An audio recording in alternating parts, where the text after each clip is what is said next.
Welcome to another Time Capsule. Yesterday we learned a lot about who these parents are, but did we actually learn what happened?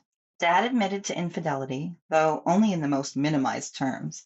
He acknowledged some domestic violence and toxic behavior, but stopped short of accepting any real responsibility for the damage it caused. At the same time, we heard evidence suggesting that mom believed she alone should control every major decision involving the children, even relocating them across the state without meaningful consideration for their relationship with their father or for what might truly be in their best interest. What we're seeing so far is a tangled mess of manipulation, alienation, blame shifting, and gaslighting. Two parents locked in a bitter war, each claiming to be the victim, while the children seem increasingly lost in the middle. But first impressions can be deceiving. As day 2 begins, we'll finish hearing Dad's case before Mom finally takes the stand to tell her side of the story. Will the picture we've formed start to change? Will new evidence challenge what we thought we knew? I guess we're about to find out. Let's get into it. Mrs. Harmon, or is it Dr. Harmon? Dr. Harmon. Dr. Harmon, if you would please raise your right hand for me. You solemnly swear or affirm the testimony you're going to give in this call will be the truth, the whole truth, and nothing but the truth, so help you God. Yes. Mr. Adams, you may proceed. Thank you, Your Honor. Please state your name for the record, ma'am. My name is Dr. Jennifer Harmon, Harman. And where are you currently working, and what is your title? I am an associate professor of psychology at Colorado State University. Dr. Harmon, what schools do you have degrees from, and what are they in? I have 2 master's degrees in psychological counseling from Teachers College, Columbia University. And I have a master's and then a PhD in social psychology from the University of Connecticut. I received that in 2005. And that same year, I obtained my academic position at Colorado State University. Are you currently teaching any college courses? Yes. Yeah, this semester I'm teaching a graduate course on social psychology. Okay. And are you currently engaged in any research projects? Yes, many. It's an expected part of my job at a Research One university, which Research One universities have the highest productivity of research across all different classifications of universities. And so the majority of my evaluations and other things are based on the research that I do. And so, for example, right now I'm working on, I'd say, at least 4 or 5 independent research projects, not including my projects that I supervise for my graduate students. Could you please explain your area of professional expertise? My area of expertise has always been on the study of close relationships and intimate partner influence and power. And over the last 10 years, my focus of my research has been exclusively on parental alienation. I do publish in other areas with other collaborators, like my students. So sometimes I have publications in other areas, but my research is on parental alienation. And do you know how many books or articles have you authored on parental alienation? I've authored about a dozen so far in the last few years. I think about 8 or 9 peer-reviewed articles. I published a book, several book chapters. I have another one under review right now. But yeah, and I have invited papers and a book chapter that was just accepted. So I don't know, I've lost track, but over a dozen just on this topic alone. Sure. Dr. Harmon, how would you help the court better understand parental alienation and what they might want to do about it? Well, I guess I don't know the specifics of this case, but I'd like to, if given the opportunity, I can explain what we know about the problem and how we differentiate parental alienation from other forms of family violence. And just kind of help clarify kind of what to look for, identify ways to prevent it from getting worse if it is a problem. And I'm happy to answer any questions too about the research and what we know. Your Honor, pursuant to Texas Rule of Evidence 702, we tender that Dr. Harmon is an expert witness and should be allowed to testify as such in this case. Well, Judge, I'm going to renew my objection. I don't think it's relevant. She may be reliable, but I don't think it's relevant to what we're talking about today. You're making a decision based on the testimony and facts you've heard. And I think if I think it's been stated in their designation that the only thing she's here to do is talk about parental alienation, she hasn't met any of the parties. She hasn't done a report. She's not a forensic or clinical psychologist. She doesn't do custody evaluations. So at the very least, it's not relevant. It's really not a good time savings here. You've heard the facts. I think you can make a decision based on the facts you've heard. So we're going to object to her testifying on that. But if you let her testify, I am going to ask that you keep her to the very strict basis of just talking about kind of in a professorial kind of area of just talking about what she's here to testify to today, subject to cross-examination. Ms. Kern? Judge, I echo Mr. Haston's objection with regard to relevance, with regard to the fact that not necessarily this doctor's qualifications as a professor from an education perspective, but the relevance as to how it relates to this specific case without forensics, without a parental custody evaluation, without the, just to speak in general, to provide knowledge about parental alienation. I don't necessarily think is relevant based on the facts that we've heard or the facts that we're going to hear. I believe that the court is familiar enough with parental alienation in general to be able to make a decision on the merits of the case.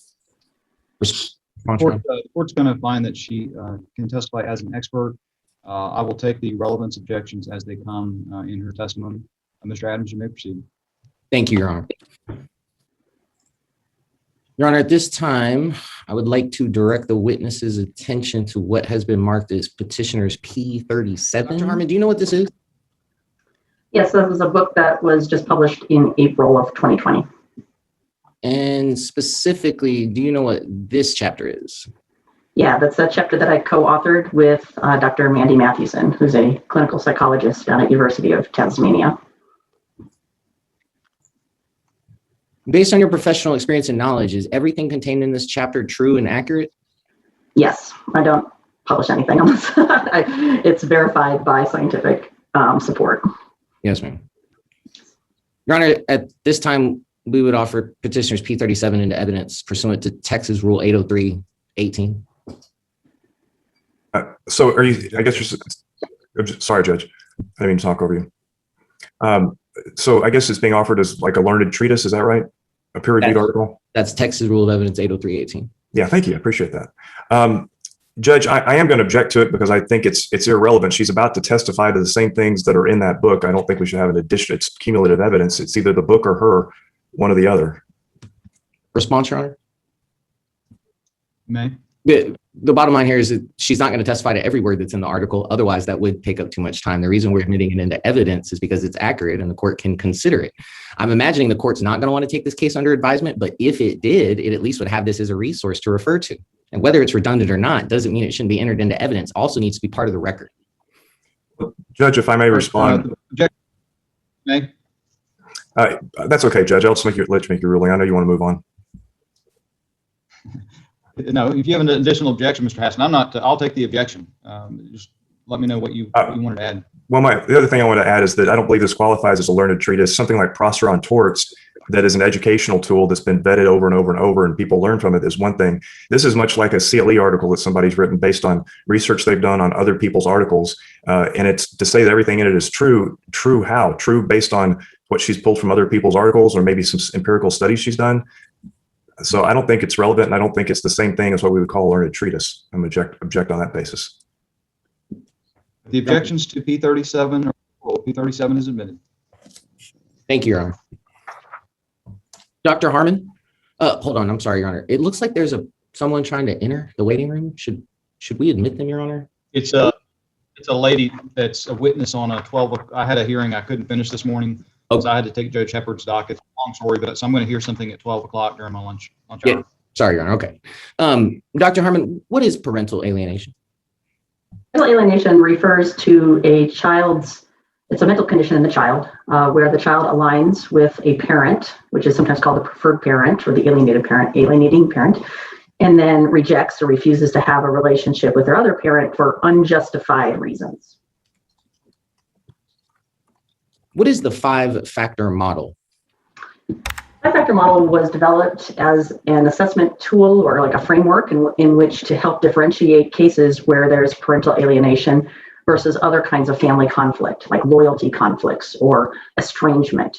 And the model is built and based on the empirical evidence that's accumulated over the last 35 years on parental alienation. And so the 5-factor model helps, if you find evidence of all 5 factors in a case, then you can conclude that alienation is likely occurring, and you can rule out alternative hypotheses using those factors. And so it's been used, widely now as a way to determine in cases where there's alienation. And that's actually the chapter that was just admitted into evidence is based on factor 4 of that model. Please explain factor 4, Doctor. Factor 4 relates to behaviors that a parent does.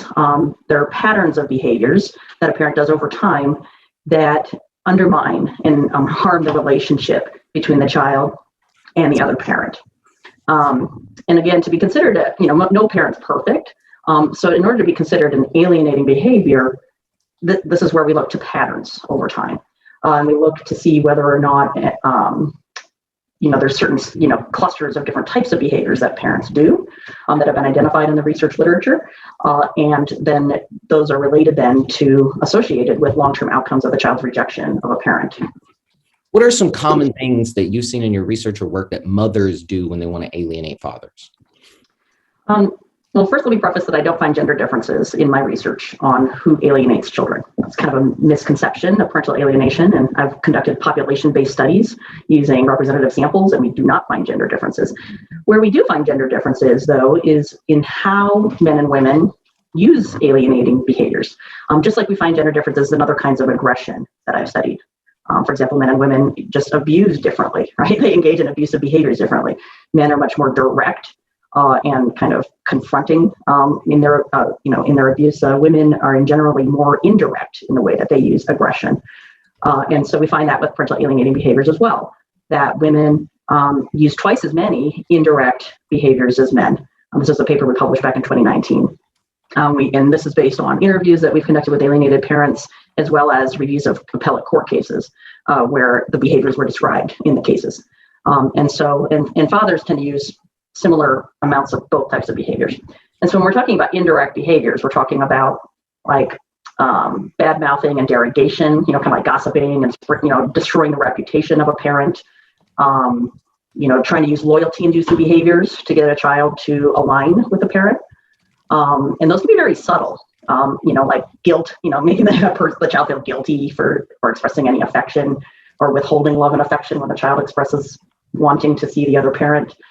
And so there can be very subtle, and fathers do them too when they're alienating a child, but they tend to use just as many more direct aggression, like more confrontations at parenting time exchanges and things like that.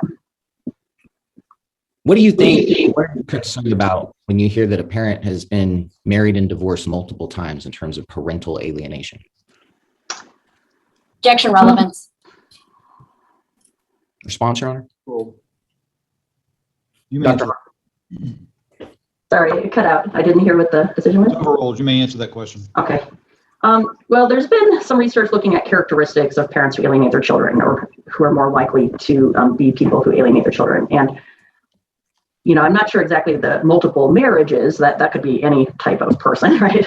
However, there are certain characteristics and traits that have been identified, such as personality disorders and unresolved trauma from someone's past. So if the person has a lot of unresolved trauma or alienation happened in their family of origin, we do find that there is an intergenerational transmission of these behaviors. So if it had been modeled for them by a parent, or they had experienced it themselves, then when they divorce or remarry, you can see that pattern play out again in their own life, because that's sort of what is normal, right? Or what was modeled.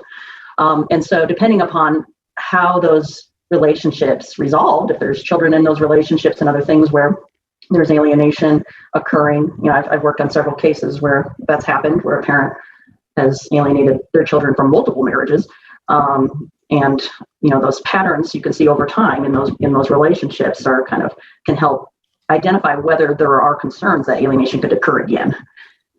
You talked earlier about unresolved trauma. Is your research indicate anything about the types of trauma, or if childhood sexual trauma is worse than other types?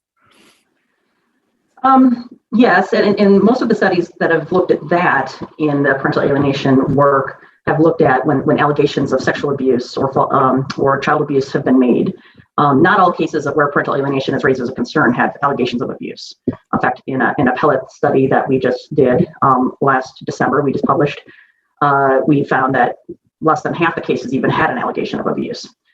But when they do, and there's an allegation of abuse, and there's frequent, what we sometimes find is that when there's frequent allegations of abuse that are consistently found to be false or unsubstantiated, clinicians and other people have reported in the scientific literature, that there's oftentimes unresolved trauma in that parent's past, where they're projecting onto their child their own experience of having been abused.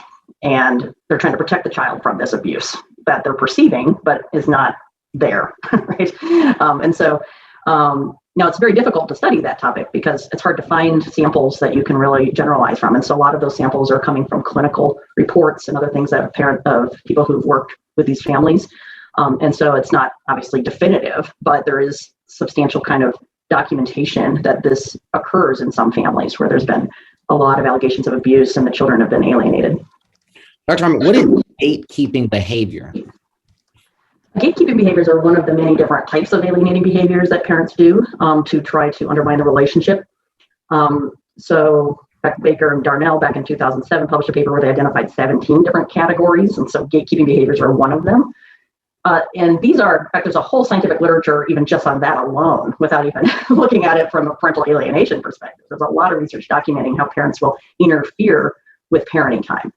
So for example, they will try to restrict communication, restrict contact and visitation.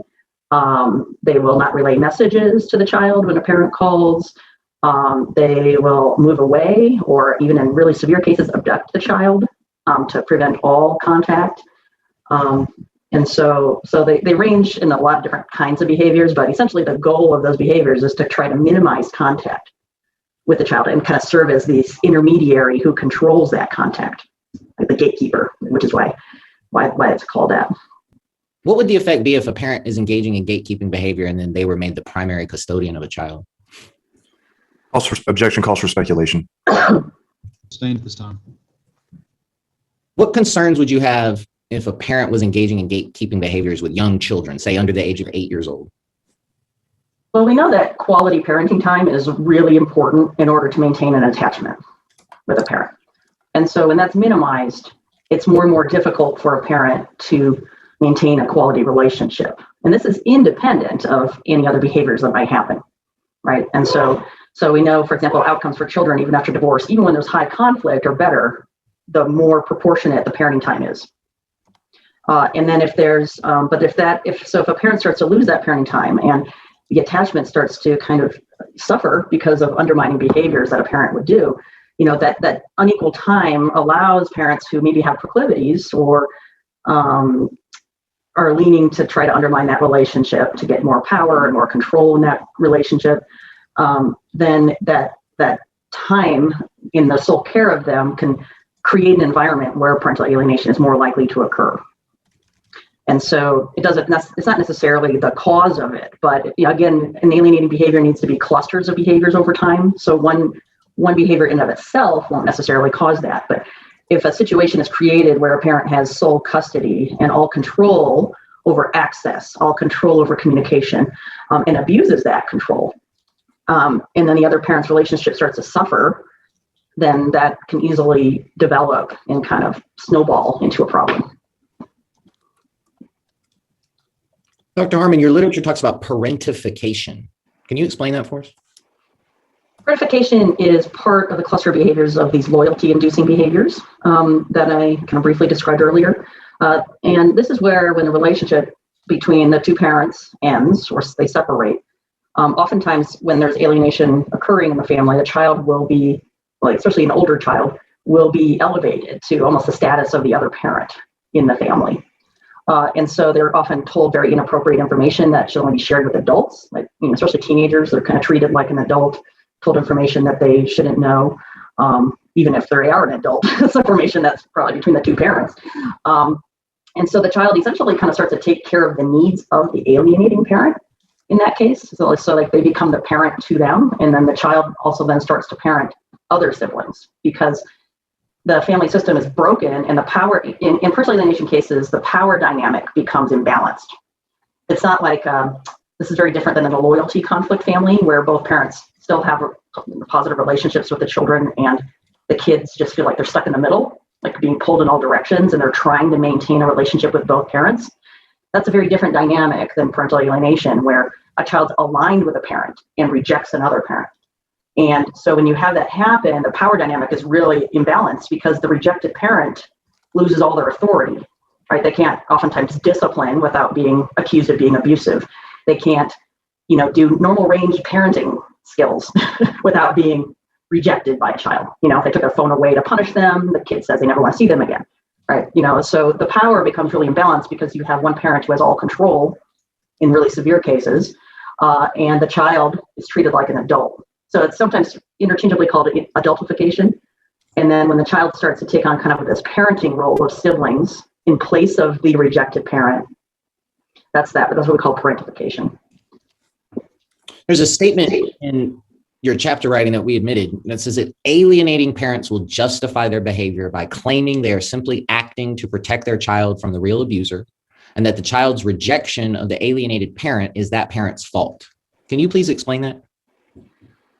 So in the chapter, we classified, there's a lot of ways you can classify parental alienating behaviors. And in that chapter, we classified it using the Duluth model, the power and control wheel, which is used to categorize abusive behaviors, because there's increasing scientific consensus that parental alienation is another form of family violence, just like domestic violence. It combines domestic violence and child abuse in the severe cases. Okay, not talking violence, but in the more severe cases, it's seen that way.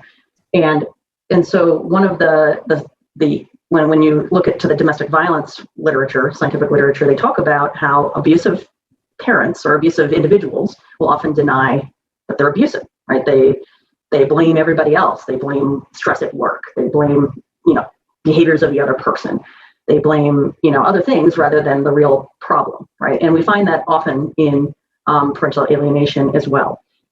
Parents who are alienating their children will, like, for example, if they engage in gatekeeping behaviors and other behaviors, they'll say that they're doing it to protect them from a parent who has not been found to actually have been abusive, right? Or it's just based on concerns about abuse that haven't been supported or found. And so rather than using the court or other places or other administrative systems to protect the child, the parent will take it upon themselves to do that. And then that in and of itself becomes an alienating behavior. Because if there was legitimate abuse, then there are systems in place to protect children, right? And there's ways to do that without having to alienate a child and make a child hate a parent. Because that part is the abusive part. It's important to protect children from abuse, clearly. Nobody wants children to be hurt, right? Nobody wants that. But when a claim is made that isn't supported, and then other behaviors are used to try to turn a child against a parent and make the child feel like that parent didn't love them, doesn't care for them. That's the psychological abuse part, where the child is led to feel like they've been abandoned. And then the child feels so angry and hurt by that because it's a narrative that's promoted and not discouraged, which can often happen when there's sole custody arrangements and there's a lot of conflict. Kids already blame themselves when there's a divorce, right? And they often blame themselves for things because developmentally they're very egocentric. They cannot see beyond their own emotions and their own perspective. And so when a parent fosters that belief in the child, it's very damaging. And so it's very important for a healthy parent to ensure that after divorce, the child knows that they were not abandoned, knows that parent still loves them, and that there's actions taken to preserve that and to maintain it and show proof of that. And when a parent doesn't do that, and then claims of abuse are made and other things, and the kid starts to feel like they're in danger when they're with that parent, that's where it really that's where the alienation can really escalate for the child, right? Because they've internalized this fear of this parent. Not sure if I fully answered your question, but Oh, thank you, Dr. Another thing that your literature talked about was that some parents who have been alienated sometimes act out and sometimes do so in ways that could look like alienation. Can you please explain that? So when we look to domestic, like I mentioned, this parental alienating behaviors are not just child abuse, but they're domestic violence. Because I'd like to believe that I don't think parents intentionally abuse their children, right? It's a lot of the behaviors are designed to really hurt the other parent. And so we know from the domestic violence literature that there's two types of domestic abuse. One of them is kind of commonly known as battery, right, or intimate terrorism, where you have one parent or one person who has a lot of control and power and uses patterns of abuse over time to control and, coercive. It's now kind of more, kind of the term is coercively controlling abuse, or intimate terrorism is another word for it. But that's one particular type of abuse. The other type is what we call situational couple violence. And this is like where people are using aggression and other things as a means to an end.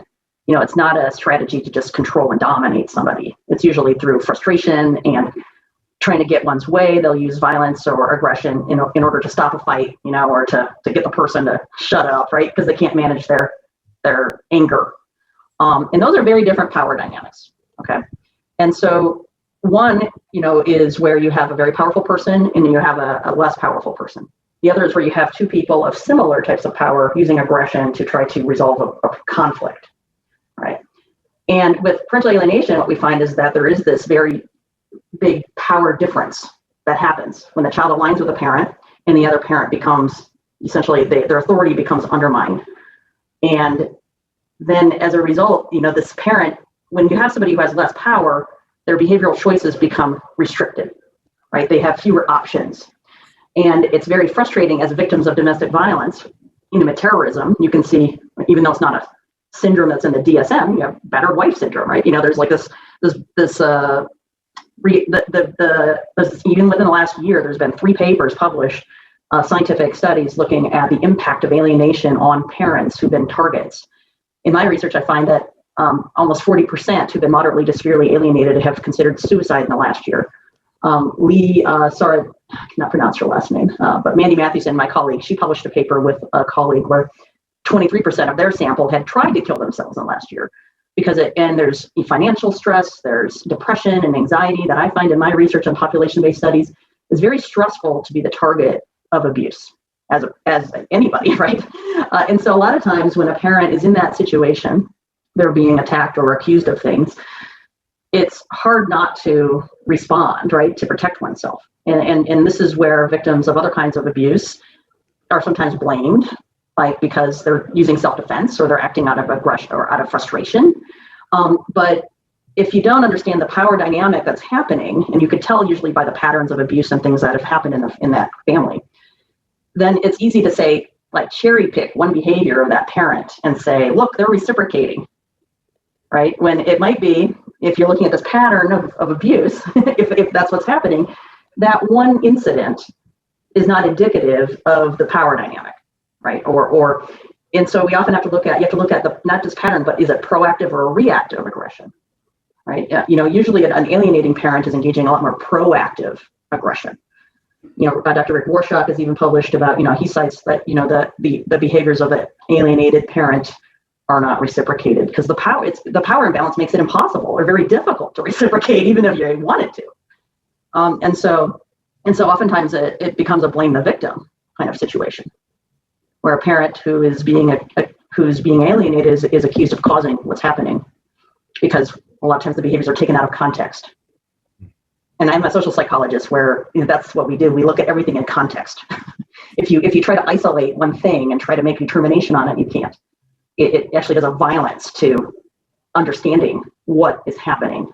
You have to look at the context and the power, the interdependence of everybody in that context. And so that's why I study power, and that's why I think it's very important, especially in the context of parental alienation, to really understand how structurally, especially custody arrangements and other things, can change the dynamics of power. Who makes decisions for the children changes the dynamics of the power. And if you have a parent who doesn't, who misuses that power, it can really hurt children, right, and hurt the family. So it's really important to prevent that from happening. Just a few more questions. Your writing also talks about if parental alienation is occurring, it says that it is paramount to ensure that the child or children have ample time with the targeted parent. Can you please explain why that's important? Like I mentioned before, maintaining an attachment requires time, right? Quality time with a parent. And so when there's, one of the strategies for intervention, particularly in mild and moderate cases of alienation, which I haven't really talked about severity, but I can if you want me to expand on that. But in milder and moderate cases, it's really imperative to protect that parenting time, because when that starts to get eroded, then there's not a lot of time for that child to experience the parent in ways that might counteract the influence of another parent who's maybe trying to undermine that relationship, right? It can kind of serve as a buffer, or the child's lived experience can be different. That, so if the child's being led to believe that this parent abandoned them, and yet then when they go to spend time with this parent, it's clear that this parent is still there and present and taking care of their needs and is attentive to them. This provides other information for the child that maybe what they're being influenced to believe isn't matching their experience. Now, in more severe cases, it becomes harder to do that because the children start to deny those experiences, because they psychologically split and they begin to really hate the parent. And no matter what they do, they don't see the positive. But in the milder and moderate cases, it's so imperative to protect that time because it can help. If there is a concern that alienation is going on, that protected time is essential. One statistic I saw cited in your research said that over 90% of nearly 1,000 cases reviewed said that simply making an environmental modification to custody and minimizing contact with the abusive parent is enough to improve the psychosocial functioning, educational, and physical problems of the child. Can you explain that? Yes, that's based on a study that was conducted by two sociologists, Clowar and Rivlin. It was published in a book by the American Bar Association.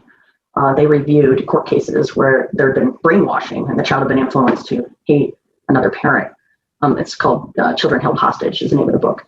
And in their review, which they published one book and then they did an updated review where they brought their case review up to 1,000 cases. In those cases, just simply changing parenting time and increasing their time with the parent who the child had been rejecting improved outcomes, right? That's even without therapeutic intervention, because that quality time is so important. And a lot of times the children, when they looked at the children's responses to those structural changes, they said that there's no way that they would have come to a conclusion that that parent was safe on their own. That had to have happened, that a third party stepped in and said, there's no reason why you can't have a relationship with this parent. This parent is not outside of the normal range of parenting, right? They're a healthy, normal parent. There's no reason why you shouldn't have a relationship with this parent. And so by stepping in and ensuring that happens, that the child is able to have that relationship, it conveys a message to the child that they are safe and that they should have a relationship with them. Just so I understand you correctly, Doctor, it sounds like you're saying that one of the most effective ways to deal with parental alienation, if it's occurring, is increased physical contact with the alienated parent. Is that correct? That's one strategy, but obviously that alone isn't going to do it, right? The behaviors have to stop. Otherwise, it's, I use the analogy, it's like treating an alcoholic in a bar, right? Unless like you take away the alcohol, right? Or you take away the thing that is that's abusive, it's the child's going to constantly be, in a state of stress and tension because it puts, unfortunately, the child in this really difficult position where they have the quality time with the parent and they love them and they're opening themselves up to maintain this relationship to them. But yet when they go home, if alienation is happening, they can't openly express those feelings, right? They have to essentially compartmentalize and pretend like they're living two different lives, which a lot of divorced kids do anyway, because it's just easier to cope that way with the stress. But with an alienation case, it's more extreme because the child has to essentially deny their feelings when they're with the parent who doesn't want them to have this relationship. And over time, this is where it gets more severe. The kid the stress of that makes them just say, it's just easier for me to cut off my feelings for this parent. And then they have a psychological split that occurs. And this is where it's evident. And then it's manifested in what we call this lack of ambivalence, where they demonize the parent that, they hate them because they think that they rejected them. They're awful. They're dangerous. And then they idealize the other parent because they've aligned with them. And that's really tragic when that happens. And so the quality of parenting time is important, but the alienating behaviors that can kind of keep fostering that have to also cease. Otherwise, the kid is still, they feel like they're going to betray that parent if they start to have positive feelings for the other parent. Right? It feels like a betrayal, and so then the kid, to cope with that, they engage in more rejection and resistance of that parent that's causing that they aren't supposed to like. Thank you, Dr. Pass the witness, Your Honor. Mr. Hessen? Thank you, Your Honor. Let me find you on the screen, Dr. Oh, hi, Dr. Harmon. Hi. Nothing personal about the objection earlier. Nice to meet you, and thank you for your time today. I wanted to. I'm just going to have a few questions for you. Are you familiar with Dr. Richard Warshak? Yes. Out of Dallas, and do you recognize him as being an expert on the topic of parental alienation? Not maybe as much as you, but similar. He's been doing it longer than me. I would say he knows more than me. I'm actually collaborating with him on a paper right now. So. Okay, so you would agree with probably a lot of the things he has to say about parental alienation. Correct. One of the things that I just off the top is, in order to have parental alienation, there has to be. Didn't you say there has to be a rejection or signs of rejection of a parent? Well, that's one of the factors. So as I mentioned, there's a 5-factor model. I didn't describe all of them, but I can quickly just go over them. Like, first is, are there signs of rejection and refusal of contact? And it needs to be persistent and frequent. And that's different than estrangement, where it's not persistent and frequent. You can see signs of rejection, but it's not this constant rejection, right? And then the second factor is, was there previously a good relationship with the child and the alienated parent? Meaning that there was an attachment there to begin with that has been disrupted. The third factor is there absence of abuse and neglect? The fourth one are the behaviors that I've spent a lot of time talking about. And then the fifth one, are there multiple manifestations of alienation symptoms, which we tend to find now in the research that they're more unique to alienated children than children who've been abused in other ways. I'm sorry, could you repeat that last one for me? Multiple manifestations? Yeah, so these are the 8 manifestations of parental alienation. So in mild cases, you won't see all 8, right? You won't even maybe see a few. You'll start to see signs of it. It's just more when it gets to moderate and severe stages, that's when you start to see the manifestations happen. And so these manifestations are things such as this lack of ambivalence that I described, where the child starts to psychologically split and really hate the parent that they're rejecting. And then they idealize the other parent. So you see this polarization of attitudes. Okay. Then you see the child engaging in a lot of campaign of denigration, where they tell everybody how much they don't like this parent. They'll spread of animosity, where they will not just dislike that parent, but they'll dislike anybody associated with them, which you don't see with abused children. Children have been abused in other ways. You don't really see them hating the whole extended family and grandparents and everybody. You might see some blaming and other things, but you don't see flat out, I never want to see you. Right? Okay. And so there's a few other things like borrowed scenarios where the kid will start to repeat statements that the alienating parent is saying and adopt them as their own. They'll use borrowed language. So the fifth factor, essentially, in more moderate to severe cases, which we want to prevent from happening, right? You'll see more manifestations of that. So it's when you see all 5. So rejection alone isn't an indication of alienation. You have to see these other factors. Can a person who alleges, have you seen in your research and studies, a person who alleges that one parent is exhibiting alienating behaviors is actually the person who is doing the alienating themselves? Is that common? Sometimes. So I think what happens is there's a lot of, and I write about this in my work, and Rick Warshak has published about this too, like there's a lot of misunderstandings about what parental alienation is. So sometimes people will say, well, I can't get in touch with my kids today, so I'm being alienated, right? This is where it's really important to be very clear for the court and everybody who's involved to be clear about what we're talking about, right? And you don't need a psychologist to diagnose that alienation is going on or anything like that. Can I stop you there? I want to ask you a couple of questions. You said that a parent says, I didn't get to see my kids today, so I'm being alienated. So if a parent says the other parent moved away to another city, therefore I'm being alienated, that's not alienating behavior necessarily, right? Well, again, the way we define alienating behavior is you look at that in combination with other things. So if there are other behaviors and other patterns in conjunction with that, that would fuel that perception. But in order for there to be alienation, you actually have to see signs of alienation, correct? Right. So if you a child can be exposed to alienating behaviors, but it doesn't necessarily. Objection non-responsive. After yes. Sustain. I'm going to try to just kind of zip through a few of these things because I think we just have today for the rest of this hearing. And I haven't even gotten to put my side of the case on yet. But going back to my question, if a child is not acting in an alienated, is not rejecting a parent, we can't have alienation, correct?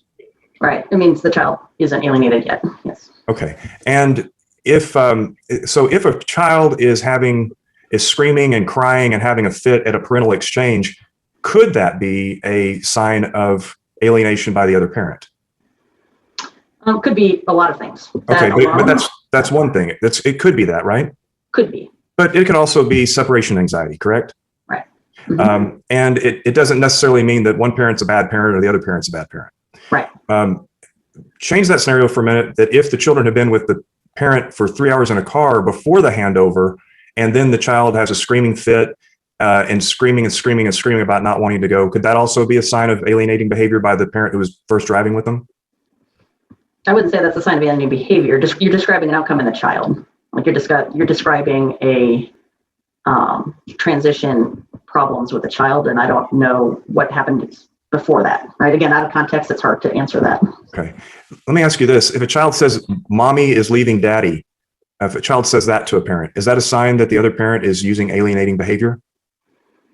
It's problematic. You have to look at that with other things, right? Again, how about if a child says, "Mommy," how about if a child says, "Mommy's been married 4 times and daddy's only been married once"? Is that a sign that maybe the other parent is saying inappropriate things at the very least to the child?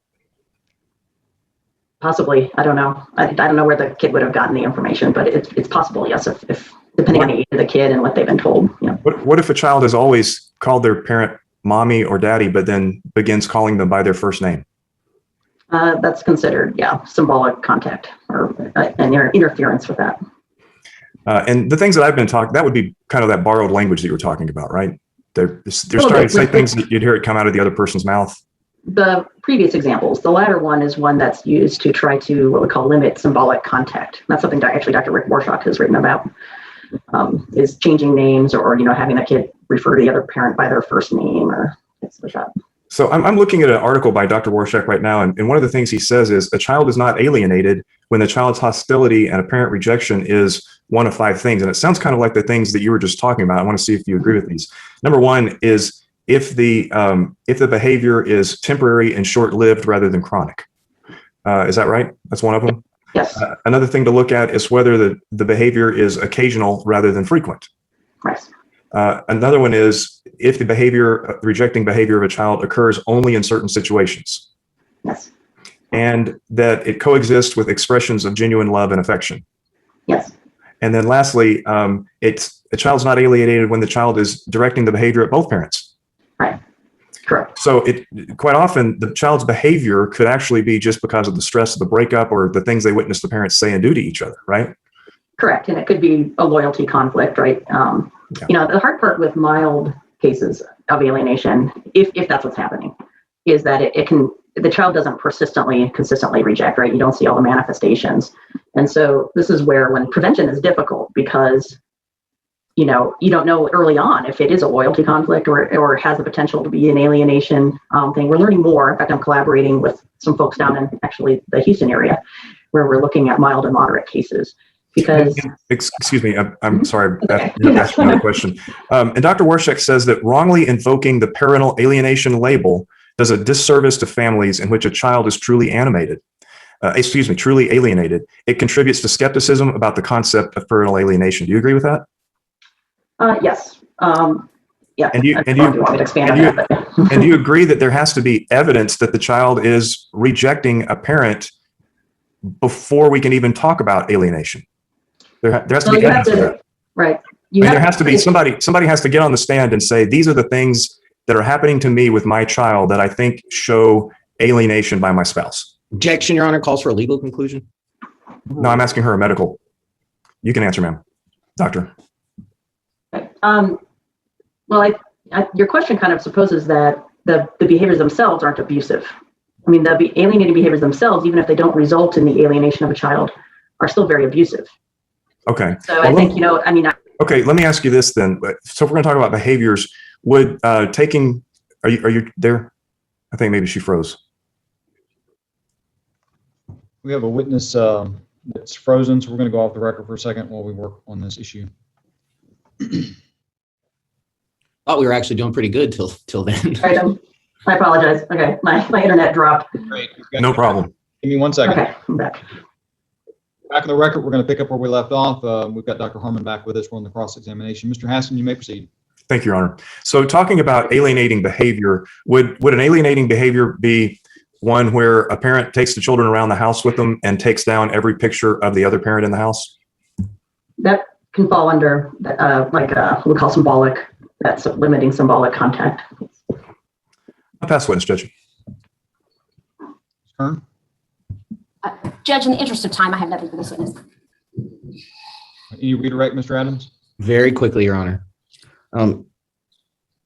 Mr. Haston just asked you about symbolic contact and a parent taking a child around a home to take pictures down off the walls. Earlier, I heard you mention that sometimes an alienated parent might lash out. Is it possible that a parent might do that because they're being alienated and lashing out? Yeah, so coping is very difficult, like I mentioned before, for parents who've been alienated. And it tends to, especially early on when it's happening right away, like in the context of divorce and people are worried about custody and everything. And so they don't always act perfectly, right? Nobody's perfect.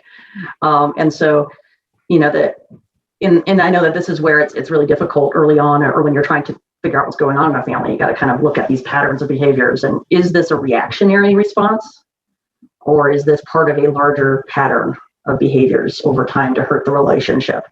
And so if it's reactionary, yeah, parents, a lot of times parents will act, ways they normally would when they're grieving or when they're being, feel perceived harm and things. But it's to be considered an alienating behavior, it has to meet that other definition where it's patterned over time with intent to hurt the relationship. And so in and of themselves, you would not consider something an alienating behavior unless it met that definition. Otherwise, we would just consider it just, bad choices and bad responses or poor choices to the situation. But, most parents make mistakes and it doesn't alienate a child, right? In my research with prevalence, we find about 22 million adults are moderately to severely feel like or are the targets of behaviors where they're not reciprocating, but only about 3.4 million children are moderately to severely alienated. And so it tells us not all kids become alienated, but it doesn't mean that the abusive behaviors aren't stressful, right? They're hurting the parent who's the target of them. It affects their parenting skills and their ability to parent. And it also affects the children who are kind of stuck in this position where they're rejecting a parent or trying to maintain relationships with both parents and being influenced heavily by a parent to not have a good relationship. Thank you, Doctor. Pass the witness, Your Honor. I have just a couple of questions. In your research, or have you read any research with regard to alienating behavior or to PAS, parental alienation syndrome, where people with certain mental health disorders or signs of certain mental health disorders would be more prone to alienating behaviors than others? There has been some. There were 2 papers published over the last few years looking at the MMPI and the use of the Minnesota Multiphasic Personality Inventory to differentiate parents who engage in more alienating behaviors than others. And what they find is that tend to be kind of have more narcissistic traits, borderline, more personality access to disorders. But not everybody who has those disorders engages in alienating behaviors, right? Okay. Thank you, Doctor. Appreciate it. No more questions, Judge. Ms. Kern, anything further from this witness? Nothing further, Judge. Mr. Adams? No, sir. All right. Thank you, Dr. Harmon. I appreciate you coming in today. Have a good day. Bye-bye. Mr. Adams, you may call your next witness. Your Honor, we rest. All right. The petitioner has rested. Mr. Haston, you may call your first witness. Thank you, Judge. I would call Teresa Nelson, the respondent. Ms. Nelson, Teresa, you've already been sworn, and I know the judge knows your name, but for the record, please state your full name. Teresa Nelson. Okay, and make sure, we were having problems with Mr. Nelson yesterday with keeping his voice up. Make sure you try to keep your voice up during this because the judge is recording it on his end. And I'm going to take a moment here to get over to my notes. Here we go. Where do you currently reside? In Amarillo, Texas with my parents. Okay, and what are your parents' names? Lynn Ray and Sherry Key. Okay, and is this the first time you've lived with your parents as an adult? No. When else have you lived with your parents as an adult?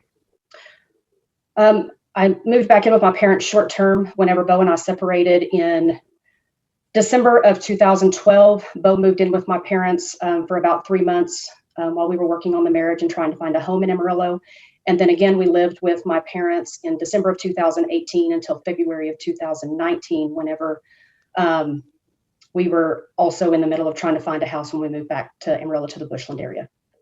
And during that time, during the times that Bo was during those times that Bo was living with you in the home for those longer periods of time, Did he get along well with your parents? No, But y'all were able to still find some peace and harmony in the house. Is that true? yes, we tried. All right. Now, just for some record-keeping purposes here, your respondent's exhibit number 1 is your summary of requested relief on temporary orders, correct? Yes, And this is, if you were going to testify, in order to save time, instead of just reading this all to the court, I'm just going to refer the court to that. And that is essentially what you're asking the court to do in this case. Is that true? yes, sir. Now, one of the things that you're asking is that you be named either the sole managing conservator of the children or the joint managing conservator with what we call the 153.132 rights and exercise those exclusively. Is that right? Yes, And you would actually be fine with a joint managing conservatorship, wouldn't you? yes, Your main concern isn't it? Excuse me, that you have the right to make the decisions about the children's welfare in this case. yes. Now, is that the reason for that? Because you want to keep your husband out of these decisions? No, Is it because you want to somehow limit his access to his children and decision making about his children? no.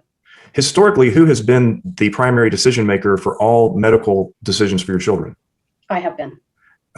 Historically, who has been the person that made all the psychiatric and psychological decisions for your children? I have been. And historically, who has found the schools and made the educational decisions for your children? Mostly me, because Aniston's only a first grader, so with my older 2 children. All right. And in making the decisions you've made, have you always kept your husband up to date and aware of what's going on with the kids with all their medical conditions? Yes, And before you make any significant decisions, other than emergency decisions, have you ever made any significant decisions health-wise about your kids without first consulting your husband? no, So if there was a way for the judge to make a ruling that you can't make any significant invasive physical decisions about your children, then you would be willing to have something that says after first consulting in good faith with your husband or something to that extent. yes, You don't have a problem with that, do you? no. And when it comes to educational decisions, what is your concern about having joint decision making with the other parent on things such as education? Just the fact that we likely will not agree. And if you can't agree, where does that leave you? Stuck. Okay. And since you've historically been the person who has made those decisions, are you asking the court to allow you to be the one to make those, but you don't mind any ruling that says that you have to first consult with Mr. Nelson? No, And when it comes to psychiatric and psychological, have your children ever had any counseling or therapy? 5 sessions, yes. Okay. Was that, when was that? It was in late summer. And did you let your husband know about it? No, Did you tell him afterwards that they had counseling? yes. Okay. Why didn't you tell him beforehand that they were going to have counseling? We weren't talking, and every conversation that we had was leading to very huge arguments. He had just run with the children, and so our conversations and communication were not ideal at that time. And when you say he had just run with the children, was that referring to that incident where you were supposed to meet him to pick him up about halfway in between, and he decided to turn around and go back to Houston with them? Yes. While we're on that topic, can you tell us what happened? On July 19th, well, actually on July 18th, I had asked him several times where we were going to meet on Sunday, and he wouldn't tell me. And so on July 19th, I further pressed him about when and where we were going to meet, and he kept changing the location between Burleson and Decatur. And I was driving on an unfamiliar road, and so I had my maps up and was trying to navigate where I was going. And Bo started calling me incessantly and texting me. And I didn't feel safe answering the phone or texting him while I was driving and trying to get to where we were going. I knew that I was ahead of him time-wise if we were going to meet in Decatur. And when I arrived in Decatur, I picked up the phone and I called him and I said, I have arrived at the location that you stated that we were going to meet at last. And I've made it here safely and I can talk on the phone now. And he said, too late, I'm turning around with the kids and you're not getting them back. And so what did he do after that? He continued to converse with me on the phone and refused to stop after I begged him multiple times to please stop, to please let me have the kids back. And there weren't any orders in place at this time, correct? No, And this was not long after the ruling, I think, on the plea and abatement, right? This was actually before the divorce was even even proposed. Or Oh, you're right. Excuse me. I'm sorry. I had it backwards. This was during the summer when the two of you, this is what, excuse me, I'm all over the place. This was one of the things that led up to each of you filing your suits for divorce shortly thereafter, around August 7th, that we talked about, 7th and 8th, I think, talked about yesterday, correct? yes. Objection, Your Honor, leading. Sustained. So when you, after you were continuing to converse, where did the children end up? Back in Fulshire with their dad. And where did you end up? Back in Fulshire. And you went and stayed in the house? I immediately started. Objection. Just please answer yes or no. You went and stayed in the house? Yes. Okay. And you were there from the 19th until the 28th? Yes. Objection, Your Honor, leading. Judge, a lot of this was repeated from yesterday's testimony. I'm just trying to speed things up. I understand, but it is, I'm going to allow a little leading because we're on time constraints in areas where you're transitioning or you're laying a predicate or you're asking for requested relief. But in these areas where we're dealing with topics where there might be two different perspectives on what happened, I am going to sustain the leading. So it's the objection to leading is sustained. Okay. How long were you in Fulshire after the 19th? Until July 28th. Why did you stay so long? I was trying to figure out what I needed to do. I was trying to figure out how to proceed with the great fear of him running with my children on July 19th. He asked me to stay so that he could see the children in the evenings when he got off of work. And I allowed him to do that for those days. And he also asked me to go to Florida on a trip that he had planned for himself so that we could talk about how to proceed. Did you end up going on that trip? I did. When was that? I believe it was July 24th through the 26th. And what was the outcome of that trip? Incredibly unsuccessful. Okay, getting back to our summary of requested relief. So I know we're asking for sole managing conservatorship, but joint managing conservatorship is fine, correct? Yes. Objection, Your Honor, leading. Overruled.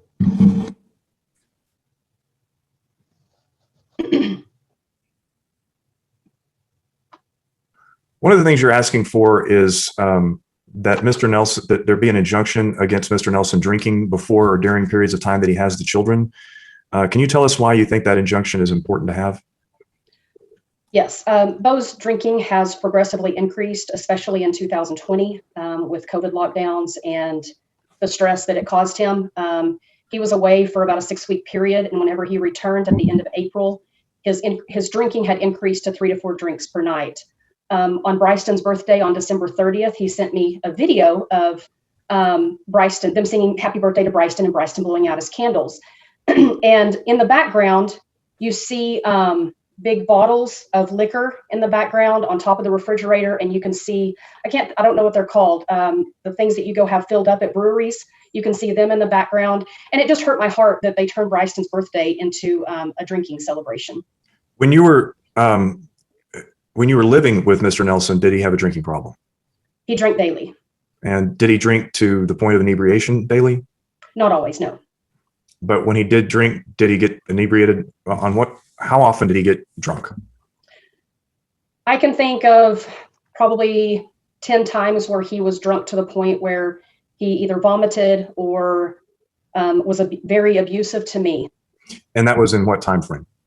That ranged between 2011 and 2020. And when Mr. Nelson gets drunk, is he a nice drunk or is he a mean drunk? Whenever he is beginning to become intoxicated, he's giggly and goofy at first, but it quickly turns to anger and aggression the longer and more he drinks. And have your children witnessed it? Yes. How many occasions? Well, anytime Bo drank at home, the kids were there. Did he take out his anger on the children when he was drinking? Yes.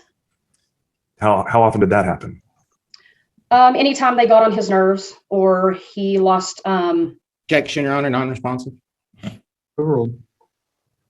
Anytime that he lost his patience with them, anytime that he grew tired of them jumping on him or picking on him and that sort of thing.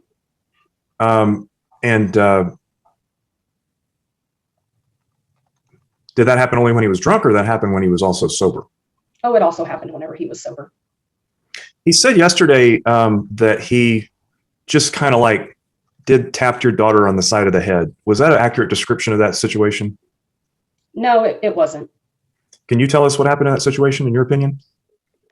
He backhanded her in the face more than once. And it was always out of anger. Objection, Your Honor, non-responsive. Same. Listen to my question, Teresa.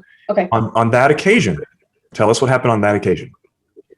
I do not remember where we were at, but Aniston did in fact have some very serious side effects from a medication that the doctors prescribed for her newly diagnosed asthma. I wasn't aware of the side effects originally, but I started seeing very increased changes in her behavior and her personality. And as soon as we recognized what was going on, we stopped the medication and she normalized very quickly. But in the meantime, she had many aggressive outbursts, and Bo used it as just an opportunity of saying that she was, insubordinate or disrespectful. Objection, Your Honor, non-responsive. Listen carefully to your lawyer's question. He's asking about this particular incident. I understand that you're trying to get a backstory, but let's move on. Are you saying that in this incident, she was still showing those behaviors? Yes. Okay. So what happened? She lashed out at me and had said some unkind and disrespectful things to me. And Bo took it that she was being disrespectful. And so he just hit her like this upside the head to stop her in her tracks. And what did you do about that? Well, number one, it was in public. And so I said, please do not abuse her or spank her or hit her in public. And I said, calm down. Let's, see what's going on before we just hit her. And is this the only time that Mr. Nelson ever hit either of these two children on or about the head? No. How frequently has he hit them on or about the head? More than a handful of times. I mean, it's been over the last 9 years, a significant amount. Has his method of hitting the kids like this, is this something that has been an ongoing area of concern and problems between the two of you? Yes. And have you asked him to not do that? Yes. What was his response? Basically, his house, his rules. He will discipline the kids as he sees fit with or without my support. Now, yesterday you heard him talking about that he had told you he controlled the temperature in the house when he was at work. Do you recall that? Yes. Would you say that your husband is let me just ask this. How has he treated you in your marriage? Poorly in regards to that. Okay. And so are you saying it's control? Yes. Objection, Your Honor. Same. So how does what if you had to put a word to the way your husband has treated you during this marriage, what would that word be? Controlling. And one of the ways that he's controlled you, did you just mention that? Was that the thermostat? Yes. Tell us about that. From the minute we got married, there was confinements on the ability to control the thermostat and the lights. He would buy the temperature control things on the wall where he had them linked to his phone. And so he would set the parameters for his comfort level while he was in the home. And then he would have the parameters changed from the hours that he was gone. And so during that time frame, if it was wintertime, we set in a cold, dark house. And if it was summertime, we set in a hot, dark house. And did you try to talk to him about this and how that affected you and how it made you feel? Countless times. But did it do any good? It started to get better, but overall, no. What was another way that he controlled you? He controlled me with the finances. Explain that. I never saw my paycheck when I worked PRN at the beginning of our marriage. I've never had anything to do with the child support. He says that he puts it into the children's college fund, but I have no evidence of that because I do not have links or access to any of the financial accounts. I have to document off of every receipt, an itemized list of what I bought and how much it cost. Those are the big things that I can think of as far as the financial aspects of it. Did he ever tell you that he had to keep you on a tight leash? Yes. Do you think you're an animal that needs to be trained? No. Objection, Your Honor, leading. That's not leading. Sustained. Sorry, Your Honor, I didn't hear that. Did you sustain that objection? Objection sustained. How else have you been controlled by your husband during the marriage? I have an Apple Watch, and my husband set up via Find Friends to be notified whenever I left the house. I really, the only outings that I ever had away from the home was whenever I would go to the grocery store. He didn't enjoy watching the children, and if I was gone for more than an hour, he was requesting that I return because he was done watching them. If I ever did go anywhere to see, my family or visit my daughter in college, he made me feel so guilty about going that it was hard to enjoy my time. He would call and text me incessantly, and if I didn't respond, I was in trouble. He made my time away absolutely miserable to the point where it wasn't even enjoyable that I would go visit my family. And I think his entire purpose was to try to isolate me from my family so that he could have more control over me. Now, you testified, we heard from Dr. Harmon earlier about alienating behavior. When you were in the home with your husband or when you were on the phone with your husband, have you heard him say things to your children that, based on what she said, would, in your layperson's opinion, seem to you to be alienating statements? Yes. Objection, Your Honor, calls for hearsay. Also, conclusion the witness isn't qualified to give. Well, I'm asking, I'm sorry, Judge, what? Response? Yeah, first of all, well, I'm sorry, what was the objection? First of all, I'm asking her as a layman, and I think all laymen know the word alienation or alienating behavior. They're not asking her for a medical or diagnosis of him. I'm asking for her based on, as a person who sees behavior like that, she can identify it from her perspective. She could be cross-examined about it. Secondly, I don't remember what the other objection was. Oh, all right. So tell us, ma'am, what things that you've heard him say to the children that you feel are alienating. The kids are constantly telling me that Daddy says, Mommy Objection, doesn't Your Honor, calls for hearsay. Yes. And don't. He's not asking what the kids tell you. He's asking what you've heard your husband say to the children. Yeah, Teresa, I asked you. I'm sorry, I guess I misunderstood the question. Have you been, during your marriage, has your husband said things that you feel are alienating things to your children during your marriage while you're present? Okay, I'm sorry, I did not understand that question. Okay, that's all right. Rephrase the question, because I'm trying to understand exactly what you mean by alienate. I mean, during the marriage. I'll rephrase the question so we move on. Has your husband said things to your children during the marriage that you felt were made to make you look like a bad mommy? Okay, that makes more sense. Yes. The criticisms came at me daily. Your Honor, the answer would call for speculation. I'm not sure how she's supposed to know what his words were intended to make her feel. Overall. He would say things like, Daddy does it better. Daddy cooks better than you do, than Mommy does. Do you like Daddy's goulash better than Mommy's goulash? Daddy plays with you whenever Mommy needs to take a nap. He says things like, Daddy goes to work every day and brings home a paycheck. What does Mommy do? Mommy doesn't have a job. Daddy does. Mommy doesn't bring home a paycheck, so she doesn't get to spend money. Daddy brings home the paycheck. Daddy's the one that paid for this meal, not Mommy. Mommy used Daddy's credit card. So those are the kind of behaviors that are the kinds of things that he said to my children. We also heard yesterday that Mr. Nelson was saying that you spent too much money and there was clothes in the closet that still had tags on them. Can you tell us where you primarily shopped for clothing? Either at consignment stores or clearance deals. All right. And that was for you and the children, correct? Yes. Why consignment stores and clearance deals? Because I was on such a tight budget.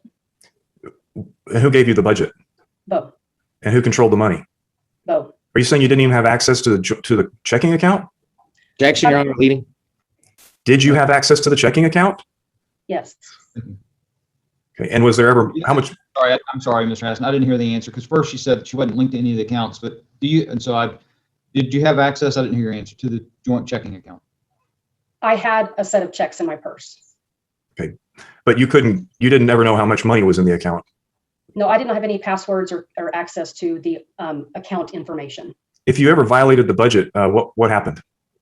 I was reprimanded. I was put down. I was belittled. I was talked down to.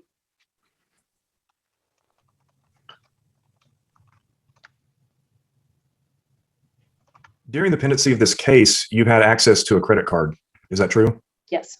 Other than that, Mr. Nelson hasn't given you any money, correct? Correct. Objection, Your Honor, leading. God sakes, Judge, it'll take all day if I can't just establish a few things. Fine. Sorry. I'm sorry, I didn't hear. It's okay. I just have to do it the slow way. During the pendency of this case, have you had access to bank accounts? I have had a joint credit card, Okay. Which credit card was that? the Chase Visa that he referred to yesterday. Do you have access to the credit card statements? No, So do you get to see what he charges then? he gave me access to Objection. Just please. Yes. And how do you get to do that? He gave me access to a Mint app where I can look and see the spending that occurs on the Chase credit card. Okay. So that is the one thing you can see. Yes. About how much, other than attorney's fees, about how much do you spend on that credit card each month? I haven't broken it down to a dollar figure, but I use it for gas, for traveling. I use it for food. Objection, Your Honor, non-responsive. Overruled. I use it for gas, for the traveling. I use it for oil changes for traveling. I use it for food for the children. I use it for clothing and supplies for the children. And has he complained during the pendency of the case to you about the use of the credit card? Yes. What has he told you? He has threatened to cancel the credit card on numerous occasions. He's threatened to cut me off. He complains that he's still paying for my shit. He's constantly badgering me about it. But you've been paying your attorney's fees with that credit card, have you not? Yes. Has he been paying his attorney's fees with that credit card as well? Yes. Are you asking one of the things you're asking the court to do in this case is order your husband to pay me interim attorney's fees? Is that true? Yes. Other than that credit card and your job, do you have access to any community assets? No. Let's switch to your job for a minute. We talked yesterday, I talked to Mr. Nelson yesterday about, well, let me ask you this. Did you and your husband have a fight that we have a recording of? Yes. And when was that fight? It was in December of 2019. What were y'all fighting about? Bo was angry that I purchased a $200 bedroom suit for our son, Bryson, to refinish. A $200 bedroom suit? Yes. And that's what led to the fight? Yes, And did you record y'all's arguments? I did. Why did you record the arguments? Because I didn't think anybody would believe me otherwise. And we'll come back to that in just a minute. But right now I'm going to play for you R14, which is the recording of the fight that you just discussed. Tell us one more time. When did you say it was December of 2019? December of 2019. Okay. You don't make it down. You got an RN? You keep renewing your license? Well, of course I'm gonna renew my license. Every year, 2 years, I'm gonna renew my license. So stop spending money on it. Don't let them do anything with it. I'm not gonna stop getting my RN license, period. And figure out a way to pay for it. $75? I'm sure I can. Okay, then do it. Seriously? This is you not standing up and being a husband. This is you not standing up and being a godly man. Whenever you sit here and throw in my face that I don't make a dime, when I stay home with our kids because you go play every weekend, I don't want to hear it. I've been planning. I haven't flipping had my boat out since May. You know what? So what? Fuck you. Really? Yeah. Really? Yes. Really? Yes. I haven't had that boat out since It doesn't matter. So It does. suck my dick. Really?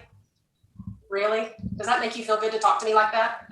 Seriously? Like shit all the I have time. not talked to you like shit. No, I have not. Yes, you have. No, I I'm haven't. so sick and tired of you. You've gone hunting, you've gone fishing, you've gone out, you I go. went hunting with my dad and my brother. Okay, All but this that's shit. when I can't go work. I have to stay home with our children. 1 weekend out. It's not 1 weekend. I can go pull out my calendar and show you all of the times that you're gone. And I pointed it out when we were sitting the other day and I said, see, All the times that you're flipping gone. where do I go? You're gone all the time. Where? You're gone every other weekend. I have to take Slayton to see his dad. I drive 3 hours and I drive 3 hours back. Oh, you're still gone? I mean, Seriously? Seriously. pretty sure that, when was the last time that you took kids on that? I don't want to have to. When did you have to? I've taken them plenty and I don't When want have to you have had to. to? Please tell me the last time that you took them. And then fucking tell me that I haven't been home. Suck my dick. You're a child. You are a child. You're a child. You're a child. Say that you're a child, that's a child. If you have to sit here and grab your penis and tell your wife to suck your dick, I didn't grab it. you went like this and say F you and everything else, that's acting like a child. I haven't cussed at you one time. Oh, I'm so sick and tired of your shit. What shit, though? How What? did you treat me? How did I treat you? You're the one that has screamed and yelled at me the entire time in here because I asked one You question. didn't even fucking say a word to me. You gotta send me a text message that says, Go throw the clothes away. I was in here doing stuff. Come outside and talk like a woman. I mean, you demanded to know where I was going, everywhere I was going. Then you left this morning and didn't say 2 words to anybody. Because I'm sick of It's a double standard. No, you treat me It's a like double I'm standard. gonna treat you I that tell you every time I'm going somewhere. way. You don't. When did I'm going into town, I got some errands. And then you got pissed when I asked you where you were going. So I told you that I had to go into town and have You to go still never here. told me where you were going. I did too. I told you that I had to go get the stuff for this. And then you wanted to fight with me about my project. So I did. That's a lie. I mean, if I believe it, I'm going into town. And where do you think I'm gonna go after you said the sink is broken? Well, Where else do you if fucking think I'm gonna if go? I'm leaving, I'm going into town. What a concept. Well, then stop treating me that way. I didn't treat you anyway. You said, where are you? I said, I think I came to you and I said, no, I changed my clothes. You looked me up and down like there was something wrong with me. And then you go, where are you going? And I think I said, I'm going to run into town to run a couple of errands. You're like, what are you doing? I said, well, I need to go run a few errands. Well, what are you doing? What are you doing? And I said, really? I mean, I've been working on this stuff. You gave me no respect. I gave you the respect to tell you that I was going somewhere. I'm just sick and tired of your shit. I'm sick and tired of yours. You know what? You get that vehicle right there. This is as much my house as it is yours. So don't say that to me. I'm sick of it. I'm sick of it. I guarantee you I'm more sick of it. No. You think you can cheat on me every single year and then I'm supposed to love you like you're the greatest man that ever walked the face of the earth. I don't give 2 fucks if you love me or not, Tracy. Okay. Again, godly man, thank you. No, I'm just sick of it. I'm sick and tired of it. Why should I worry about it anymore? Worry about what? Why should I worry about the next time that I'm gonna have sex? Why should I worry about it? Why should I have to worry about when the next time you're going to cheat on me is? And no. And no. Same with you. About it. Okay, good. Then stop talking to me about it every single day. I'm not. You haven't said it. You haven't heard me say it. And it's been You know what? so nice. It's been so nice. It has. For you not to act like a 5-year-old. It's nice. So you act like 5-year-old. And by doing what? That's the word. It goes both ways. Okay. So it's no different than what's been the last 8 years. Okay, well, somebody cannot have a job because somebody has to watch the kids. You're not gonna have a job. I'm gonna go. Okay, you've done you from day one. This isn't new news. Okay, great. And I've never met a man who is. You have disrespected me on every level. Every level. You demand respect, but from the day you met me, you gave me 0 respect.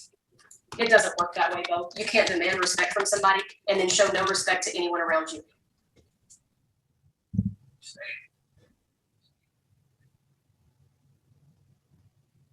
Because I know the lies and the hate and the way that you would treat me if it were another way. And you know it too.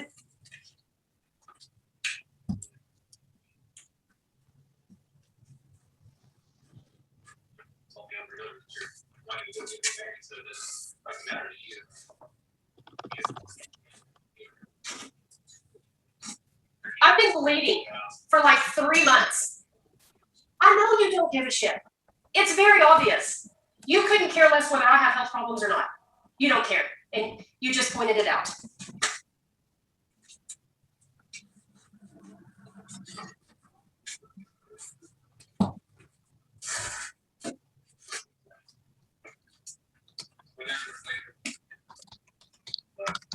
Whatever the flavor of the week is. This shit hasn't just been going on for the last 3 months that you've been bleeding, Teresa. This shit's been going on for the last 7 years. And Exactly. you blame it on a 3-month bill. I didn't blame it on that. I said I have been. I'm stating the facts. Those are facts, though. Yeah, that's a fact. Yeah, that's a fact. I mean, I blame my own fact too. I mean, not a lot, yeah, because for the last year, I've had a flipping job in Houston. Sorry. Not with the bills paid, huh? So I've been out of town a lot. I've been away a lot.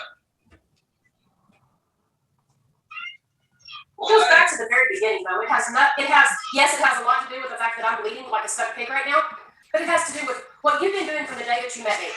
What? No, it's gonna work.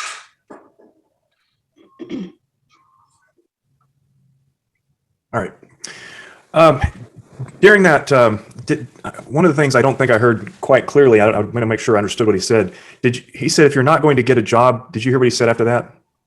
That I didn't need to keep my RN license up. Okay. So you have a job now, don't you? I do. So after you separated from your husband, is that when you got the job? I started applying for jobs in the late summer, early fall, and got hired on in October and started my job at the end of November. And who do you work for? Noom Incorporated.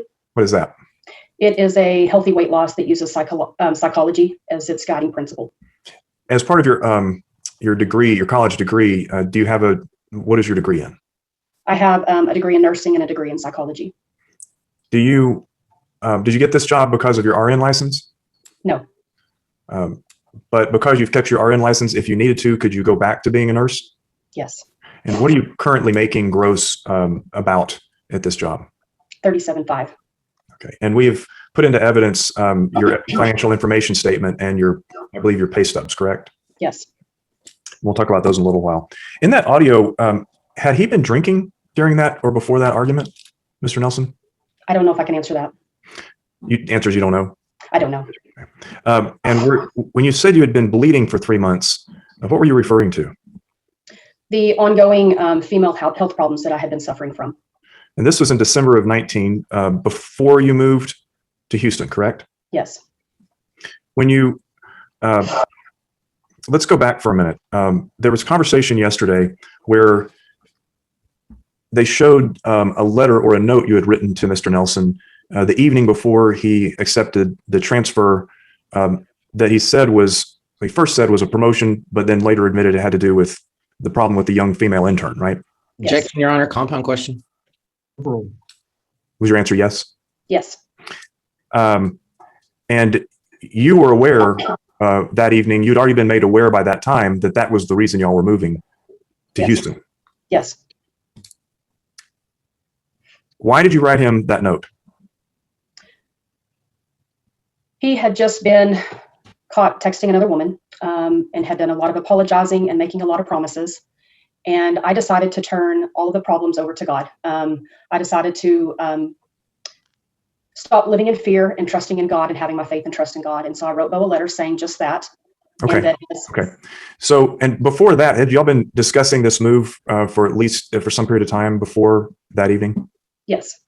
So you knew this was something he was contemplating doing? Yes. Had you told him whether you were for the move previously? Had you told him you were for the move or against the move? Against. And was that pretty much your train of thought the whole time? Yes. So you that evening was when you kind of changed and wrote him that note. Is that right? Yes.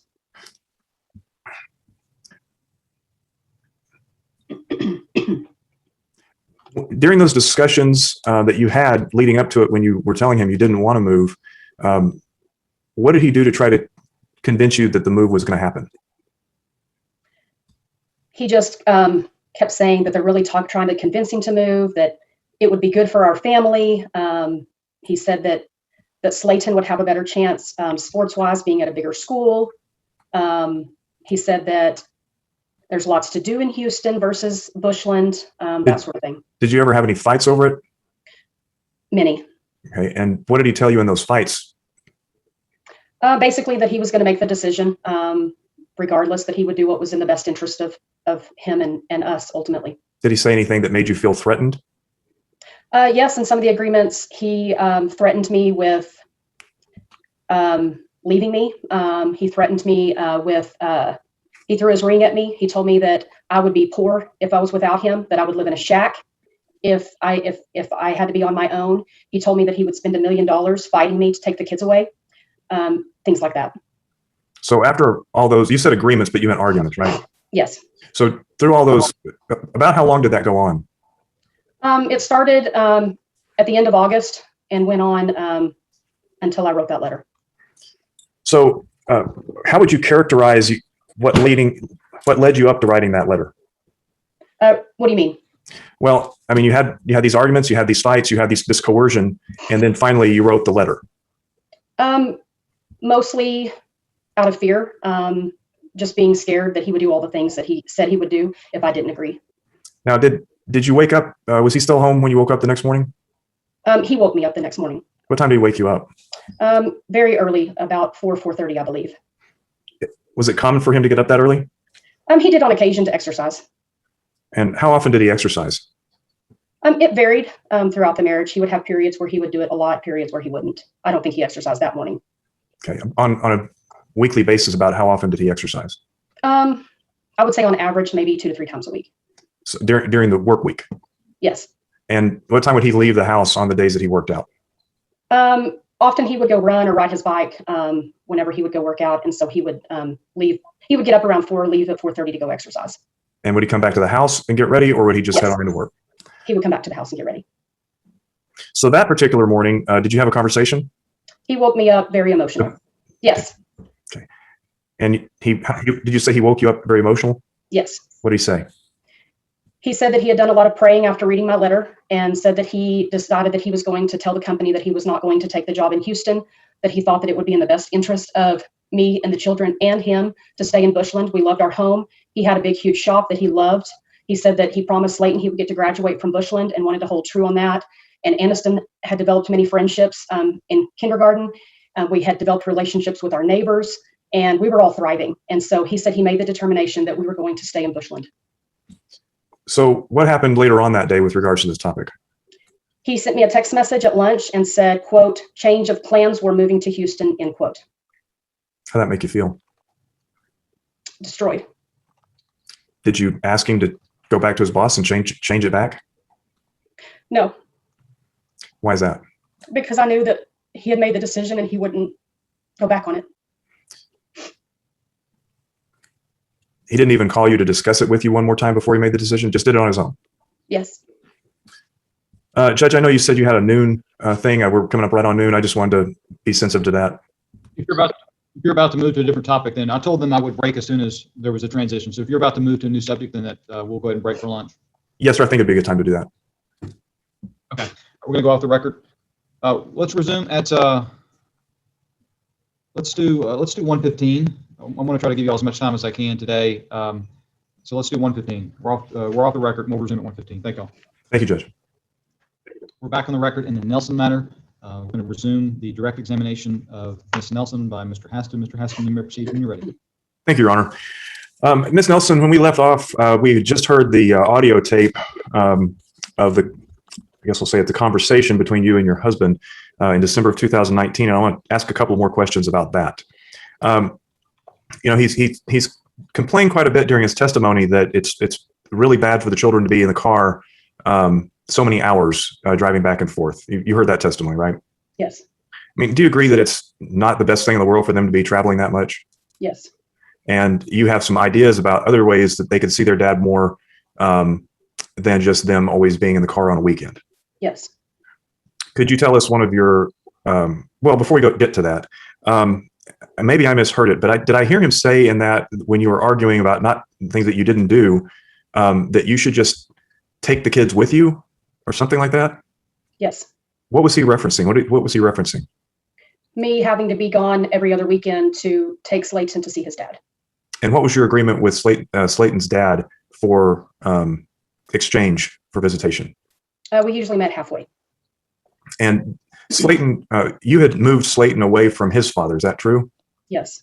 And that was because of Mr. Nelson's job transfer? Yes. Which transfer was that? The first one was Midland. Mr. Adams, you're muted. It looked like you were making an objection, but you're muted. It's fine, Your Honor. I'm sorry. My apologies. You may continue, Mr. Haston. Okay. Which transfer are we talking about? The first one was Midland.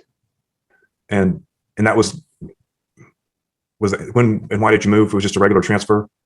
That was when we got married. Okay. And Mr. Nelson had a job with Phillips 66 in Midland. Yes.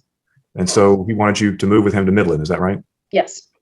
And he didn't, at that point, did he complain at all about what you were doing to Slayton, your young child at that time, taking him away from his father? Objection, Your Honor, leading. I asked a question. Overruled. Can you repeat the question? I'm sorry. Did he express any concern or concerns for the fact that you were having to take young Slayton away from his dad several hours? No, that was never brought up. And finally, after all the litigation, he said that he just gave up. But how did that litigation end up? Both times we had litigation, we came to a settlement. And as part of that settlement, did you all come up with an agreement on how to exchange possession of the children? Yes. What was that agreement? Oftentimes, more times than not, we met halfway, and that was the agreement, to meet halfway. And y'all lived in Midland and he lived where? In Amarillo. So I can't remember. I know we heard yesterday, we saw a map about distances and stuff, but how many hours was Midland away from Amarillo? 3 hours. So when your husband was saying that you should take the children with you in that audio, he was telling you should pack your two young ones in the car with you, Bryson and Aniston, and then drive them 3 hours to go exchange Slayton. Was that right? And then drive 3 hours back home to Fulshire? Yes. No, not Fulshire. I'm sorry, you were in Amarillo at the time. Yes. So in that audio, he didn't seem to have any problem with the kids spending 6 hours in a car. Correct. Now let's talk. You mentioned, do you remember when you said, Bo, I've been bleeding for 3 months, and then you remember him saying, I don't give a shit. You remember that? Yes. So let's talk about that. When you were bleeding for 3 months, what was your health problem that you had?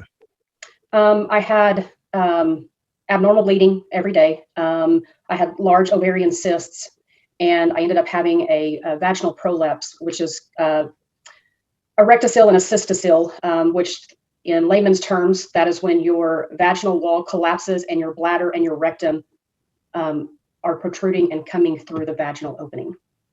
Was that very painful? Yes. And is that mostly what was causing the bleeding? It was a whole combination of things, but yes. And when did you start having all of that pain that you were dealing with? It started in around August. And so by December, it had been going on for what, 3.5 months at that point? Yes. At the time of that audio that we just heard, had you already been diagnosed by the doctor as to what needed to be done? Initially, they wanted to rule out and try a couple of things. They didn't initially. I'm sorry. Okay. I just want to know if you had already been diagnosed at that point. I had been diagnosed with the abnormal bleeding. Okay. Initially. And so had you been having problems in your lower area for quite a while before that? Yes.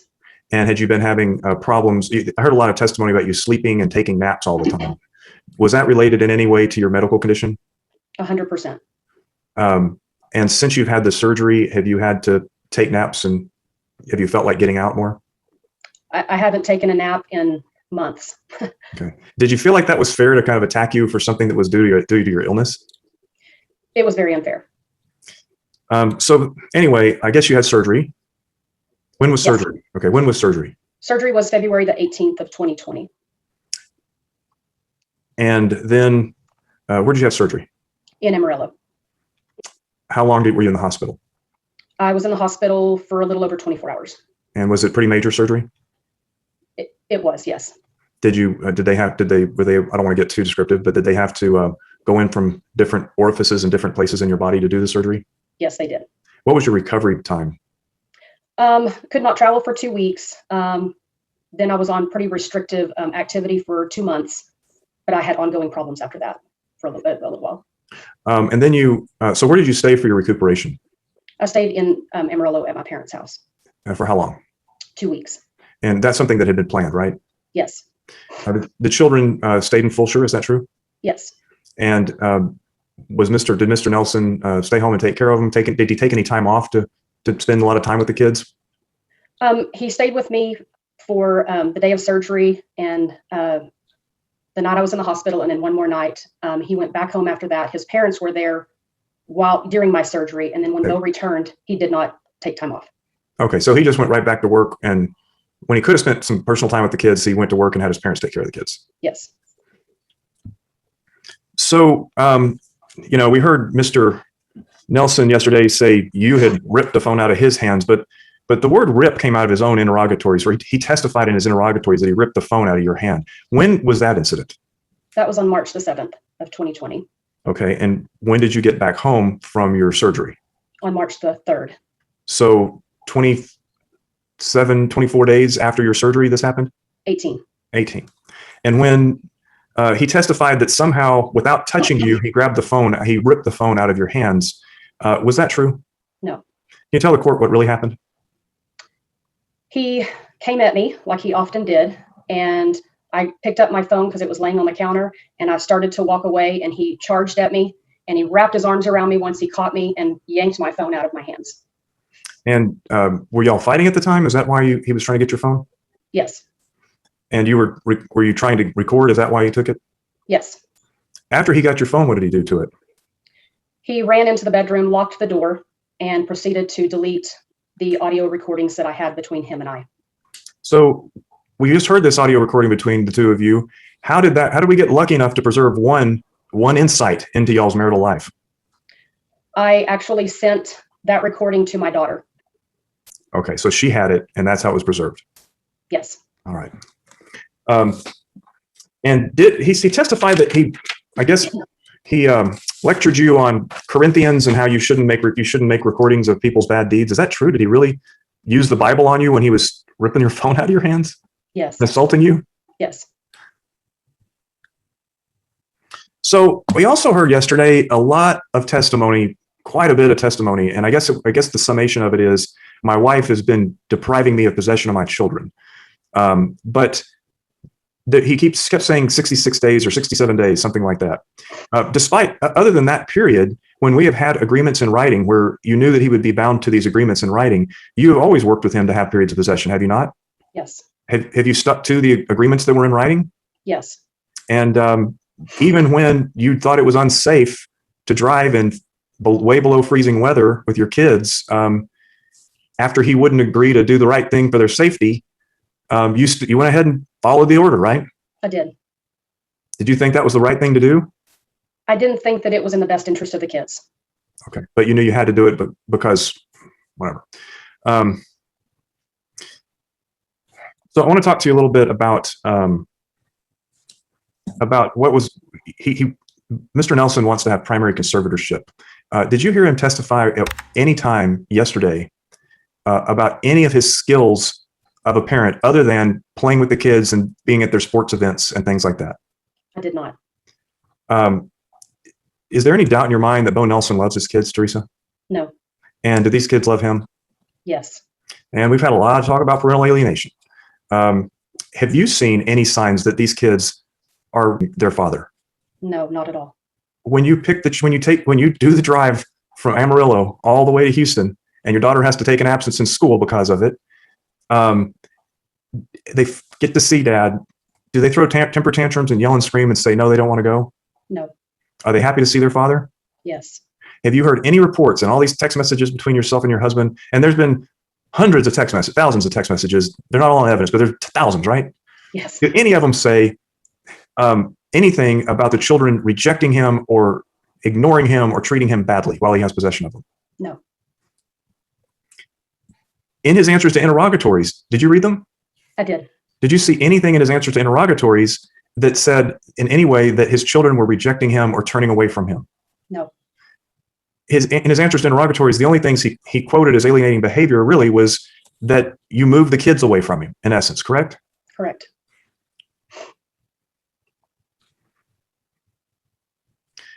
I want to talk about when y'all were living together, the things that you saw as far as he wants to have primary conservatorship. He wants to be the person who makes all the decisions for the children. He wants them to live with him on a daily basis, except he wants a nanny to take care of them the 9 or 10 hours he's not at home every day.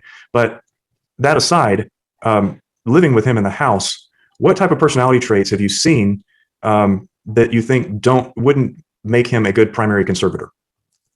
I think the most important ones are the fact whenever they were babies, he said, I don't do babies. Whenever they are sick, he doesn't do sickness. So he didn't do diapers, and he doesn't do vomit, and he doesn't do poop, and that's something that children do. I mean, there's nothing that I would like more than for my kids to not vomit and have diarrhea, but it's not something that you can, stop. And so those are two big things that he said that were very alarming to me because, that's a basic need. And so when they can't care for themselves, they've got to have somebody else care for them. So that's two of the big ones. So, but I'm also asking you about personality traits that he just has as a person. You've experienced it living with him and the way he treats you and the children in the home. Tell us about his personality traits. Okay. Some of the biggest ones are, let's see where to start. he's very hypercritical. So he criticizes all of us incessantly. We are never able to do anything right. And if we change it and try to do better, then he's criticizing that. And so, that's huge. He seems to have a lot of manipulative and controlling behavior. And so that sends a lot of fear through me that he would manipulate the children in unhealthy ways, that he would try to control the children, much the way he did me throughout the marriage. Okay. Anything else? Any other personality traits that he has? I mean, let's talk about this. He testified to some extent about the extramarital relations he's had. Do you believe that they're limited to, excuse me, back that up. Do you have information and belief that wasn't all that he did, that he put in his interrogatories? Yes. And what is your information that supports that? I have many text messages. I've had communication with some of the women that he's had affairs with. At least yearly, he has been caught in some kind of extramarital affair. I have many of the text messages to prove that. He has solicited sex online. He has sent and received inappropriate pictures. In my desktop, or in our computer room desktop, I found just a loose CD that I put in the drive, and it had naked pictures of one of his ex-girlfriends. And this was years after we were married. So it was very alarming as to where it came from. He has a black disc in the desk drawer that has pictures of his exes that show their breasts, show other private parts. So, I mean, I have a lot of fear that the kids would find some pretty explicit material if they looked in the right places. Does it disturb you that he is exposing his children, y'all's children, so quickly and easily to his latest girlfriend? Yes. I mean, he only has them, arguably 6 days a month, something like that on average? At most, yes. And yet half of those, approximately, he's got his girlfriend with him part of the time. Yes. Why does that concern you? Number one, he's still a married man. And so I don't feel like morally it's teaching our children much. I have a lot of concerns because he had barely met this woman that he was introducing the children to as a positive example for them, forcing them to sit in her lap and share a milkshake with her the day that they met her.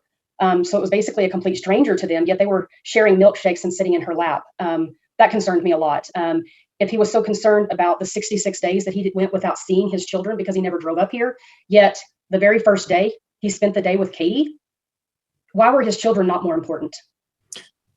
What name do your children call you? They call me mom or mommy. Okay. And recently, has one of them called you another name? Yes, in the audio recording from yesterday. And who is that? Aniston.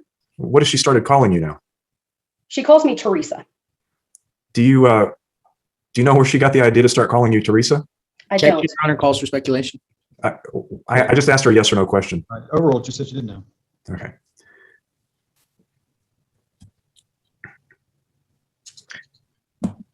You heard Dr. Harmon talk about different types of behavior that could be alienating to children. And you heard me ask her about taking down photos. Yesterday, Mr. Adams, I think, accidentally played an audio tape in which your son was talking to his dad about that. Did you hear that? Yes. I'm going to take you over to that now. Better? You want to give me a big hug? I can hear. Okay. I miss you so much. But I didn't like when you took down the pictures.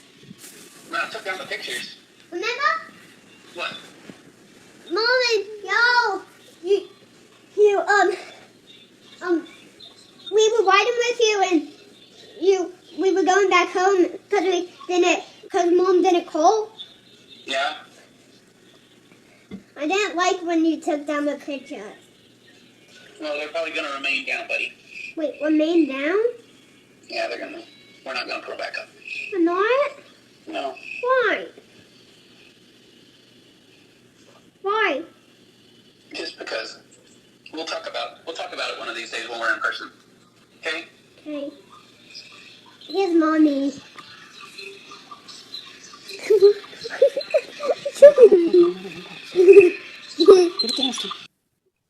Okay. So in that audio tape, was that your husband admitting to his son that he took down the pictures of you in the house Yes. and telling him he wasn't going to put them back up, right? Right. As a parent, you have a degree in psychology, don't you? I do. And have you done any reading during this divorce process about the best way to handle kids and take care of kids and make them feel comfortable, or as comfortable as they can be through the divorce process? Yes. What is one of the things you've learned about making sure you keep the other parent in the children's minds? I think it's hugely important for kids to have a relationship with both parents, and I always encourage it. Okay. And do your children have pictures of their dad where they're staying with you at your parents' house? They do. Okay. And do you make sure that, well, let me ask you this. Do you do your best to not say anything negative about Bo Nelson to your children? Absolutely. Do you understand that it could negatively influence the way they look at you if you say negative things to them about him? Definitely. And do you believe it would be fair to them if you talk to them negatively about their dad? No, because they love their dad. I noticed in the interrogatories that there was like a litany of dates and times and all the ways you've alienated your children by violating the court's order. And one of those was that you didn't always call within the time frame. I mean, our agreed order says that the kids get to talk to dad, what is it, between 7 and 9 o'clock p.m. every single night that they're with you. Is that true? Yes. And to the best of your ability, do you make that happen? Yes. Have there been times when you haven't been able to do it? Yes. And have you explained to Bo and told him why you couldn't do it on those nights? Yes. Have you done anything to prevent his FaceTime with his kids? No. Would it be fair to say that the majority of the time that you have them, the vast majority, these children get to talk to their dad every day? Yes. And let's get back to that 66 days for a minute. Was there a time earlier in the year that Mr. Nelson didn't see you or his kids for a period? Yes. When was that? That was from the end of March to the end of April. And how long was that? It was approximately 5 to 6 weeks. So about 40 something days? Probably. Why? So was that 40 days that you kept him from seeing his kids, Teresa? No. Okay. Well, you were actually, I think you were already back up in Amarillo by March, correct? Or are you still, Your Honor, leading. I'm trying to establish a time frame, Judge. It's leading, but I'll allow it overall. Okay. Where were you living during that period of time, Teresa? Bullshit. Okay, thank you. And so if you weren't keeping the kids from dad, where was dad? He had left to do a job in I think it's called Three Rivers, Texas. And this was in 2020? Yes. And so he was gone for 40 days to Three Rivers, Texas. And did he demand FaceTime with his kids every day during that period of time? No. How often did he contact the children during that 40 days? It wasn't every day, but I don't know. I can't give you an exact number. Okay, but it was less frequent than it has been under the temporary orders. Yes. Was he forced? Did he tell you if he was forced to go there, or did he tell you if it was an election? It was an election. Is that what he told you? Yes. What did he tell you? He just said with the COVID lockdowns that he wanted to ensure that he was going to have a job. And so he took a long-term job that took him away from the home. Did he show a lot of frustration and anger over being gone from his kids for 40 whole days? No. As part of you asking the court to make you the primary joint managing conservator, Teresa, you're also asking the court to order that Mr. Nelson pay child support. Is that correct? Yes. And you understand that we stipulated that his income exceeds the maximum child support guidelines. Yes. And so you're asking the court to order him to pay the maximum guidelines amount of $2,300 per month. Is that true? Yes. And David, I think we've stipulated that's the correct amount, haven't we? We've stipulated that he's a max candidate. Okay. That's what I meant, the number. And do you have any idea really what y'all have in the way of finances in order to pay attorney's fees? All I can see is what's in the Mint app. Okay, but you went to mediation in this case, didn't you? Yes. And there was an inventory there, wasn't there? Yes. And we did get some paperwork about finances in discovery, didn't we? Yes. So I'm going to try to refresh your memory on that. Does your husband get an annual bonus? He does. About when does he get that every year? Typically in February. Okay. Do you know if he got one in February of this year? I do not. In the past, do you know how much he got in 2020? I do not know an exact number. And do you know how much he got paid in 2019? I do not know, but it's been yearly in February. And do you know anything about his 401k? Just what I can read in the Mint app and could see through the discovery. What's your knowledge of how large his 401k is? The Mint app shows more kind of all of the net worth, which is about 1.7 million. Objection, Your Honor, non-responsive. Same. About how large do you think the estate is based on what little information you have available to you? 1.7 million. So besides the 401k, he has other liquid investments, doesn't he? Yes. Does he have an investing account? Yes. Do you know who it's with? I believe the main one is Vanguard. Okay. Do you know the balance of it? I do not. Does he have a stock account with Phillips? Do you know? Yes. Do you know the value of that? Not right offhand, no. Does he have a Roth IRA? Yes. Do you know the balance of value of that one? Not currently, no. Do you know what the credit card limit is on the Chase credit card that you've been allowed to use? I believe that it's somewhere around 30,000. Okay. And do you know what the current balance is on it? Not at this moment, no. And does Mr. Nelson usually make big payments on it after attorney's fees have been paid? Yes. Would you have any problem with an order from the court to order him to just continue to pay my attorney's fees as he pays his own attorney's fees throughout the case with that credit card? No. Do you believe it's necessary to have an attorney represent you in this case? Yes. And did you hire me to represent you throughout this case? Yes. And do you believe that the work I've done has been reasonable and necessary in representation of you and the issues that you're presenting today? Yes. We've got in evidence the contract or the engagement letter that you signed for my services, correct? Yes. And that sets out my hourly rates and my staff's hourly rates. Do you understand all that? True? Yes. Do you know what the current work in progress balance is right now? I have not received a bill, but I'm assuming it's pretty high. And I think I heard your husband testify yesterday that the fees have been somewhere around $100,000 so far in this case. Is that true? Yes. So let me move on. Does your job, is the job you're doing right now, I think you said pays $37,000 a year, correct? Yes. And besides asking for child support and the payment of your attorney's fees, are you asking the court to also order some temporary spousal support during the pendency of this case? Yes. Have you submitted 2 different financial information statements? Yes. And why is that? One showing what it would cost for me to live in Amarillo versus the cost to live in the greater Houston area. Okay, I'm going to pull up R19 for a minute and show you that one if I may. This is the financial information statement if you were living in Amarillo. I believe so. Yes, this is living in Amarillo. All right. And so you've listed your income and your husband's gross monthly income, and then you've listed withholdings. Yes.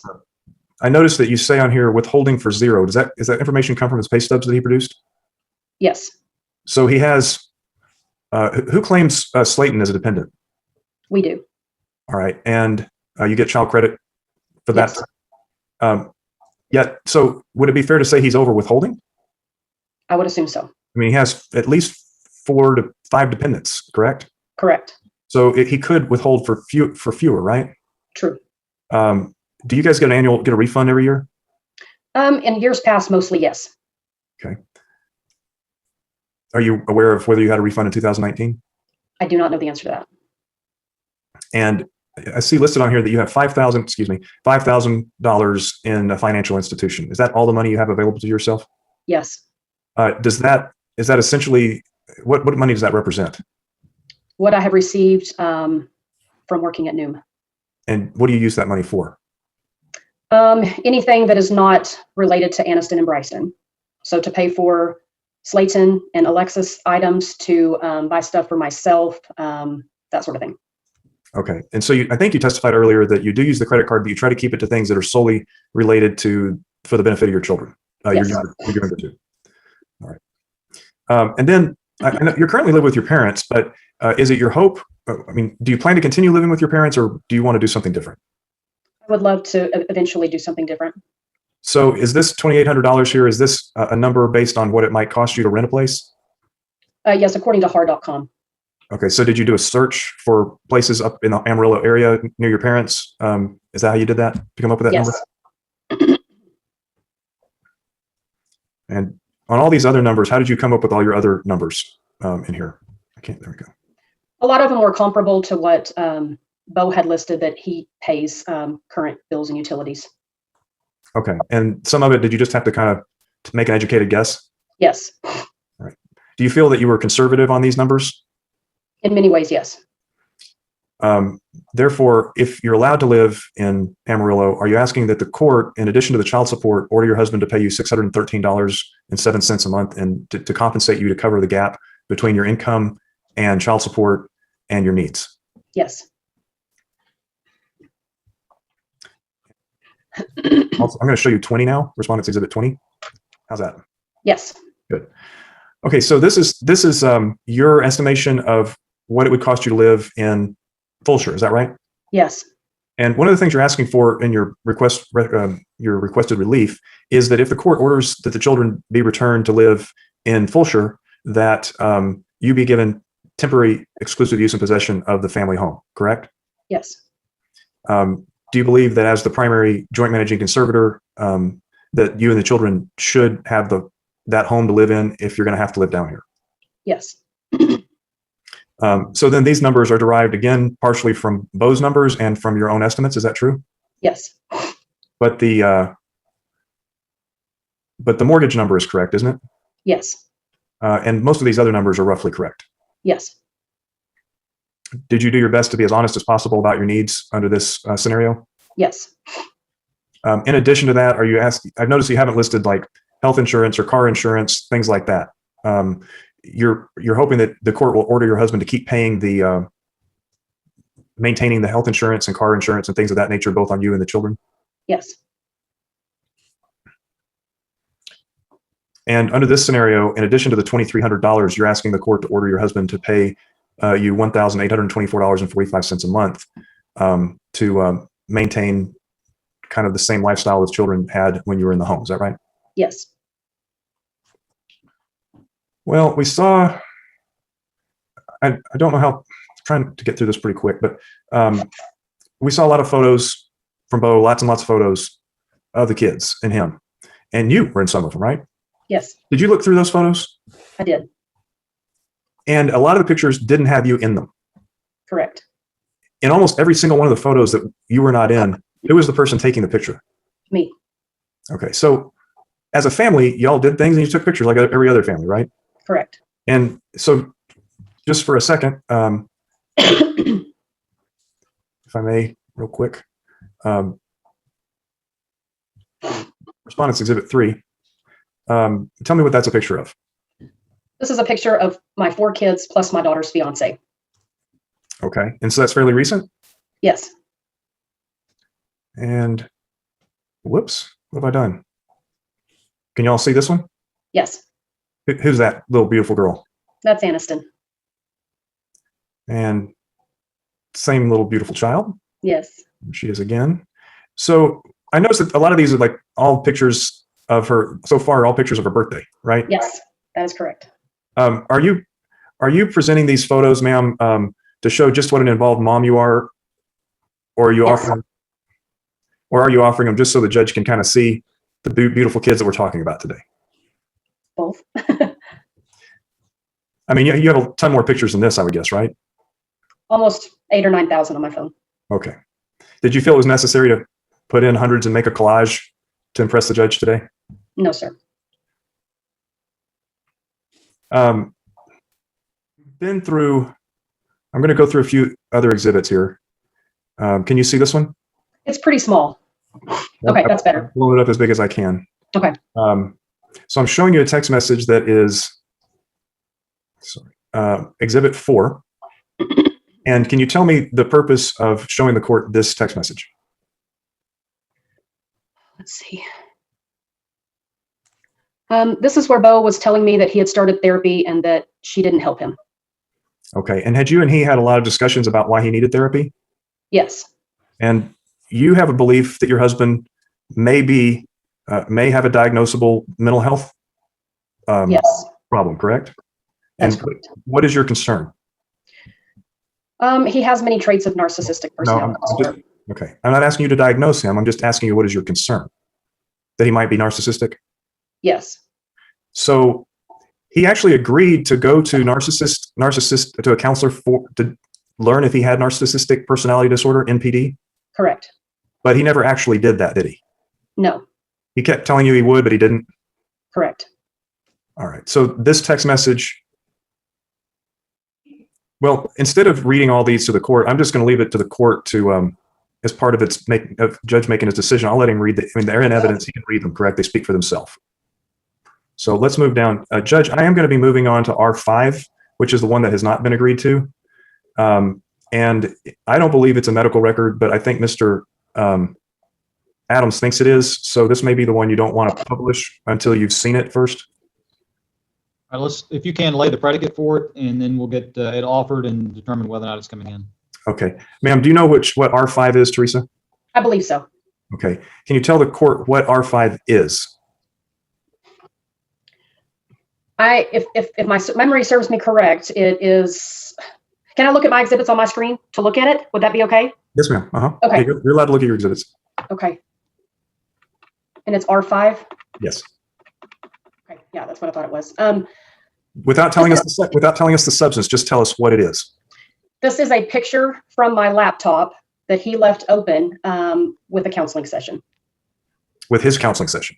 Yes, online counseling session. Okay. And is it only the things that he's saying in it and not anything that the therapist is saying back to him? Correct. So in essence, it's just his own words on a screen. Correct. And does this picture fairly and accurately represent the scene as it was at the time you took that picture? Yes. Judge, we would offer R5. Mr. Adams? Objection, Your Honor. First of all, if you look at the end of the message, there is a response from who I assume is the therapist, although I don't know. So this is not just his thoughts. Secondly, I would say that Mrs. Nelson hasn't laid the predicate. She said that she took a picture of an open laptop. We have no idea if Bo is the one that authored this material or one of his children or a random person online or anything. So whether it's mental health protected information or not, Mrs. Nelson can't authenticate this. She was not a party to this conversation. Judges, as you know, authentication is a very low threshold. And if something is what it purports to be, it should come into evidence and then leave it up to the fact finder to determine the weight to be given to it. I could ask her a couple more questions about if she read the contents of it and it couldn't have been anybody else but her husband. But if you want me to, I'll ask those questions. I'm okay with the authenticity. My issue is there a comment at the bottom of the picture that is from someone else, or because I've got conflicting evidence on that. She says it's all her husband's writing. Well, let me understand that. Let me hit stop share for a minute so I can look at it off screen. All right, I only want to use, for the purposes of this exhibit, the first page of the exhibit, Judge. I just want to offer the first page of the exhibit, not the entire document. So that one does not have anything from anybody else on it. All right, Mr. Adams, I understand your objection to the authenticity. Are there any other objections to page 1 of this document? Well, Your Honor, generally, I would just say that I still think it's mental health communication. Now, I heard what the court had to say yesterday about how it views that in terms of parenting cases, but I would still object on the record that I think it's a protected mental health communication and that it's privileged and that it should be viewed by the court. Okay. And Ms. Kern, you want to weigh in on this at all? No objections, Judge. We need to just admit the objections to R5 are duly noted, but R5, the objections overruled. The first page of R5 is admitted. I am going to stop the screen share. Are you going to share this, Mr. Hassan? And what has he told you about those things? He tells me that, he always has compared me negatively against his exes and affair partners. So In what way? Whether it's my body shape after having children, I've been told that I'm fat. I've been told, comments about being older than him, cutting me down from head to toe. All of his affair partners were much younger than me and had not had children.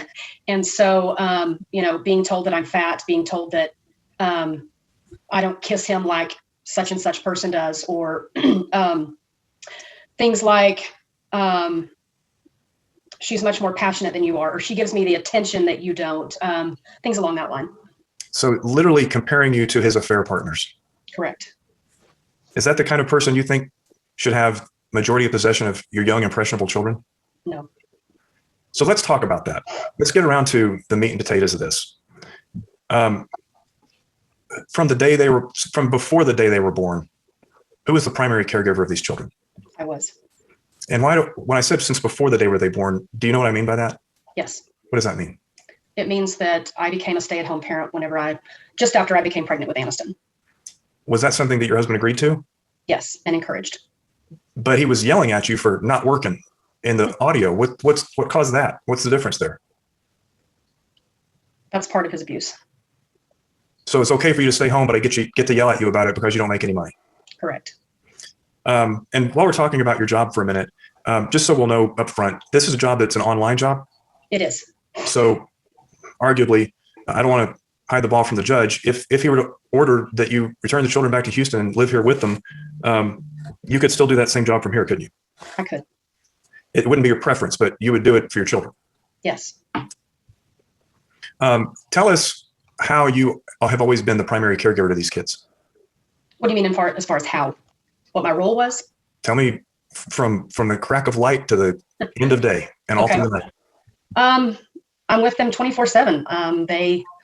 From the minute they wake up, I greet them. I get them ready for the day. I dress them. I feed them. I pack school lunches. I drive them to school. Bryson is not in school yet, and so he's home with me. And so my job is very flexible and wants us to take hourly breaks, and so it allows me to spend time with him. He actually can come in and be right here with some of my meetings. They encourage a healthy family work-life balance, and so it's amazing. I pick Aniston up from school. We attend her extracurricular activities. We go with Slayton and watch him play his sports endeavors. We cook dinner or grab a bite to eat if it's a really busy night. Once we get home, we do homework, we read, we let her write, the kids play, and we have a bath after dinner and homework, and that's when they call their dad. And then as we climb into bed, the first thing we do is pray, and we give thanks, and then I usually tuck them in and snuggle with them in bed. You heard the testimony by your husband in my cross-examination where he said that he was just getting him out of the truck, I think, and somehow his elbow just popped out of its socket. And then it's happened a bunch after that. Is that really what happened? No. What really happened? We were trying to get ready for a football game that my daughter was cheering at. And we were rushing around trying to get ready. And I asked Bo if he would get Bryson dressed. And so this was a Friday early evening. And he was mad that I was asking him to help get Bryson dressed. Bryson at 9 months was not cooperating, not participating, not wanting to get dressed. And Bo got angry and he yanked him up by his arm to try to get his pants on him. And he heard a pop. We went to the game, and there is a picture of Bryson smiling at the game, but he could put no weight on that arm and he could not crawl for 3 days. So he went from Friday night until Monday morning when I took him to the doctor against Bo's wishes.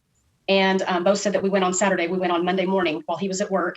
And the doctor did an x-ray, diagnosed him with nurse's made elbow. She reduced it in the office. And she said, let's just see how he does. He got down on the ground. He was able to put pressure on his arm and he was able to crawl. Okay. Now we've heard about Alexis and Slayton quite a bit. If you're able to live in Amarillo, your children don't have to be separated from their older brother, correct? That is correct. If you have to move back to Fulshire, then the children won't be around their older brother, right? That is correct. And it's going to be very hard for you to see your son, correct? That is correct. And I assume that if you did have to move back to Fulshire, when dad has his weekends, that's when what would you probably do on those weekends? I would definitely go see my son. All right. I used a phrase that your husband didn't seem to recognize yesterday, self-sacrifice.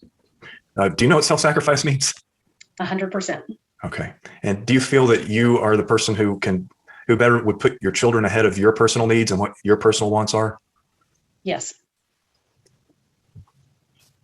I'm not trying to set it up to make it easy on the judge to order you to move back, but I'm just trying to help illustrate that you would do whatever you need to do to be there for your kids. Is that right? Yes. But you're still asking that he allows you to live in Amarillo. Yes. Let's talk about why you want to live in Amarillo. Okay. Do you have any family members or any close friends anywhere close to Fulshire, Texas? I have a cousin who spends half of her time in Houston and half of her time in Elbert, Texas, where her parents are. A really close cousin that you spend a lot of time with? No, Okay. Does your husband have any close relatives or friends that live here? Any No. kind of support? So neither of you have any support system here. no, And we heard earlier that although your husband wants his kids to end up going to high school here, and it's very stable here, he works in the oil and gas business. And even back in June, he was afraid he was going to get laid off, right? yes, Are you concerned about that type of stability? it's concerning. More moves for the kids? Yes, If you're allowed to stay in Amarillo, do you think that you pretty much could stay in Amarillo until the kids do graduate from high school? yes, And do you have a support system in Amarillo? yes. Who is your support system there? I have a lot of extended family. My parents live here. My brother and his wife and their kids live here. My brother lives about an hour. My other brother lives about an hour and 20 minutes from Amarillo. My grandma lives here. I have numerous aunts and uncles that live here. The school that your daughter is going to, your mother teaches at?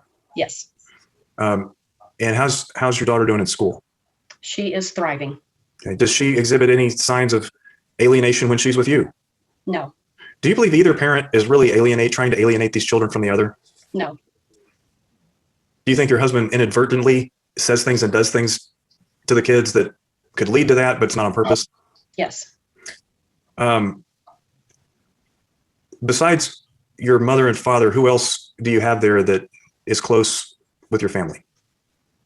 Besides family members or just my parents? No, I mean, let's talk about, do you have any close friends there that could be there for you if you had to go up to be in the hospital or, you needed a break or whatever?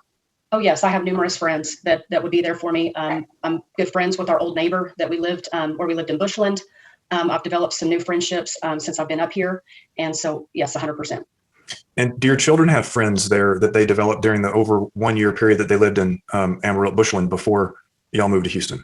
Yes, And have your children have they rekindled well, they weren't gone that long, right? So they didn't have a chance to really need to rekindle those relationships. correct. I mean, your daughter only went to school. How long did your daughter physically go to school here in Fulshire, From January 7th until spring break, which was in mid-March? March. Mhm. And your husband was talking about how well established he was in school here, but it was only, what, 3 months? Not even. Do the children have any significant concerning health issues?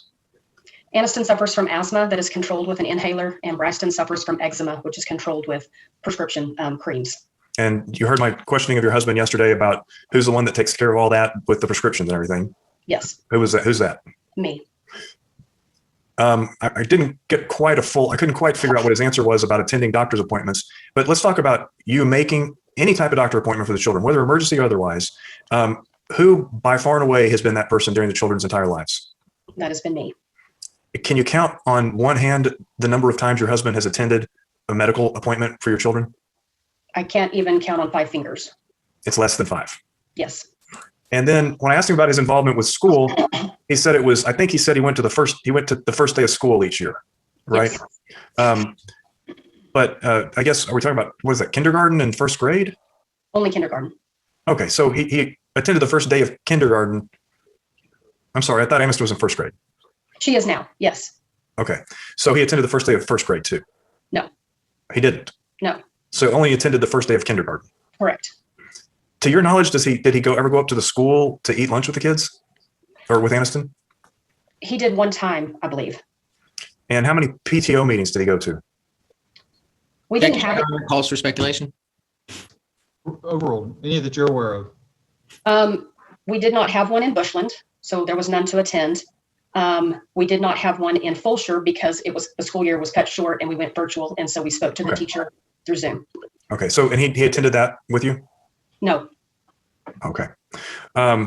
Did you let him know there was going to be one?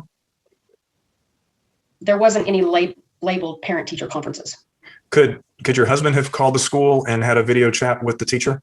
Yes, Is there anything that you've done at the school to keep him from being involved in what's going on at school with Aniston? no, So he can call him and get any information he wants about your child. yes. To your knowledge, has he done that at all while she's been in school up there? I believe that he has reached out to her teacher once or twice. Okay, fair enough. Does Alexis come home very often to Amarillo? Yes, And how does she get along with her little siblings? she adores him. You said that she has a job already, She does. and she's about to get married. She is. And I assume since Bo was involved in raising her for 9 years, I assume you're going to encourage your daughter to invite him to the wedding, right? Yes, Because he said he hadn't heard anything, but it's not until June, right? Correct. Do you think that's an alienating behavior to encourage your daughter to invite her or maybe by then ex-stepdad to her wedding? No. Sorry, Judge. I'm just scrolling through to see what I can cut out and move on. I understand. Judge, while Mr. Haston does that, is it possible to take a very, very quick 5-minute break? Well, I was about to ask him, how much longer do you think you have with this witness? You may not know yet, but do you have an estimate, Mr. Haston? I'll be wrapped up, whether I want to or not, Judge, I'll be wrapped up by 3. I'll make you that promise. Okay. I was planning on trying to get through the direct and then take our afternoon break, but we'll go ahead and we'll just do a 5-minute break so everybody can hit the restroom, whatever they need to do, and then we'll come back and we'll take another about 10-minute break later in the afternoon. But we're going to be in recess for 5 minutes. Thank you. Okay. All right. I didn't check the time when I left, but everybody's back, so I guess I'm okay. We're back on the record. We're going to pick up with the direct of Ms. Nelson by Mr. Haston. You may proceed, Mr. Haston. Thank you, Judge. Ms. Nelson, one of the things that's been discussed is the amount of time that your husband's been away from the home in the past. And, arguably 2020 was an odd year, so not as much travel. But in the past, I had asked him about 2019, and of his own testimony, he was gone 81 days in 2019. And I'm going to show you, can't find it. In our evidence, we spreadsheeted that, and then we also created a chart. And 81 days is approximately 22% of the entire year, isn't it? Yes. Was that an aberration of his travel in the past, or was that pretty much how much he traveled in a given year? It's pretty accurate. And did that also include, his fishing and hunting trips? Yes. We heard about him hunting and fishing when he said, well, if you're not going to get a job, then I'll do me. And then he said he'd go hunting and fishing more. Tell us about his hunting and fishing trips and how frequent they are. Whenever we lived in Oklahoma, he was a part of a fishing club with his dad. And so probably 9 months out of the year, he was in this club fishing tournaments monthly and then pre-fishing the week before the tournament. So he was fishing a lot during that time. He continues to fish as often as he can, or the boat allows him to when it's working and whatnot. Fishing is a huge part of his life. He says it's his way of de-stressing and getting away from everything. And so it's something that he loves to do, and he does it often. Do you get to have any hobbies and run off for the weekend? No. What is pretty much your entire job besides your job? My job is to be a mom. And how do you like that job? I wouldn't trade it for the world. All right. I'm going to show you, I'm trying to get something to disappear from the screen real quick, and I want to show you something. I can't get it. Judge, if I may, I'm going to share my screen briefly. I'm going to show you Respondents Exhibit 15 and ask you if this is the pie chart that we made from that spreadsheet. Yes. And so this pie chart shows that if you include his personal time plus his out-of-town work time, close to 25% of the time, right? Yes. And that didn't just happen in 2019, your testimony is? That is correct. How many weekends, how much time are you gone from your kids during the year? Rarely.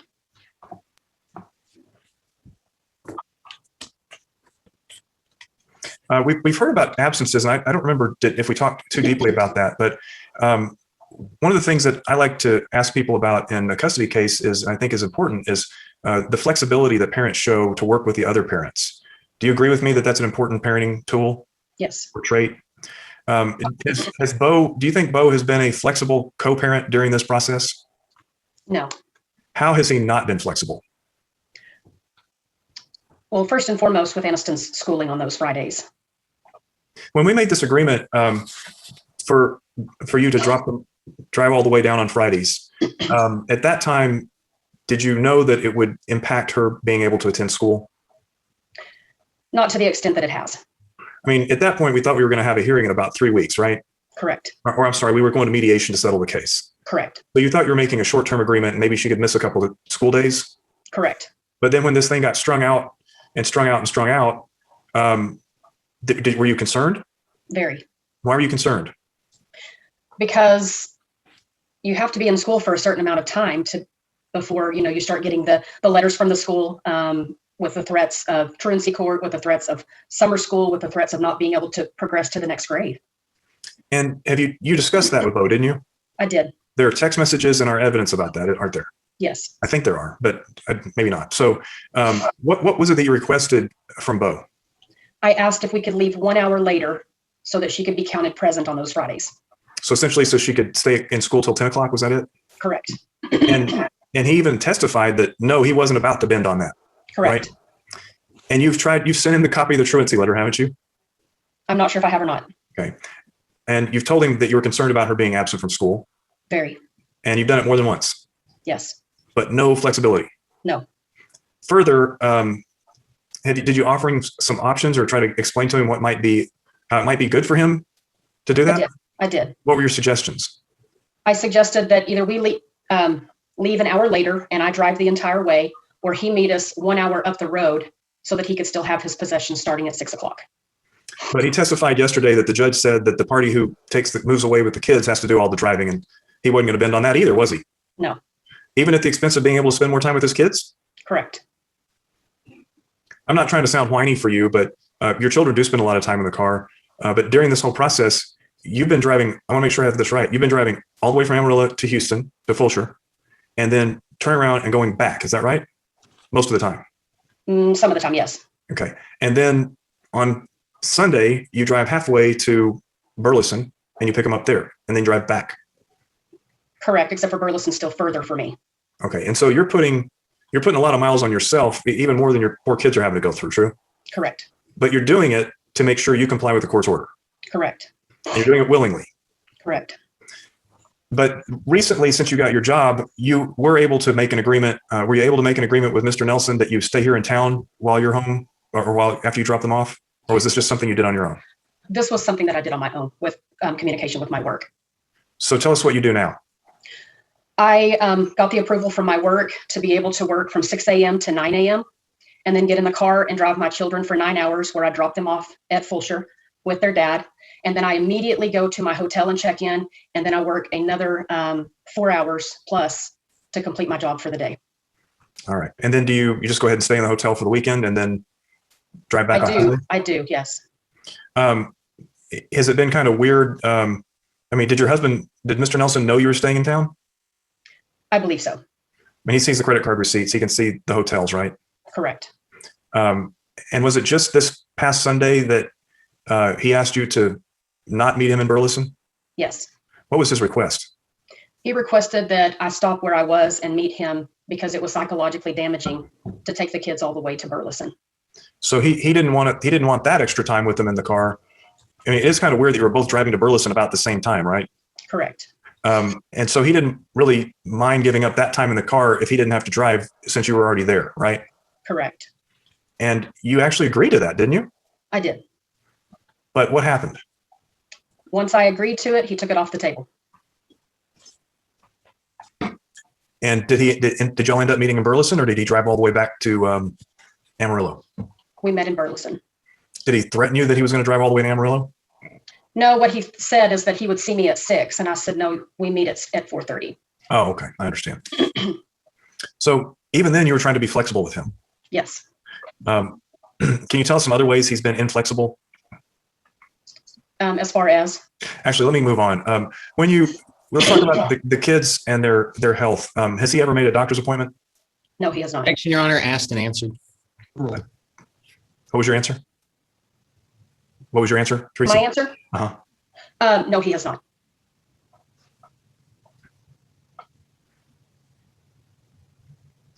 I heard talk about Slayton being very aggressive and angry yesterday. About when was that? When we were approaching a move. Was that the move? Was that the move to Houston? That was the move from Stillwater to Bushland. And after that, when y'all moved here, how did that affect your son? He was very depressed. He stayed in his room nonstop to avoid conflict and emotional and verbal abuse from Bo. He cried himself to sleep every night as a 15-year-old. And he just wanted to be back in Bushland where he was promised to get to graduate from. Did you hear your husband's testimony yesterday that he hasn't even tried to apply to get transferred or even ask about getting transferred back to Amarillo? Yes. Do you think it would be in your children's best interest to be allowed to have their primary residence in Amarillo? Yes. Do you think that if the court ordered that, then your husband may actually begin the process of doing what he's done in the past Yes. and ask for a transfer? Yes. If you were allowed to live in Amarillo, the children would get to continue the healthy family bonding between their siblings and all their friends and their families that they've grown up with essentially over the 8 years, correct? Correct. And Amarillo has been really the only hub for all y'all's travels, hasn't it? Correct.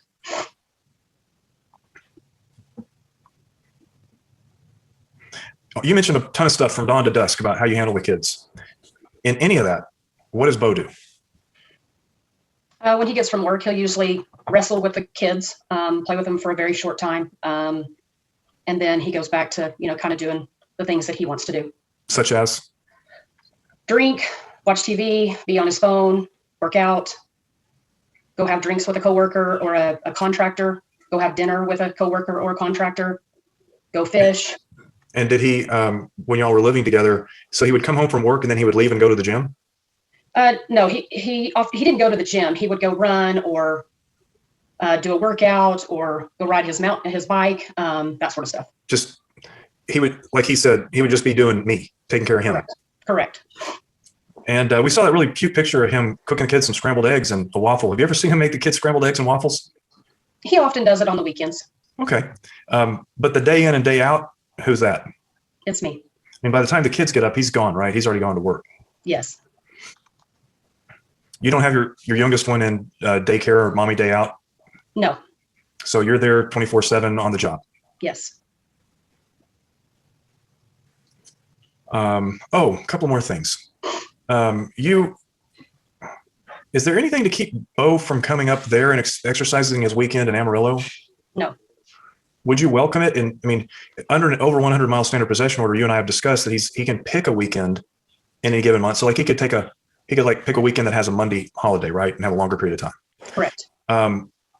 But if he really wants to see the kids more, would you be agreeable to him having actually a standard possession order, and just ask that maybe he take one of the weekends up there so he can be around the kids and their environment, their friends, and let them experience, so they're not always having to come down here and be away from the world they've got going up there. That would be awesome. Again, some self-sacrifice, right? Correct. Has he offered to do that? No. And he's only come up there once, hasn't he?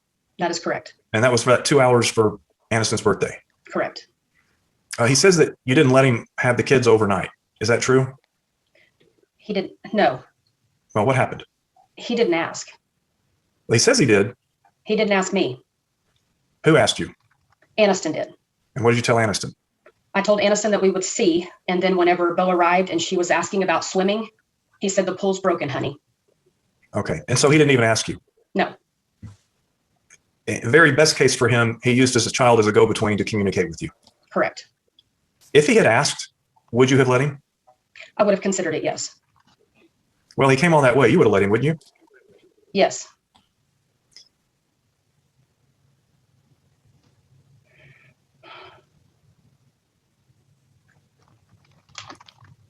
I'll pass witness, Judge. Oh, 3 o'clock. Okay, Mr. Adams? Just shy of 3. Do we want to take a break, Your Honor, before I get started? Or I would say let's get 30 minutes in, 30 to 45 minutes in, and then we'll take like a 10-minute break. excellent, Your Honor. Give me just 1 second. Mrs. Nelson, hi. Hello. Earlier, we heard you testify regarding your move to Fulshire from Amarillo. And you wrote a text message to your husband where you said that you thought that he was a man of God and that it was his decision whether or not your family should move to Fulshire. Is that correct? No. What's incorrect about that? I don't know if I referred to him as a man of God. Okay. Did you refer to him as a godly man? I would have to go back and read that specifically. I'm not sure. Okay. Give me just 1 second. Teresa, you're allowed to look at your exhibits too. Okay. Do you know what number it is by chance? I believe it is P12. P21, I think. Yes, P21. It's P12. Yeah, sorry about that. Wait, no, not P12. Ms. Nelson, what is this? That is, I believe, the church message for that day. These are text messages that were sent between you and your husband, correct? Yes.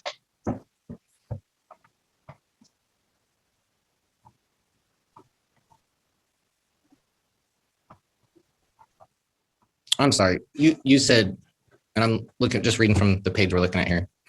I've seen you become less self-centered. I've seen you become less abusive and more loving. I've seen you make decisions with your family in mind and more than your self-promotions, money, and admiration. I watched you pay for my oldest daughter's college, even when you probably didn't want to. I watched you sustain our finances.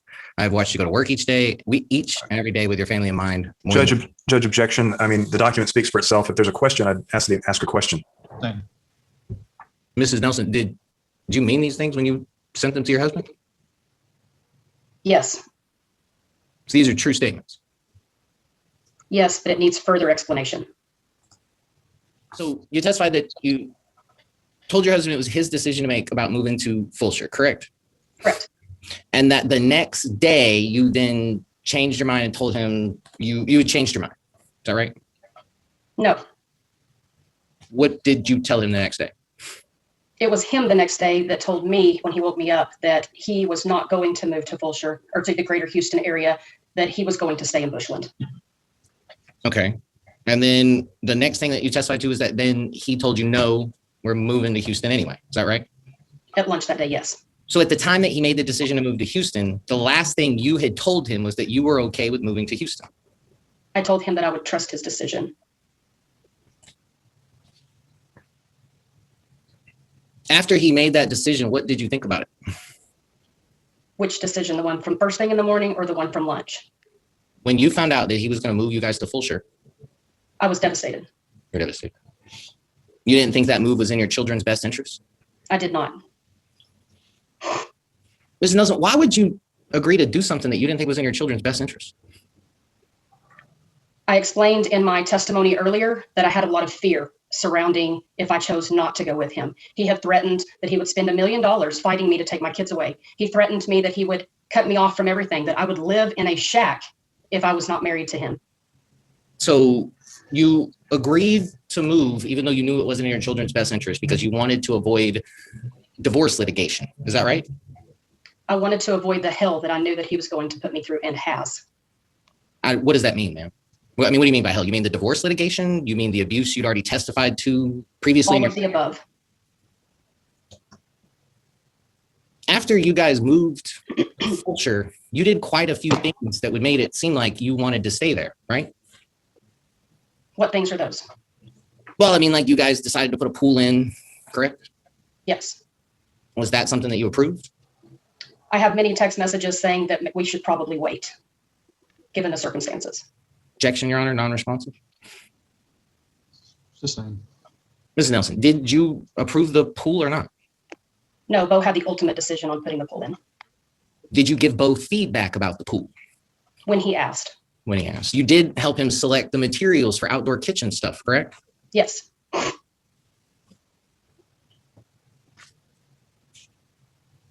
mentioned just now, the reason why you didn't want to act in your children's best interest was because you were afraid of the hell that Bo was going to put you through, correct? Yes, You ended up filing for divorce first, though, right? I did. What changed? Whenever Bo was gone for those 6 weeks, I had time to heal from my surgery and all of my complications. I had my babies there, all 4 of them. I had a lot of time to spend in prayer. I had a lot of time to gain clarity. He threatened me in May, on May 17th, with leaving me for somebody better if I didn't meet all of his needs and get well immediately. And I just was seeing that the picture was on the wall, that he had no intentions of changing. So when you told us earlier that you didn't act in your children's best interest because you were afraid of him, that was a lie, right? The answer actually was that you weren't sure if he was going to change yet. No, sir. Wasn't that what you just testified to? That the difference, the reason why you filed for divorce was because you had healed, you had changed, and you had decided he wasn't going to change, correct? At that moment, yes. At that moment, yes. Objection, sidebar, Judge. Repeating the witness's statement. Same. Ms. Nelson, you testified quite a bit that you're okay with a joint managing conservatorship, correct? Yes. But you pled for sole managing conservatorship, right? Yes, I guess, although I understand strategically the difference, why is it that you pled for that, but now it seems like you're arguing in court that you're fine with something different? because I want to do what is in the best interest of my kids ultimately. And so you think a joint managing conservatorship is in the best interest of your children Yes, because that gives their father, Bo, more ability to be in their life, correct? correct. You said within that conservatorship, though, that you want to be able to make the decisions. Is that correct? Correct. And you mean that you want to make the decisions after consultation with your husband? I would be willing to make a consultation with my husband. Yes. Okay. And the reason why you want the court to do that is because it's your position that have always been forthright with your husband about sharing information with him. Is that correct? To the best of my ability, yes. You testified earlier that one of the children, and I'm sorry, I don't remember which one, that they had 5 therapy sessions, but that you didn't tell your husband about it. Can you remind me which child we're talking about? They both went. Oh, they both did. Yes. And you didn't tell your husband about either of them attending therapy. Is that correct? At that time, I did not. Right. So you don't always keep them in the loop about what's going on with the kids, right? I said to the best of my ability. You also enrolled them in school in Amarillo, and you didn't tell your husband when you did that, correct? Correct. Why is that? Because I had filed for divorce, it was time to enroll the children. And so I chose to enroll them here. Sorry, ma'am, I don't think you answered my question. Why didn't you tell your husband that you enrolled them there? Because at the time we were not communicating. So there are times when you and your husband don't communicate, and it really wouldn't be feasible, the relationship that you're proposing, where you make joint decisions. Is that correct? No.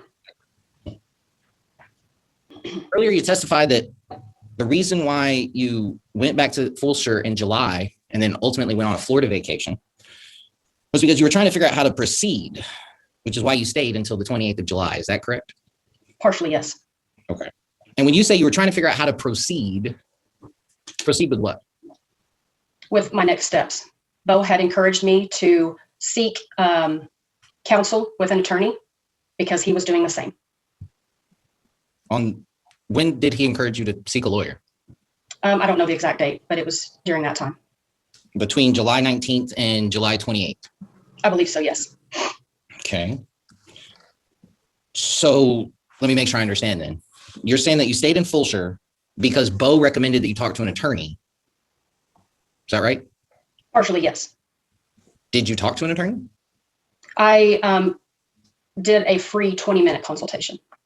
Okay. And so I guess what I'm trying to get at here is you said that you were there because you're trying to figure out how to proceed. What were you trying to figure out how to proceed about? You're answering that it was the divorce, correct? I said my next steps. In the divorce, is that correct? No. Next steps moving forward from that time period. You mean with just your life in general? With regards to our family as a whole. So I'm trying to figure out, Mrs. Nelson, and there's an exhibit in evidence, right? A handwritten note that you wrote on July 28th. I'm just trying to figure out at that point, right? Were you and your husband divorcing? Were you separated? Or were you back home in Fulshire working on your marriage? I came back home to Fulshire because he ran with my children, sir. Okay, but he didn't run with your children to Florida. You went on a Florida trip with him just a few days later, correct? Yes, he coerced me into going. Objection, Your Honor, non-responsive. Other than yes. You also asked for an injunction for drinking? You don't really think that Bo has a drinking problem that you need to be worried about with your children, do you? Yes, I do. You do. I mean, there's a lot better ways, if that's really what you're concerned about, to prevent him from drinking, right, other than just an injunction? I don't know what you mean. Okay. You said that Bo would have 3 to 4 drinks per night, and that when Mr. Haston asked you how many times you'd seen him drunk, you responded that you had seen him drunk and puking 10 times between 2011 and 2020. Is that right? Yes. So you think that a man who's been drunk 10 times in almost a decade needs an alcohol injunction? I think that it's important that he be sober whenever he has his children. He testified that when he starts drinking, he's actually giggly and fun at first, right? Yes. And so you just testified that the majority of the time he doesn't drink to get drunk because that's only happened 10 times, right? Correct. So a giggly drunk, let me rephrase, a giggly drinker is probably not the worst thing in the world for children, right? It depends on how you see it.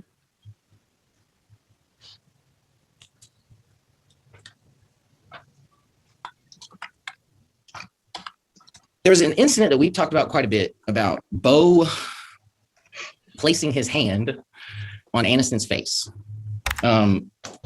You testified earlier that Aniston was suffering from serious side effects from some medication she was taking. Is that correct? Yes. And what was the name of that medicine, did you say? I don't know. I don't have that in front of me. I'd have to look. Okay. Let me ask you a couple questions about that. So when you brought that up, I was thinking about how you said that you're always the one who handles the kids' medical issues. Correct. When you talked to their doctor about this medication before they were placed on it, what was that conversation like? It was the doctor in Stillwater, and she highly encouraged the medication and did not list any severe side effects to it. Okay. How long was Aniston on that medication?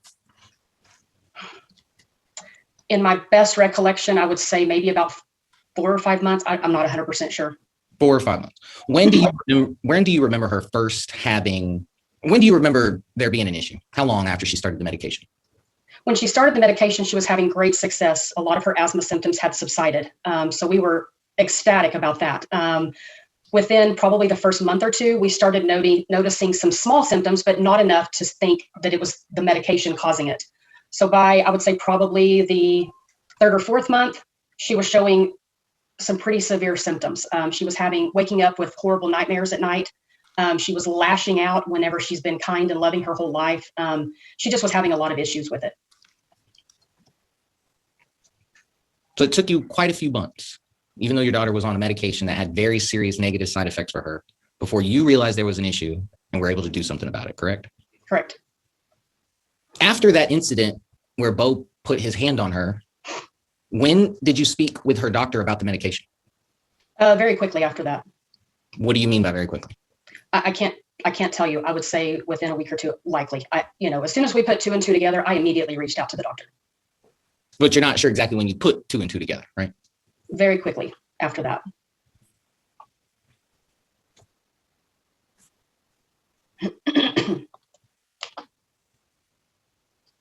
You testified about that incident that when Bo placed his hand on Aniston, that you reacted by telling him that to please not spank her in public. Is that correct? I said not to punish her in public, yes. Right. So the issue that you identified in your testimony was that you didn't want him to do that in public, correct? Well, I would prefer him never to hit her in the face. You would prefer it, but you allowed it to happen when y'all were in private, right? I don't think I allowed it to happen. I mean, he told me that he was going to punish how he saw fit. And whether that was in your children's best interest or not, that's what you allowed him to do, right? I don't think I allowed him to do it. Well, ma'am, y'all been married a long time. You just filed for divorce in August of 2020. I mean, you've been letting him do a lot of stuff according to you, right? I think that he is a grown man that is in control of his actions. And if he chooses that, I don't know how. I mean, I can step in after the fact, which is what I do. And he knows where I stand with thumping and hitting and backhanding in places other than the bottom. You say that he knows where you stand, right? Because that wasn't the only time that that's ever happened, right? Correct. So you've seen him repeatedly put his hands on your children. You didn't think it was in their best interest, but you didn't stop it, correct? Like I said, every time he did it, I spoke with him about it. You spoke with him about it.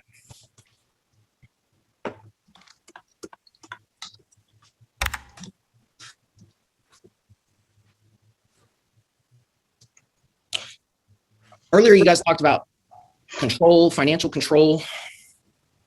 You mentioned something that just confused me. You said that let me ask you this question. Do you receive child support? I do. Who do you receive child support from? Shad Jurgensen. Okay. And when did you start receiving child support from Shad? Whenever we divorced. When was that? That was in 2006. 2006. So in 2006, you start receiving child support from Shad. Where does that money go? It goes into a bank account. Was that your bank account? Yes. Okay. And then you and Bo marry in 2011, correct? Correct. At what point do you start giving Bo your child support from Shad? Bo gained access to the bank account, and he has done all of the moving of the child support once it comes in. So you still have access to the account that the child support goes into, is that correct? Correct. And you allow Bo to move that money out of that account, correct? No, I didn't allow it. That's what he said he was doing. You gave him access to that account, correct? Yes, he has to be added jointly. And you did say earlier that he's helped pay for your kids' college education. Is that correct? Yes. You mentioned that if you violated the budget, his budget, you would get a reprimand. Yes. Can you give us what a reprimand like what? I think I testified that he would belittle me. He would cut me down. He would call me stupid, idiot, for not following his budget. Sure. But I didn't hear you say anything about he's never struck you for budget violation. There's been significant abuse. Has he ever hit you over a budget violation? I cannot attest to that currently. You're not sure if he's hit you? There's been so many times that there has been physical violence. I cannot remember it, how many times it was related to budget. Okay. So just so we're clear then, you're telling me that this man has been so physically violent that you're not sure exactly all the times that it happened. You're telling me that he's also struck your children more than once, that you didn't think it was in their best interest. But Objection, compound question. Same. You also testified earlier that you have access to a Chase Visa card. Is that correct? Yes. And you're not sure what the limit on it is, but you think it's at least 30,000. Is that right? Correct. Have you ever tried to charge something on there since the divorce has been filed and you've been unable to do that? Yes. When was that? I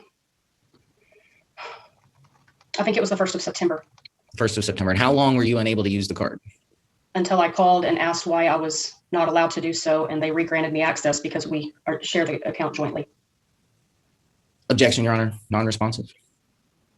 Same. Ms. Nelson, I just want to know when. How long was it after you weren't able to use the card until you could use it again? The next day. The next day.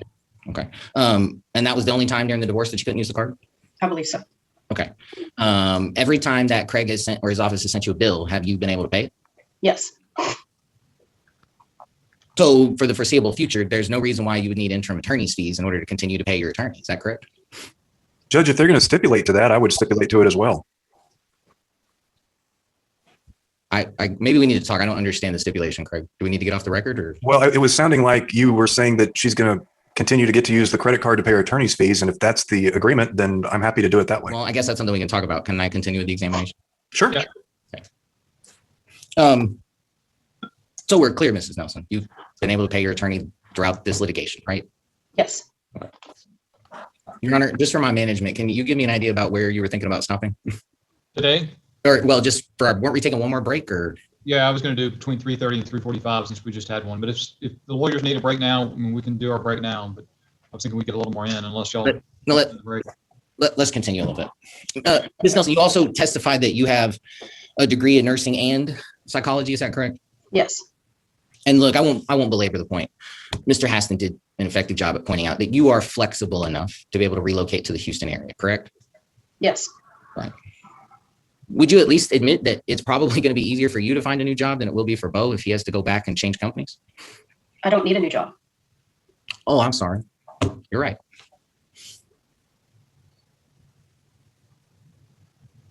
You also testified earlier about, I'd like to circle back to the text message that you sent to Bo regarding moving to Fulshire from Amarillo. Earlier, you testified that the reason why you sent that text message was because you decided to turn your problems over to God, and that's why I wrote the note about the move. Is that correct? Yes. Okay. So I understand. You turned the problem over to God, and you received an answer from God, and it was Bo's decision to make. Is that correct? I received the answer the morning he decided to stay in Bushland. You received what answer? That he woke me up and said, after receiving your letter and praying about it, we are going to stay in Bushland. So you didn't receive a word from God, you received a word from Bo. Is that correct? Well, I think God works mysterious ways and he talks to people. So, I mean, he obviously had an influence on Bo that night to where he would wake me up in the wee hours of the morning and tell me he wanted to stay in Bushland. So just so I'm clear, you do still believe that God is using your husband to affect your family, correct? Define what you mean by that. Ma'am, I'm not really sure. I mean, it's what you believe in. You're the one who was referenced in the recordings and in your writings about Bo being a man of God. So I'm not really sure what that means. What does it mean to you is essentially the question. I'm going to object. That's a misstatement of the facts, Judge. She doesn't call him a man of God. It's the same. You testified earlier about Slayton and Chad and Slayton being the visitation with his dad. Does he have a normal standard possession order? Is that? We do every other weekend. Well, so do you know, I mean, is it a standard possession order in fact, or that's just what y'all agreed to? That's what we've agreed to. Is there a custody order? Yes. But you guys don't follow the custody order. Well, the custody order states every other weekend because that's what his job allows since he moved to Tulsa. Okay. So what was the plan when you guys moved to Fulshire in January of 2020 for Shad and Slayton to see each other? Slayton flew. So you guys did have a plan for Slayton to see his dad when y'all moved to Fulshire, correct? Yes.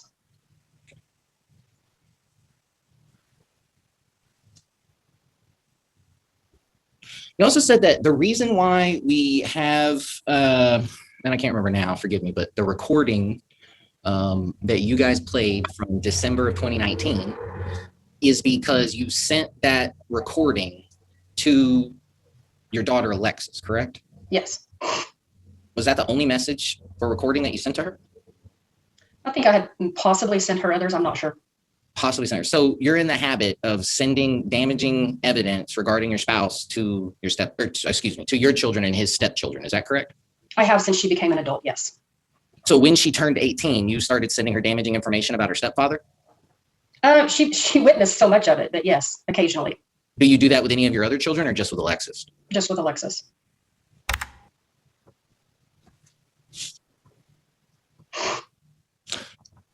You mentioned before, ma'am, that your support system is in Amarillo, right?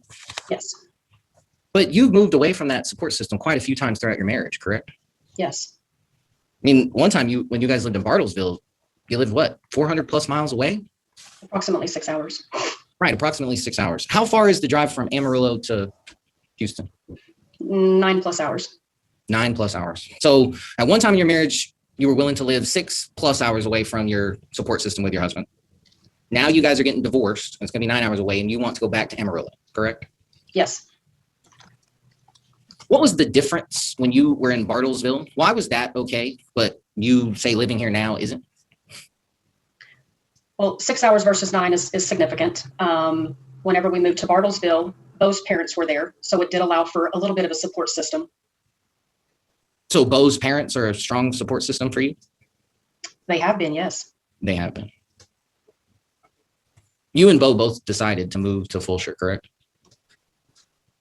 He made the ultimate decision. You went along with it. Yes.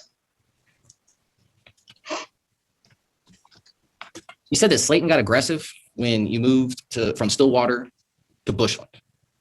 One time. And then he got aggressive again after you made him move to Fulshire. No, I said nothing about aggression whenever we moved to Fulshire. Okay. So he didn't get aggressive after he moved to Fulshire, but he did get depressed? Very.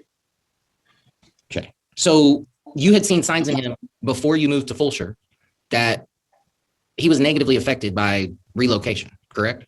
Correct. But yet you decided to move yourself and Slayton to Fulshire in January of 2020, correct? Yes. Even though you knew, because it had happened before, it was likely to have a negative impact on Slayton, correct? Yes. Why'd you do that? I've explained this a couple of times now, but I had a lot of fear. I was having a lot of medical problems, and Bo threatened me with many things if I chose not to go with him to Fulshire.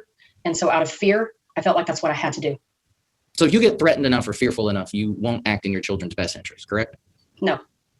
There was mention earlier about your daughter Alexis's wedding. And I do mean this with all sincerity. Congratulations, by the way. It's a big event. Thank you. How long have you been helping her plan that? She's doing a lot of the planning herself. Sure, yeah. Do you know, let me ask you this. When was the first time you and her had a conversation to plan or to talk about her planning this wedding? After she got engaged. When was that? I don't know the exact date, but I believe it was last September. Last September. Now, you and Bo filed for divorce the month before that in August, correct? Correct. So since last September, have you encouraged your daughter to invite Bo to this wedding? We honestly haven't had the conversation because she hasn't sent out any invites yet. You and your daughter haven't talked about inviting her stepdad that you're divorcing to her wedding?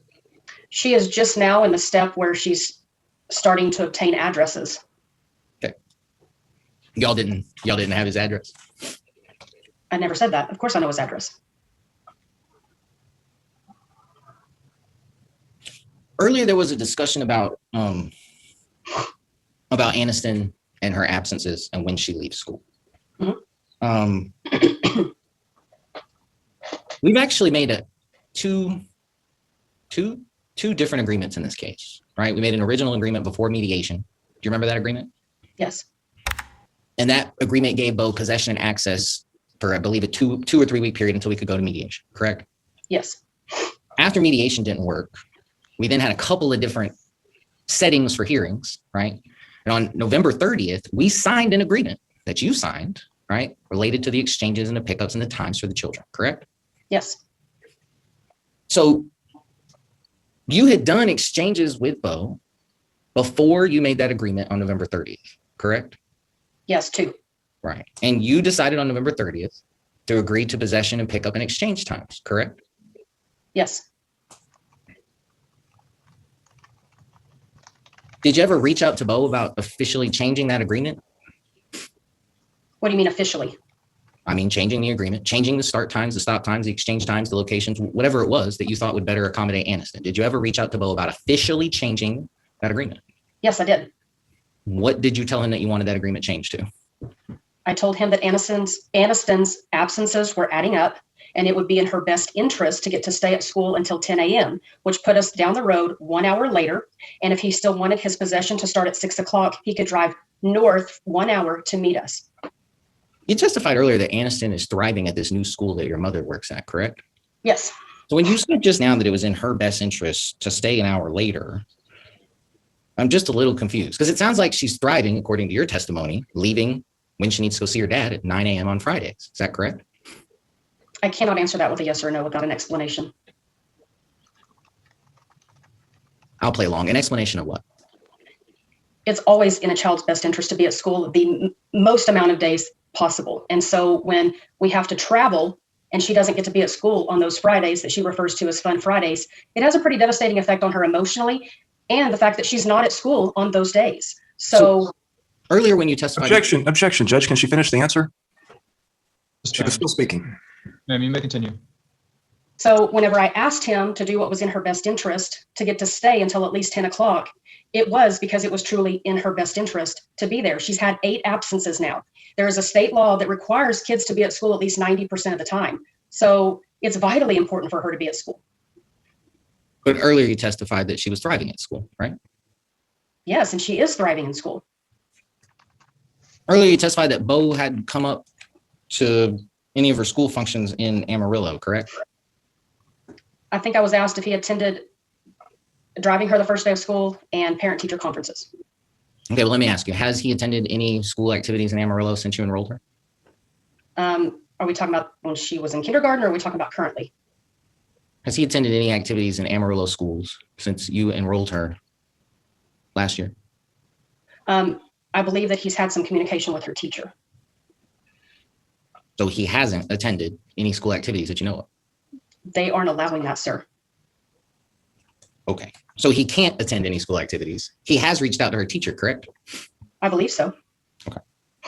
You say you believe so. How do you know that? Because there's been communication from the school counselor and the teacher. You've had communication from the school counselor and the teacher regarding Bo? Yes, the school counselor sent Bo and I both the same letter. Okay, but again, you just said that you knew that you believe Bo has contacted the teacher at the school. I'm trying to figure out how you know that. Because Aniston told me that her daddy said that he was going to be calling the teacher. You don't know if he actually called her then? I do not know that. Okay. Your Honor, would it be possible for us to take that break? We'll take a 10-minute break. We'll resume at 3:50. We're going off the record. Not on the record yet. Good. I just want to, I have this tendency to lean into my mic when I say an objection. Is that blowing out anybody's speakers when I do that? No, and I do the same thing when I rule. Y'all will see me lean forward. It's because I've found that a lot of times there's a little bit of a delay in picking up the mic. And so, a lot of times as a judge, we may anticipate an objection and we hear the objection. So we're saying sustain right after the objection. And are y'all able to hear mine? I kind of wonder that too, because sometimes my yellow box doesn't light up. And so I'm not sure if y'all are hearing my objections my rulings or not. Generally, I'm hearing you. Yeah, I wasn't sure. I got this new microphone, and it's kind of the first time I've used it this hearing, and I was afraid maybe when I lean in, it was just going to blow somebody's speakers out. No, it's working just fine. And Mr. Adams, are you able to hear my rulings as well? Your Honor, I see you rule. I hear about half of it. Okay. Well, I guess that's not good. Maybe I need to invest in getting a new mic myself because the way our computers are set up here at the courthouse, our mic is in the actual webcam, and I just don't think those are as good as having a microphone, standalone mic. So I had a feeling that might be happening because I've seen just over the course of the last year, sometimes people are just staring at me after I rule on an objection, and so I'll say it again. So that kind of answers my question. Thank you, Mr. Adams. All right. The one I have is it's called a Blue Yeti. It's a really good mic. It's really high marks. So if you want to look up Blue Yeti, you might want to take a look at that one. All right, I will. My court reporter found one that's called an Owl. Those are really neat, but they're super expensive, and it's it's like a 360 webcam along with the microphone, but it's not something that normally on a judge's budget I'm going to be buying. It's like I think they were like $1,200 or something. Okay, let's say that we don't finish today. What are y'all's calendars? I really like to go through once I start, but I haven't even looked at tomorrow yet. My thought is worst case scenario is I can get y'all in for a couple hours Friday. We're not going to go more than a couple more hours after today. We'll have a little bit of rebuttal. I'm thinking we'll probably get Mr. Hassan. How many more witnesses? Actually, we're not even. How many more witnesses do you anticipate calling? I'm going to have to call Mr. Nelson back briefly to ask him about financial accounts because it was either that or go dig up the records and put them into evidence. And I thought I could get it done more quickly. I think we'd probably do that in like less than 10 minutes. And then I'm going to call myself. And since my affidavit on my, my credentials and background, everything's already in evidence, I really just need to talk about why I need the amount of money that I'm asking you to award in interim attorney's fees. So those should both be pretty short. And it depends on how much more Mr. Adams does. So far, I'm anticipating a very short redirect, and I don't know how long Ms. Kern's going to have. I think we could get it done by today, but I am open tomorrow. Thursday, I'm in a full-day mediation, and Friday, I'm going to get my first COVID shot Friday morning. So that is like pretty high on my to-do list. Sure, it would be on mine too. Mr. Adams, what do you look like tomorrow? I haven't even looked at my calendar yet. I'm not sure I can accommodate y'all tomorrow, but what do you look like? Because I'm assuming, Mr. Adams, you may want to put on a little rebuttal after Mrs. Nelson's testimony. I'm not saying you need to. I'm just saying I anticipate that may be something that you or your client want to do. So how much are you available tomorrow, Mr. Adams? Your Honor, Ms. Kern, you're coming up next, so don't feel neglected. I'm coming to you next. Your Honor, if you need me tomorrow, I can make myself available. Ms. Kern, what about you? Judge, I can be available tomorrow. I actually, I had a mediation scheduled and I just got an email within the last hour asking if we could reschedule it. So I have a state bar telephone conference first thing in the morning, but after 10 a.m., I'm available tomorrow if needed. Okay, give me 1 second to look at my calendar, and then we'll get back going. All right, one last question, then I'll tell you what we're doing. Lawyers, do you have a preference, morning or afternoon tomorrow, beginning with Mr. Hassan and Mr. Adams and Ms. Kern? Morning would be better for me. I have a committee call at 3 o'clock. Mr. Adams? I mean, afternoon's better for me, but I can be flexible. My preference would be morning, Judge. I apologize, Mr. Adams. My preference would be morning if the court can accommodate us, but I can be flexible throughout the day if needed. All right. Let's see where we end up, and then I'll let y'all know what we're doing. So let's get back on the record. We're back on the record. We're going to pick up where we left off. We are on the cross-examination of Ms. Nelson by Mr. Adams. You may continue, Mr. Adams. Thank you, Your Honor. Ms. Nelson, have you instructed Aniston to retrieve items from the marital home in Fulshire? I asked Bo. Objection, Your Honor, non-responsive. Sustained. Ms. Nelson, did you ask Aniston to retrieve items for you from the marital home in Fulshire? No. Did you ask Bo to give you marital items from the home in Fulshire? Yes. And did he give you those items? Some of them. How did you get those items? I got them whenever I drove to Fulshire to exchange the kids. So you drove all the way to Fulshire and picked up the items from the marital home? At exchanges, yes. Okay. Did Bo send you a text on October 4th where he asked you about Aniston getting stuff out of the master bedroom closet, some of your clothes? I don't know the exact date, but potentially. He did text you about that. So Aniston was getting items for you from the home in Fulshire, correct? I think I asked her to get a couple of shirts, if I remember what you're talking about now. I thought you were referring to getting her things. Have you asked her to get her things from the marital home in Fulshire? That's what I asked Bo about. That's what you asked Bo about. But you did ask Aniston to get items for you from the home in Fulshire, correct? When we were FaceTiming, I did, yes. What items were those? Some of my clothes. Some of your clothes. Did she bring those items to you? I think on that particular instance, yes. Do you think it's appropriate to have Aniston act as a go-between with property items between you and your husband? I wasn't being a go-between. I asked Aniston directly. Have you told your family not to communicate with Bo? No. So any communications that they've sent Bo have been just all on their own, right? Yes. Objection calls for speculation. Same.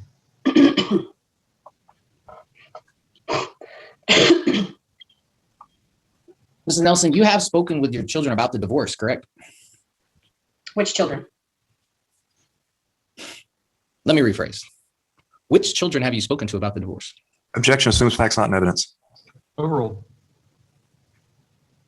I have spoken in detail to my older two children at an appropriate level where I stand with the divorce.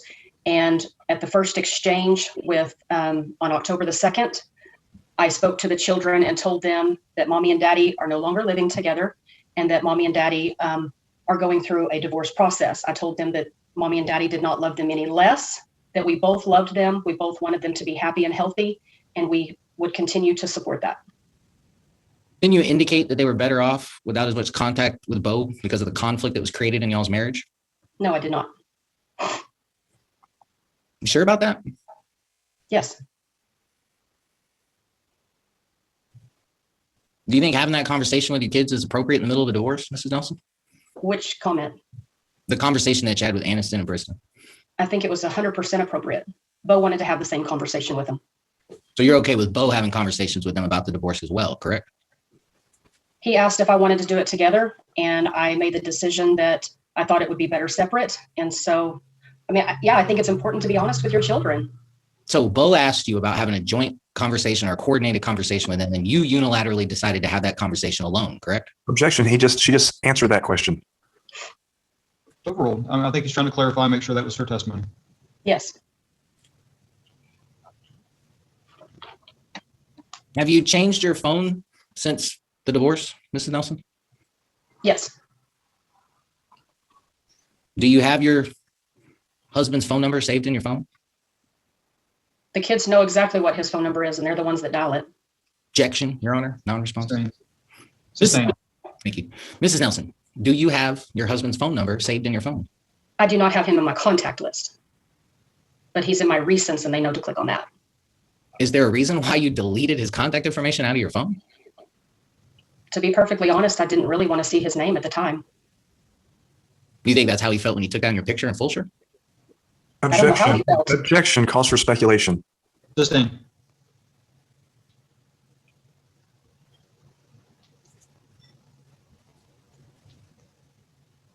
Since we're talking about the phone, normally well, first of all, the agreement that you guys have in place right now, I think you testified earlier, says that Bo gets daily telephone communication between 7 and 9 p.m. Is that right? Yes. And I don't remember, so please tell me if you know. How is that call supposed to be initiated? By the person who has possession. Okay. So normally if you're the person that's in possession and it's time to call Bo, who physically takes the phone and calls Bo? Sometimes the kids do, sometimes I do. Sometimes the kids do, sometimes you do. Okay. Now I heard you testify earlier that you guys do the majority of the calls. Is that correct? What do you mean by you guys? I'm sorry, I meant you, Aniston, and Briston. Bryson, yes. Y'all make the majority of the calls. Yes. So on an average week, how many days do you not make the call? We do not make the call on the day of exchange on Friday because I have had possession, and we do not make the call on Sunday after Bo's possession because he has had possession. So every other day of the week, you guys have always spoken? Since the orders were put in place, yes. When you guys have that call, where do the kids talk to their dad at? It depends. What does it depend on? Where they're running to at the current moment. They're 5 and 7. They run around a whole lot. Right. So you don't have a designated place where they have the call? No, not usually. I mean, it usually starts off in one of the bedrooms. Yesterday, for instance, they were running laps around the house. So it just depends. You feel like it makes for a good phone call with their dad if they're running around distracted? I think they're kids. Getting the kids to sit down is very difficult. So do you record these calls? There have been some that I have, but no, not always, no. Not always. What prompted you to record the calls? When he began calling the kids liars. But you didn't record that. I didn't record what? Him calling them a liar. Yes, I do have it on recording. Have you put that in as an exhibit today? No, I think that Craig was going through the exhibits pretty quickly. I'm not sure if that one was one that was skipped or not. There was I believe there's a picture that was in your home folder of Bo and Aniston from a cruise that you took. Do you know what picture I'm talking about? Yes, I do. Where's that picture at right now? It's in her bedroom. It's in her bedroom. Mhm. Where did that picture come from? From the house. From the house. When did she bring that picture to where she's at now in Amarillo? I can't answer that. I'm not sure. Not sure. You never had a conversation with her when she tried to bring that picture to Amarillo about how she couldn't put it up? No, it's up in her bedroom currently, sir. Objection, Your Honor, non-responsive. Sustained after no. Ms. Nelson, didn't you have a conversation with her about how she couldn't put up that picture? No, sir, I did not. Did you have a conversation with her about the picture? Whenever she brought it out of her suitcase, she said, I want to put this picture up. Where can I put it? I said, go find a place on the shelf in your bedroom to put it. And that's where it's remained. So she didn't take it back and forth between your house and Fulshire house in her bag for a few weeks? I can't answer that question. Okay.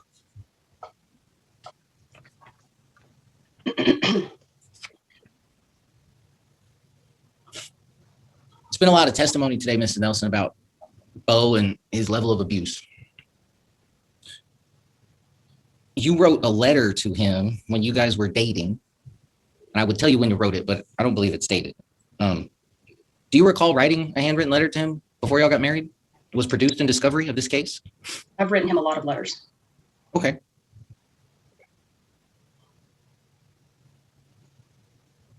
This letter says, the attention you have shown my children, especially Alexis, has meant the world to me. Could you tell me which exhibit we're looking at? We're actually not, Greg. It's a document that we produced in production. It's our first and second documents in document production. Oh, then I'm going to object to him asking her questions based on a document that's not in evidence. Sustained.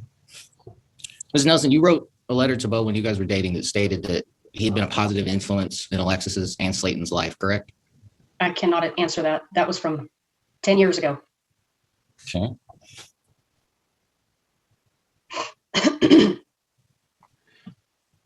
Your Honor, I would like to refresh the witness's recollection. It's just going to take me a minute to pull up this document from discovery. Okay.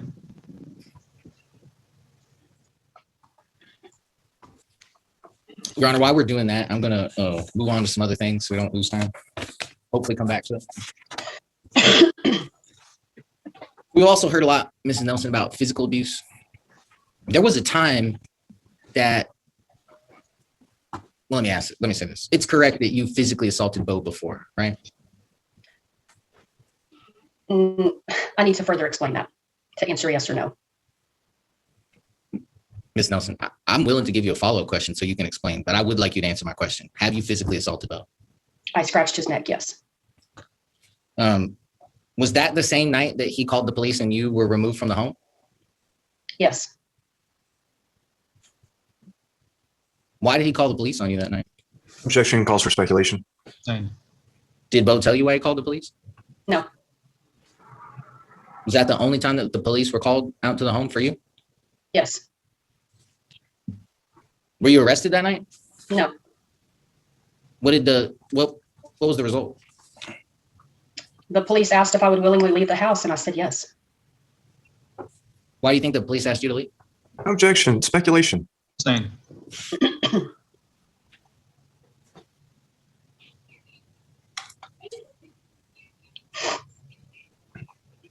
We've heard a lot of testimony about how Bo might have some issues with his anger, according to you. Do you remember writing an email in October of 2018 regarding? Do you remember writing an email in 2018 regarding a coaching incident when Bo was coaching sports? There was an altercation with a man in the crowd. You remember an email like that? Yes, but that's not exactly accurate. What is accurate? He got in the altercation with the coach from the opposite team. And you wrote an email, and in that email, you defended Bo's actions, correct? Yes, because he asked me to. Excuse me? Yes, because he wanted me to defend him. So what you're saying is that you wrote this email to defend your husband's actions that day, but that what you wrote is not true and you did that because Bo influenced you to do it, correct? I would have to follow up with that, sir. You would have to follow up with that. Well, after I answer yes or no. Let me look back at my documents. While you're doing that, Ms. Nelson, Mr. Haston's going to be making notes, and if he thinks you need to explain an answer, he's going to have an opportunity to ask you to elaborate on something. Right now, Okay. just Mr. Adams' questions and just answer the question that's asked. Okay. Your Honor, what I would like to do is I'd like permission to share my screen to show the witness a document that we produced in discovery that I believe was authored by her for impeachment purposes, potentially. First, I'd like to see if she knows what it is, and then if it refreshes her memory, perhaps we don't have to impeach her. All right, you may proceed. Thank you. Mrs. Nelson, do you recognize this document? I recognize my handwriting. I would have to read the document, sir. So this is your handwriting?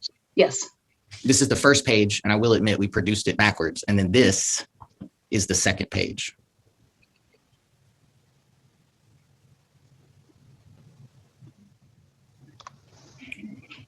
Mrs. Nelson, do you remember writing that letter? Yes. In that letter, right, you state that Bo was a really great influence on your daughter Alexis and on Slate, correct? Yes. Later in that letter, you isolate, and this is before you guys were married, that Bo was doing things that indicated that he was unfaithful, correct? Yes. And then at the end of the letter, you basically indicate that you guys are breaking up because he's moving, correct? Yes. Ms. Nelson, isn't it at least fair to say that from the very beginning, before you ever married Bo, you knew a lot of his shortcomings, including his proclivity to want to be with other women, correct? Yes. And you decided to marry him anyway, correct? Yes. You decided to stay with him 10 years, correct? Yes. You decided, or you at least allowed him to move you and your children down here to Fulshire, correct? Yes. But now you've decided you don't want to live here anymore, correct? Yes. When you filed for divorce in Randall County, let me rephrase. On your timeline, it says that you and both separated on May 3rd, correct? You'd have to show me that, but yes, approximately. Well, it's important, so let me show you that. Teresa, you have your exhibits. You can look at it. What's the number? It's probably like number 2. Something like that. So on May 3rd, you and Bo officially separated. Slayton and Alexis moved back to Amarillo, correct? Yes. But you didn't move out of the house that day in Fulshire, correct? I did not leave that day. Did you have a conversation with your husband where you informed him that you were separating? There have been lots of conversations. There had been lots of conversations. So when did you guys separate?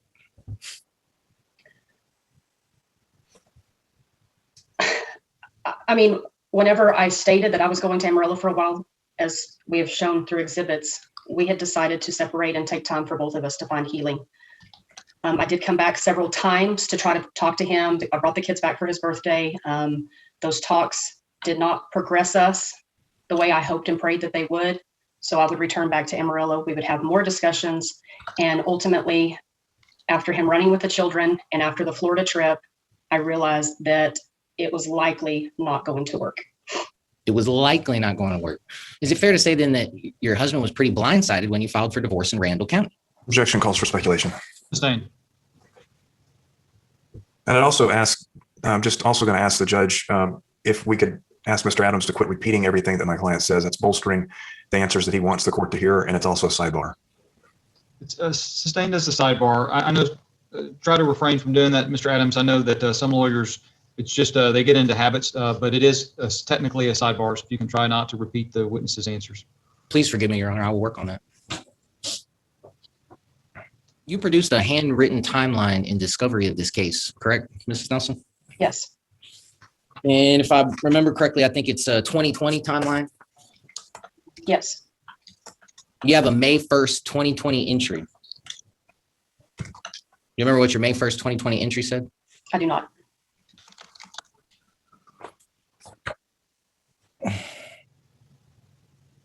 Mrs. Nelson, isn't it true that, well, exactly what you just said, that you and your husband were trying to work on your marriage throughout the summer of 2020, correct? What I hoped for, yes. Right. And that you then decided after July 28th, things weren't going to work out and that you wanted a divorce, correct? Yes, So when you filed for divorce in Randall County and claimed that you guys were separated and you had established residence back in May of 2020 in Randall County, that wasn't true, was it?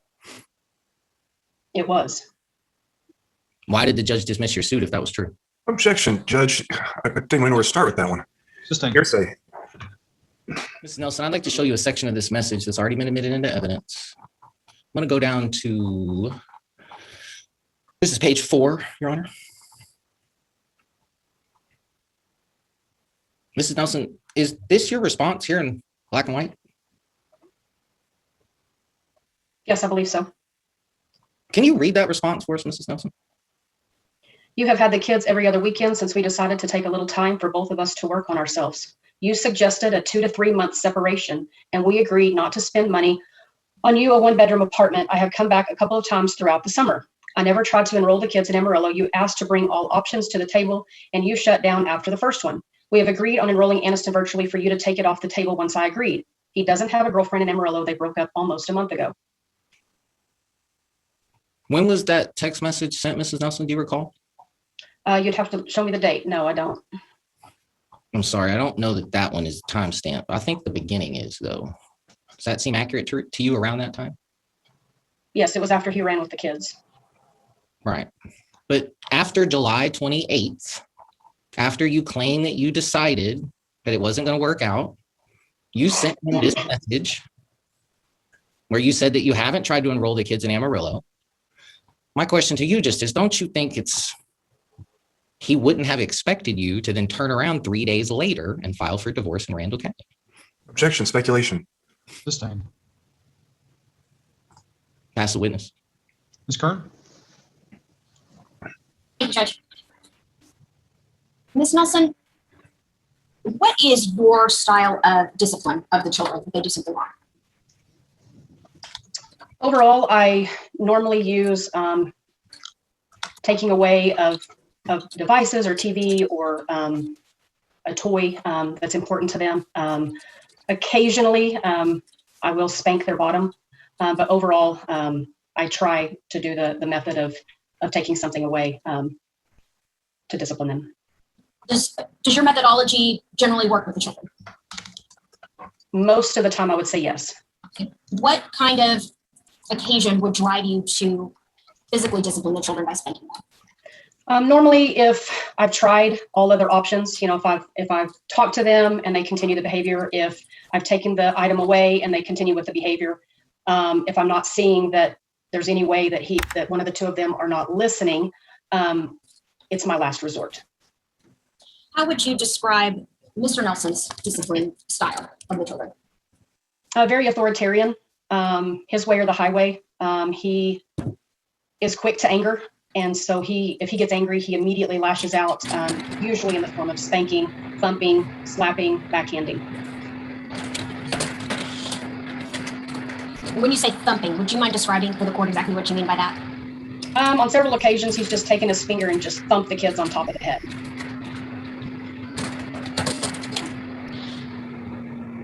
What types of physical violence have you experienced by Mr. Nelson? Personally, by far the worst was whenever I was 4 months pregnant with our firstborn.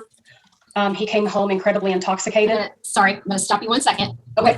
If you would describe what types of violence he has used against you. Okay, he has suffocated me. He has spit in my face. He has yanked me by my ponytail so aggressively that he injured my neck. He has ripped the door handle off of my car. He has taken dining room furniture and thrown it across the house.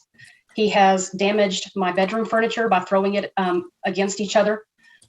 He has held me against my will. He has thrown me down. He has shoved me down hallways. at a restaurant. He slapped me across the back of the head. He has, he's chased me in a vehicle. He has thrown me into a car to prevent me from leaving. He has grabbed me by my wrists so that I couldn't leave.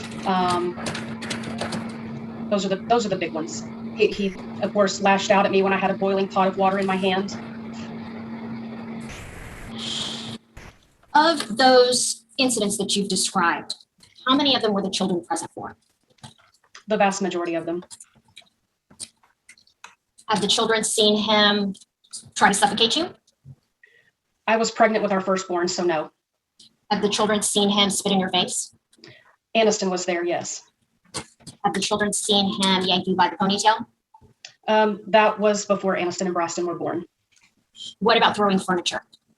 Yes, he stated how he threw pans and that was all in front of Aniston. What about grabbing you by the wrists or shoving you? That was usually in our bedroom or our closet, so it was not in front of the children. When the what about grabbing you by the wrists or shoving you? That was usually in our bedroom or our closet, so it was not in front of the children. When the children have witnessed these physical violent outbursts, what have they done? How have the children responded without saying anything that they've said? Traumatized. Describe what you mean by traumatized. They become very emotional. They scream, they cry, they run away, they come back, they say, "Daddy, stop," those sort of things. When the children have reacted in these traumatic ways, what has Dad's response been?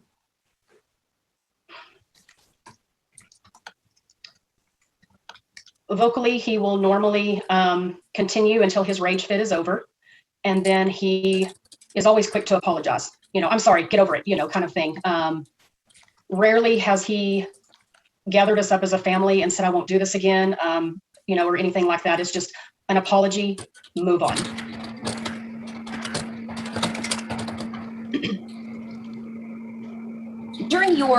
During the children's FaceTime, we talked a little bit about the FaceTime conversations and whether or not you've recorded them.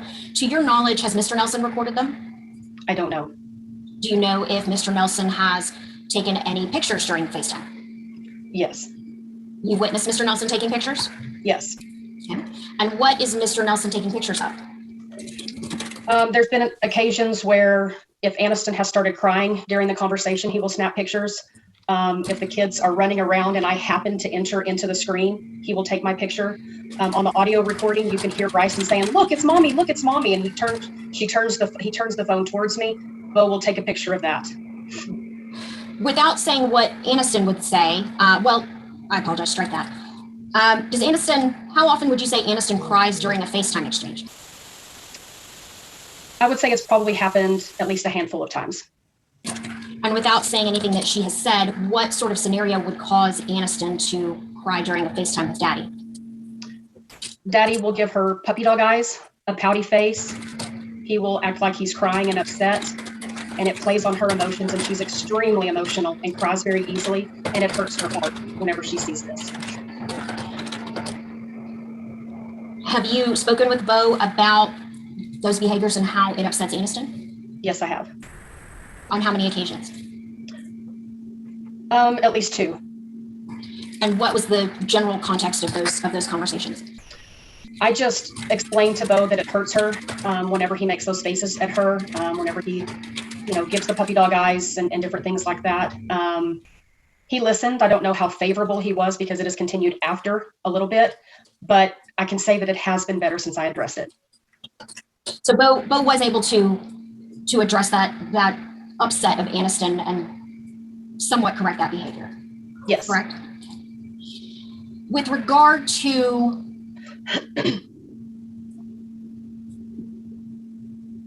Aniston's absences from school, if you know, what would happen if you were to be called to truancy court or be held responsible by the school district for her absences?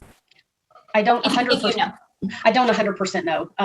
I think that they can threaten it to the point of jail time, to my knowledge, but I'm not 100% sure.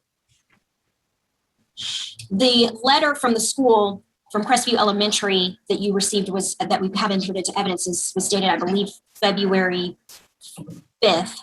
Have you received any subsequent letters from the school or any subsequent communications regarding the truancy? No. What types of things is Aniston missing at school by not being there on Friday mornings? She calls it Fun Friday. And so she says that it's the day that they get to do a lot of fun things. They get to be on their Chromebooks a little bit more. They get to do some fun things in PE that they choose. They get to have an extra recess, things like that.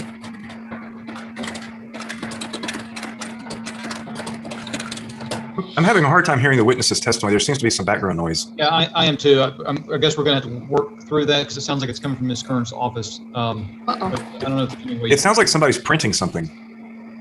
I'm typing, but I'm trying to be very quiet about it. If my typing is disruptive, I will absolutely cease that. No, it doesn't sound like typing. Printing. It's a copier machine or a printer or something. I'm sorry about that. I'll try to see what I can do to eliminate feedback if I can.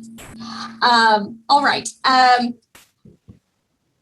So if Aniston were able to attend that extra hour of school on Friday mornings, which of those activities would she be able to participate in? Probably the classroom ones. I'm not exactly certain what time she goes to PE, but I'm pretty sure it's after lunch, and lunch is at 10:45. So that if she were able to go to school for that time on Friday mornings, she would benefit from classroom activities. We're not sending her to school for an extra hour on Friday morning so that she can have additional recess, correct? No, that's in the afternoon. Okay. Do you believe that that difference of an hour? Well, let me ask you this. If that difference of an hour on Friday mornings were to cut into Dad's time, is it something where you would be willing to give him additional time maybe on Sunday in order to make up for it so that Dad doesn't miss time? I would like to say yes, but we don't get home until almost 10:30 or 11 anyways on Sundays with the current setup, so it would make it quite difficult. Let's talk about that. What do the kids, on Fridays when you drive the kids to visit Dad, what kinds of things do the kids do in the car? We often play Disney songs and sing. They have Amazon Kids Unlimited on their iPads, so they play kid-safe games. Sometimes we rent movies, some new movies that come out, and watch the movies. And then we just talk. So, and both of them usually take a nap. I don't blame them. All right. And then on Sundays on the way home, what kinds of things do the kids do in the car? Basically the same thing. We usually grab dinner and have it in the car. After picking them up, sorry, something flashed across the screen. We kind of do the same thing. We listen to Disney songs and sing. We watch movies, and they play games on their iPads. And I usually turn off all electronics around 9 or 9:30 so that they can wind down and go to sleep. Okay. Do you pack their pajamas in the car? Yes. Okay. On Fridays when you are bringing the kids to Dad, is there any point during the drive here meaning Fort Wayne County, is there any point where their demeanor starts to change or where their attitude changes in any way? They recognize as we enter Fulcher and as we enter the neighborhood. And so it's at that time that they start to cry a little bit and start becoming a little bit emotional, telling me that they don't want to leave me, that they're sad, when am I going to see you again? And, those kind of things. Ms. Nelson, would you think it fair to say that when the children are with Daddy, they miss you, and when they're with you, they miss their daddy? Yes. In your opinion, how do you think the children are doing in terms of coping with those things? I think they're doing pretty well, honestly. I had them in counseling for 5 sessions, and the counselor thought that they were doing good at that time. That was, several months ago. Aniston spoke to the school counselor not long ago, and the school counselor did not see a reason to continue seeing Aniston because she thought that there wasn't any issues with sadness or depression or anything along those lines. Does Aniston feel comfortable, does Aniston feel comfortable going to the school counselor if she's having a bad day? I think she does now. I think she probably didn't know before she met the counselor, but she came home that day and she said, Mommy, I talked to a really nice lady and she said I could come talk to her anytime. And so I said, that's great. And if you ever have a reason to, just talk to Mrs. Barker about it. So. Do you think that it is important for the kids to spend time with dad despite the things that have gone on between the two of you? Yes, Why is that? because I think it's very important for the kids to have a relationship with both their mom and their dad.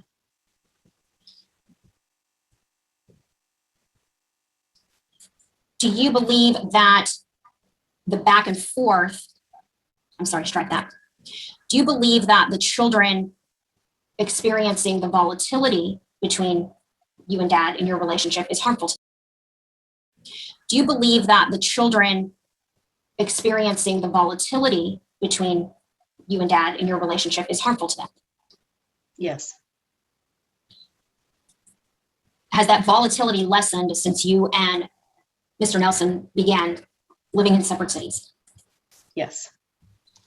If the court were to order that you return to Fort Bend County, do you have any concerns with regard to that co-parenting relationship? I do have many concerns. Something that Bo said to me was that if I had to return, that no matter where I chose to live, he would move in next door. That caused a lot of fear in me, that he would want to continue to control me post divorce. I think that he would try to come to my house, enter my house, and spend time with the children outside of what the standard orders suggested. So I have a lot of fear surrounding that. I think most of it is just based on him continuing to manipulate and control me after the divorce.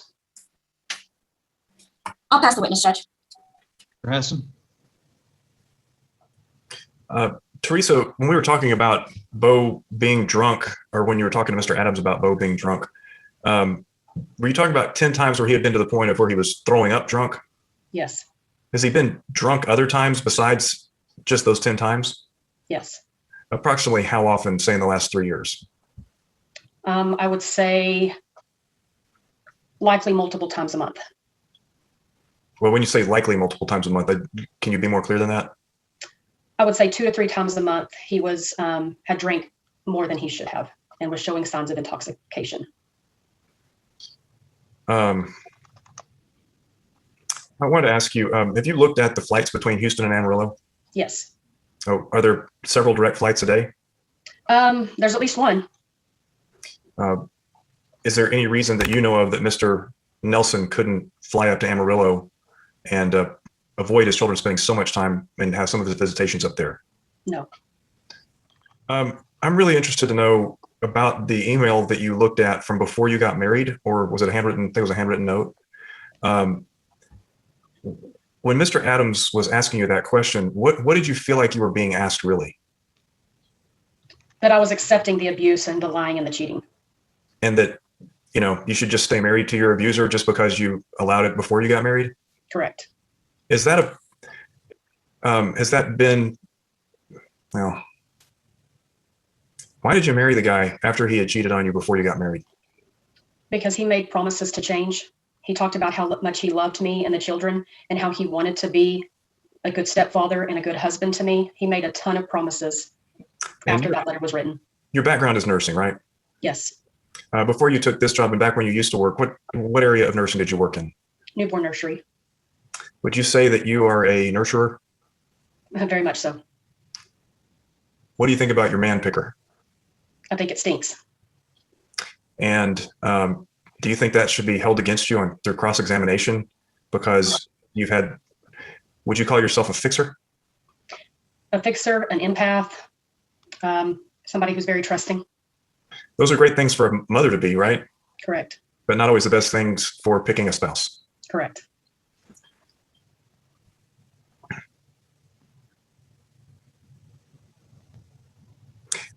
We kind of got off onto this, your daughter Aniston missing Fun Fridays.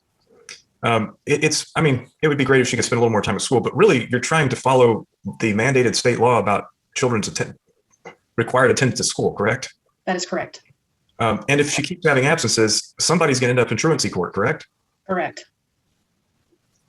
So that's the only reason that you really need her to stay until 10, so she won't be counted absent that day. Correct. Do you have some solutions for possession and access other than what we've already talked about that would lessen the amount of time that children have to travel and also enhance the amount of time that Mr. Nelson has with his children? Yes. Tell us about those. I think that it would be great if he did choose his weekend with a greater than 100 miles. That way he could have increased access to the kids on those weekends. I think that it would be great if he would travel up here for one of his possessions if we went with a standard possession order. That way the kids would not have to travel. Aniston could attend school all day on those Fridays.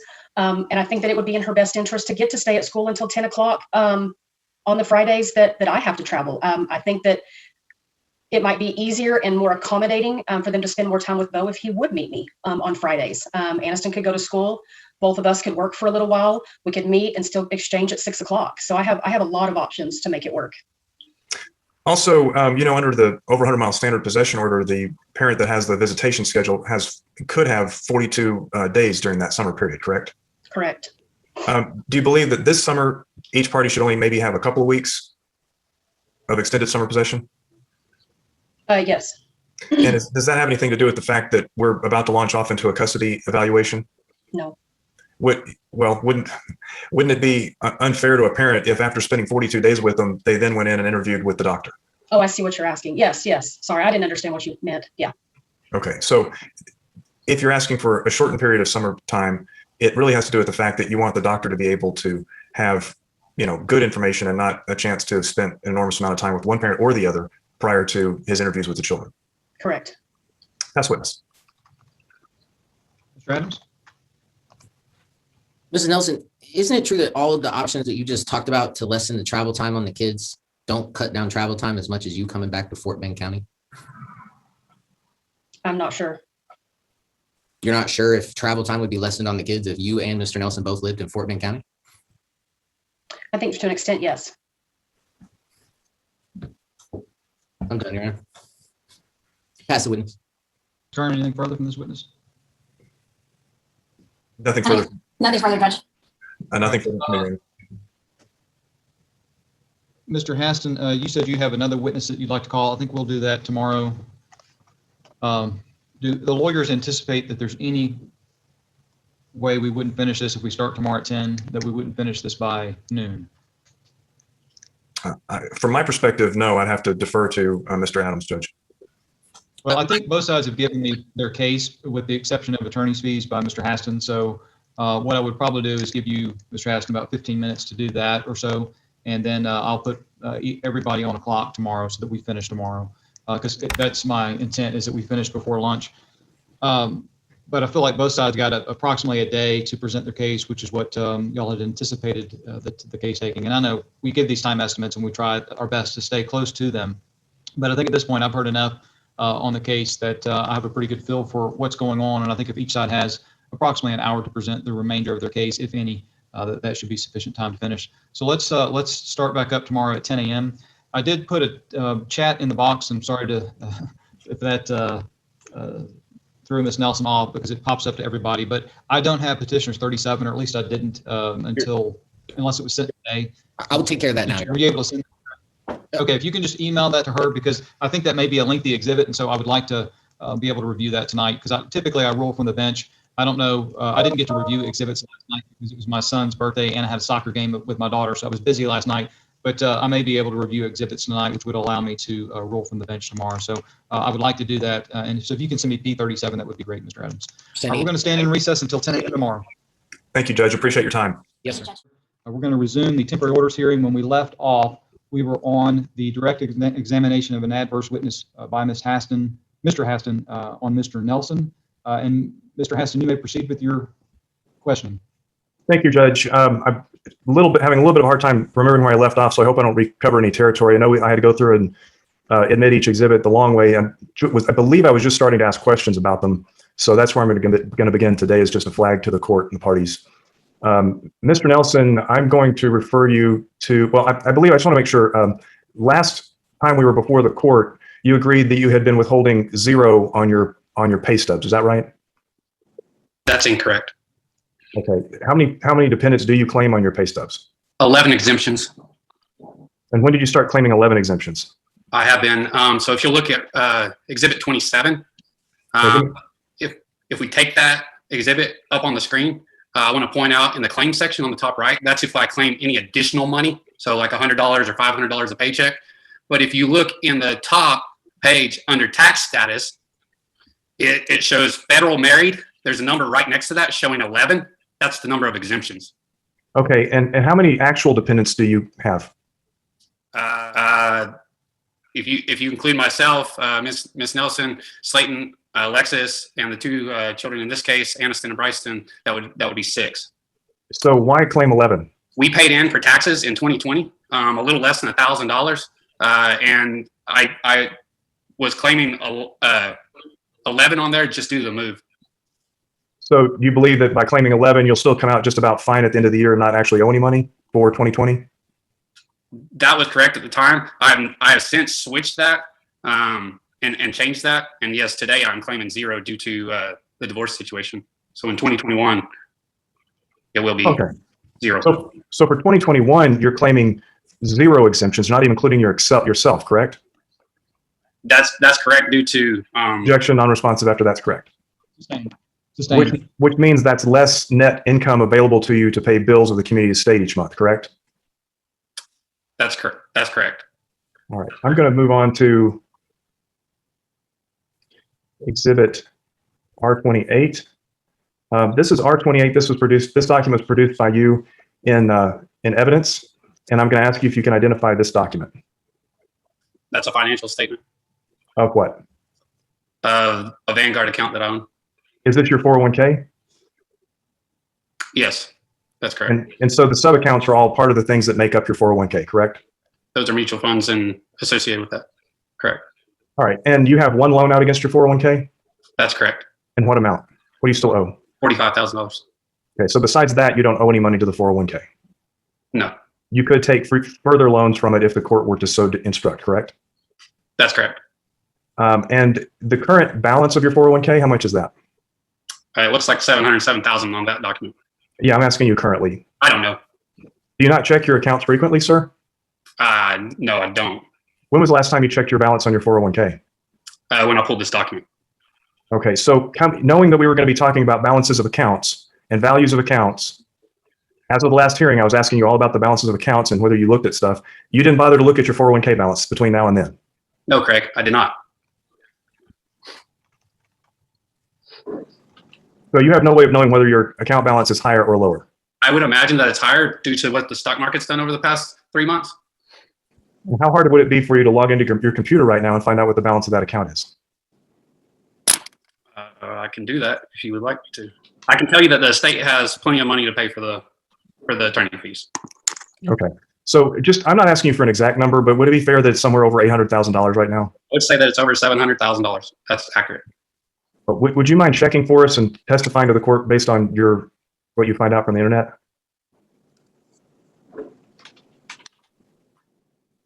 While he's looking, Judge, is my image as grainy on your end as it is on my end? It looks good to me. Everybody's looks good to me. Okay, because everybody looks great to me, but mine just on my end looks like I pixelated from 1985. After removing $42,000 yesterday to pay for attorney fees, it's $756,000. Okay, so you're telling the court you withdrew how much yesterday? $42,000, which I will only get a check for $31,300 after taxes are paid out of that. And did you cash it out or take a loan? I already have a loan, so that you can't take another loan against your 401k. You can only have one loan against your 401k. Have you double checked that you can't have a second loan? Yes, I know that you can take $50,000 out. Wouldn't it have made more sense to liquidate another account that wouldn't cost you taxes plus a 10% penalty? We've liquidated everything that I can at this point, besides what's owned by Miss Nelson, which is $16,500 in a brokerage account plus $148,000 in a traditional IRA. But you're in control of those accounts, aren't you? They're solely under her social security number. But you would have to give her password and login in order for her to be able to get those, wouldn't she? No, sir. She can call Vanguard. She can reset a username. She can reset a password. It's solely under her social security number. She also has a Midland Memorial Hospital 403B that has about $15,000 in it that she has access to. And when did you, do you have the password and the login information for her accounts? I did until she changed it. Oh, so you're telling us that she's changed the accounts, then sign in on her own accounts. I haven't been able to sign in on that account since October. And all you have to do, because it's under her social security number, is Objection, non-responsive. Fine. I'm going to point you to Respondents Exhibit number 29, the computer share stock. Do you know the current balance of the computer share stock, or does it still exist? It's roughly 26,000.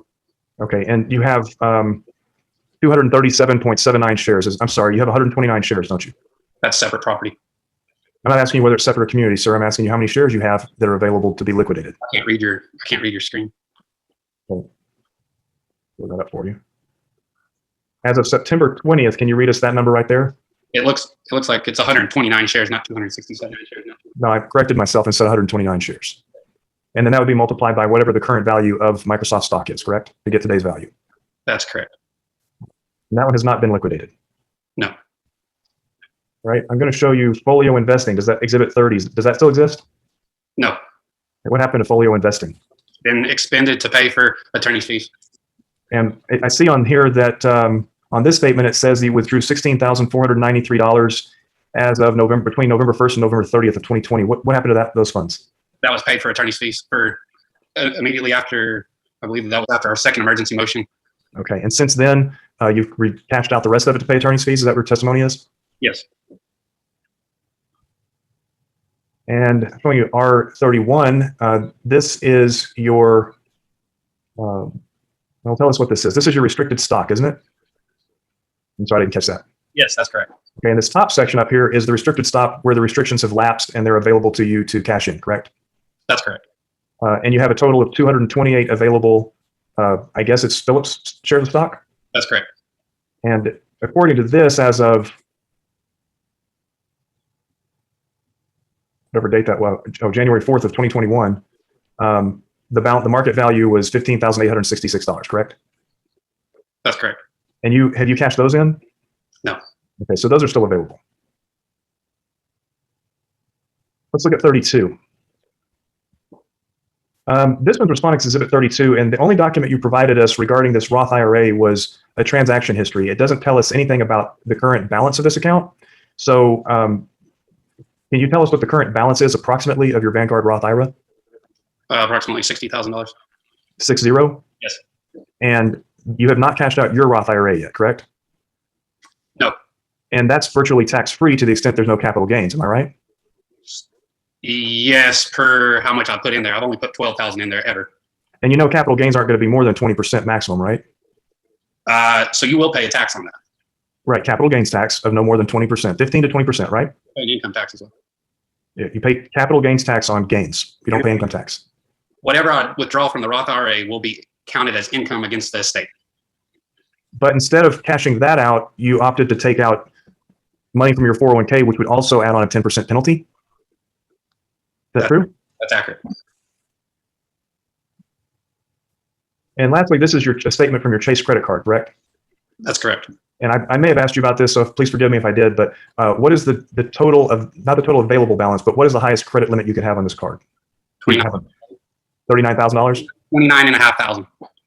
Has it always been $29,500? Yes. Okay, you haven't asked it for it to be reduced?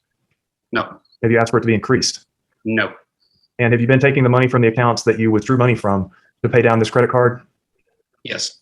And this is a place where both you and your wife were putting your attorney's fees charges, correct? That's correct. And it's your testimony that the community state has plenty of funds to pay both attorney's fees throughout the remainder of this case, true? Teresa has enough funds. Yes. Non-responsive objection.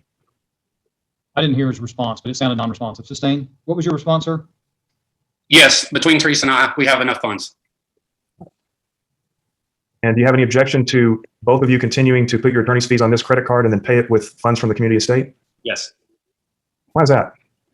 As we look at Teresa's account, she has two accounts that are solely tied to her Social Security number. One at Vanguard, which has an after-tax mutual fund account worth approximately $16,000, and a traditional IRA worth approximately $132,000. She also has an account with Diversified Investments, which is associated with the 403B from Midland Memorial Hospital worth approximately $15,000. In addition, Teresa also has a Nursing World MasterCard with a credit limit of $27,500, which would be enough for incurring attorney fees for you on a monthly basis. We also heard Ms. Nelson state she's making approximately $37,500 per year at her job.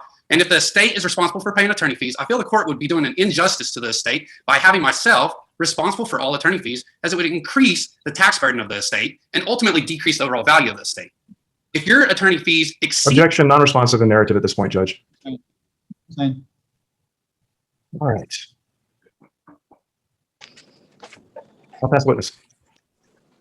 Mr. Oh, I'm Adams? sorry. Excuse me. I'm sorry. I have one more question. Sorry, one more question. All right. You may. Mr. Nelson, did you get a bonus this year? Yes. How much was that bonus? $17,000. I'm sorry, how much? $17,000. $17,000? Yes. Where did that money go? Pay attorney's fees. And why have you not, when did you get that payment?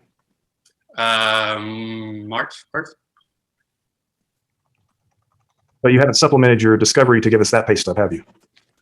I have not been requested to supplement. Objection, non-responsive. The same. No. That's witness.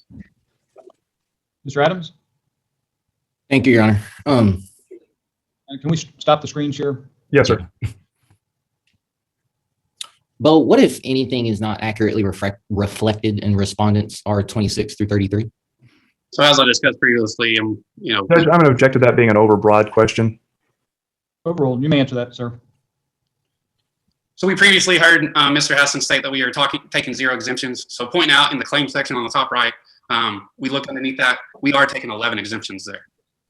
We also heard Mr. Heston ask Ms. Nelson if we received a tax refund in 2020. The answer is no, we actually paid back to the IRS slightly under $1,000. Also, if you look at Exhibit 27, underneath that statement, there was $148,405 of earned income as of February 2020.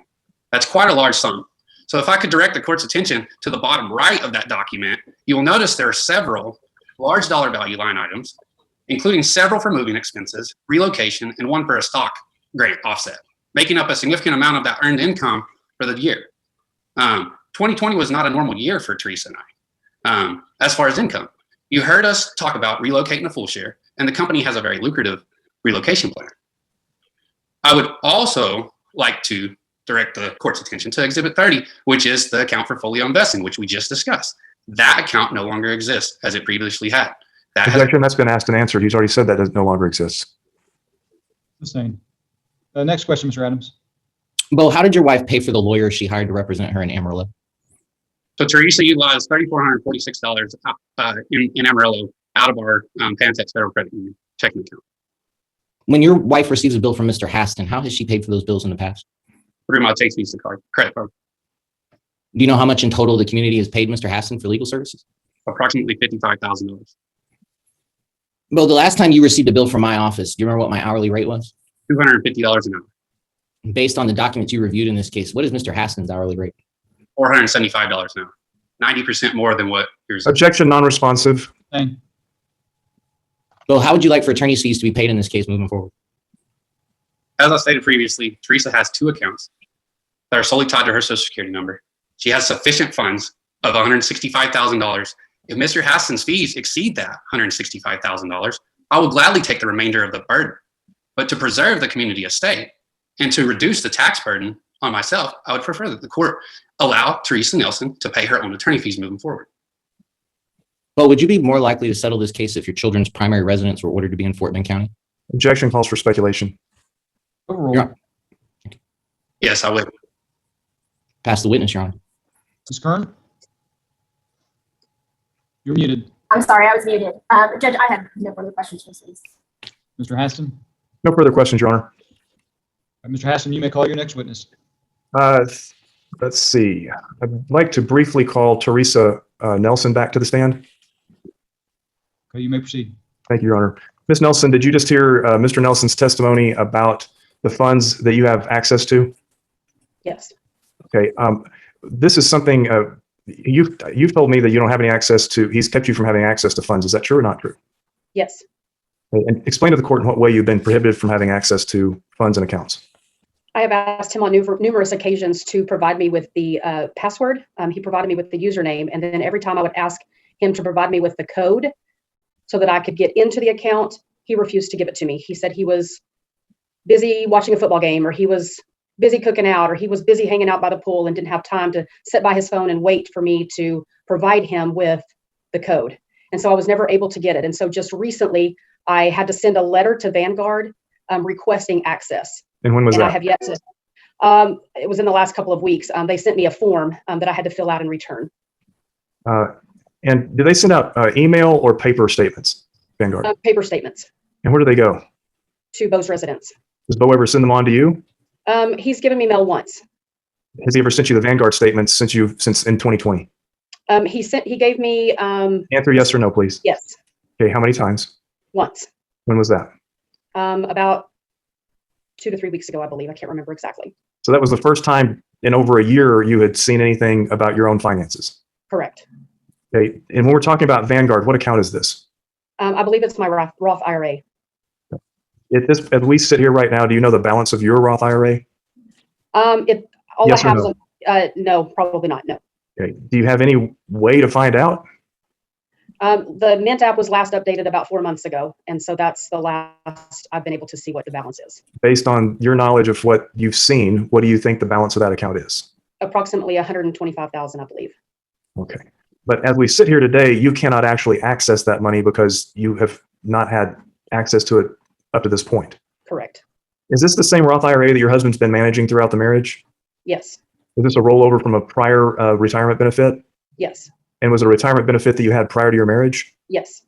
So he wants you to spend money that you had before your marriage to pay your attorney's fees, is what I'm hearing. Correct. And then do you have a 403B? I have a small amount from the year that I worked in Midland. Do you happen to know the balance of that? I do not. Who gets the statements on that? I don't know. I assume it goes to the address in Fulshire. And were you married at the time that you earned that money? Yes.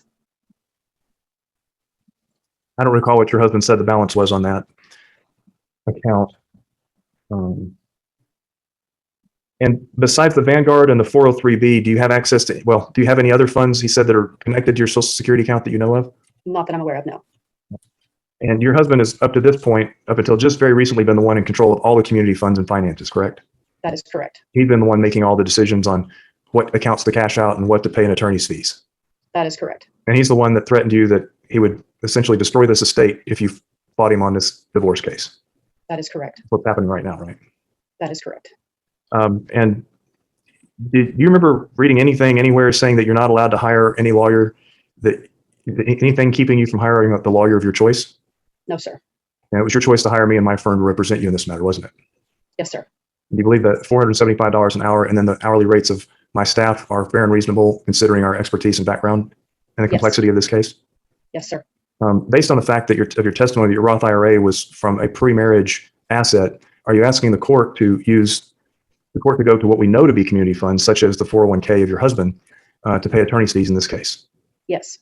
And based on what you owe currently and what you anticipate you'll owe, you're asking the court for approximately $70,000 either to be paid all at once or in some stage of payments. Yes. Not the witness. Mr. Adams? Mrs. Nelson, you said earlier that, I'm sorry, let me start this way. When did you first ask Bo for access to the Vanguard account? I don't have a date. Do you know about how long ago it was? Well, since I haven't had access for 4 months, I would assume it was probably approximately 4 months ago. So approximately 4 months ago, you asked Bo for access to the Vanguard account. Yes. Testified earlier that you recently requested access to the Vanguard account, correct? Correct. Why did it take you 4 months to request access? I just have had a lot going on. Objection, sidebar. Pass the witness, Your Honor. No further questions. I'm sorry, we left out Ms. Kern. Sorry, Judge. Ms. Kern, any questions of this witness? I have no questions, Judge. Mr. Haston, any redirect? None, Your Honor. Mr. Haston, you may call your next witness. Judge, I call myself at this time. All right, Thank you, Your Honor. Judge, I first of all refer the court to Exhibit 24, which is my engagement letter in this matter, which sets out the retainer fee and the hourly rates for myself and for my staff. I then submitted into evidence R25. I'm sorry, R25 is our engagement letter. R24 is my shorthand rendition of my testimony as to my qualifications. I don't want to spend any time reading that to the court, but my hourly rate is $475 an hour, and I've been board certified since 1999. I've been certified as a mediator since 1999. I've tried hundreds and hundreds of cases in my career. I'm familiar with what is a reasonable and necessary fee with a person with my background and experience. I know that other lawyers of my background, experience, and abilities are making north of what I'm being paid an hour, but I believe that that's fair and reasonable under the facts and circumstances of this case. Currently, I want to testify to the court that our work in progress is $30,748, and that's just for the month of March. That's all the preparation we've had to do to make this hearing happen, and all the time we've spent being in this hearing. And I'll let the judge, after having heard all the evidence in this, determine whether that was reasonable and necessary based on all the evidence you've heard, Your Honor. However, I do have $9,345 in my trust account. My client recently was able to pay a little bit on that credit card that we were talking about. So my net WIP as of prior to this hearing today was $21,403. Judge, I anticipate about another 50 hours of my time in this case if it goes to trial, about 30 hours for my paralegal, Tanya Jansky, and about another 40 to 50 hours of my associate, Corey Miller. Their hourly fees are set out in my documentation. And I believe that these fees are going to be reasonable and necessary. The concerns I have for the amount of expense we're still going to have is, number one, to get where we are today, we've been through 2 full days of mediation. We've been through multiple settings of different iterations of this case, of this hearing, none of which has to do with you or Judge Heppard, but has to do with various issues. I'm not going to blame anybody, but it has caused us to prepare and re-prepare and then have to, again, reaccumulate the information. We have an agreement for an amicus attorney who is very needed in this case, but that adds another element of communication and time involved. We have got an agreement to do a custody evaluation in this case, which is going to cost the community state money. But in doing that, it's also going to cost more time and effort on my part, my staff's part, in communicating with the doctor, providing them the information they need, having conversations or meetings with this doctor, and possibly having to take their deposition if we do have a trial in this case. To my knowledge, and David, correct me if I'm wrong, nobody has asked for a jury trial in this case. Is that right? No objection from me.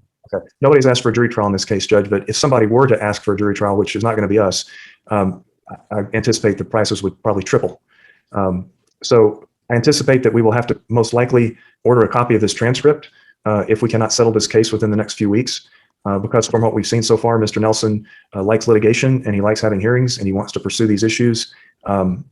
And we believe that we're probably going to have to take his deposition to get further information. In addition to that, Judge, both sides have done discovery in the case. We still have a discovery deficiency letter we have to write, which is going to take quite a bit of time because we do it right. In the discovery we received, we didn't receive a response to each and every one of our production requests. What we received was see Exhibit A to all of our requests if there wasn't an objection. And what Exhibit A is approximately 3,000 documents, none of which are in any order whatsoever, not chronological, not by document, not by subject. My staff had to go, Your Honor, to relevance at this point.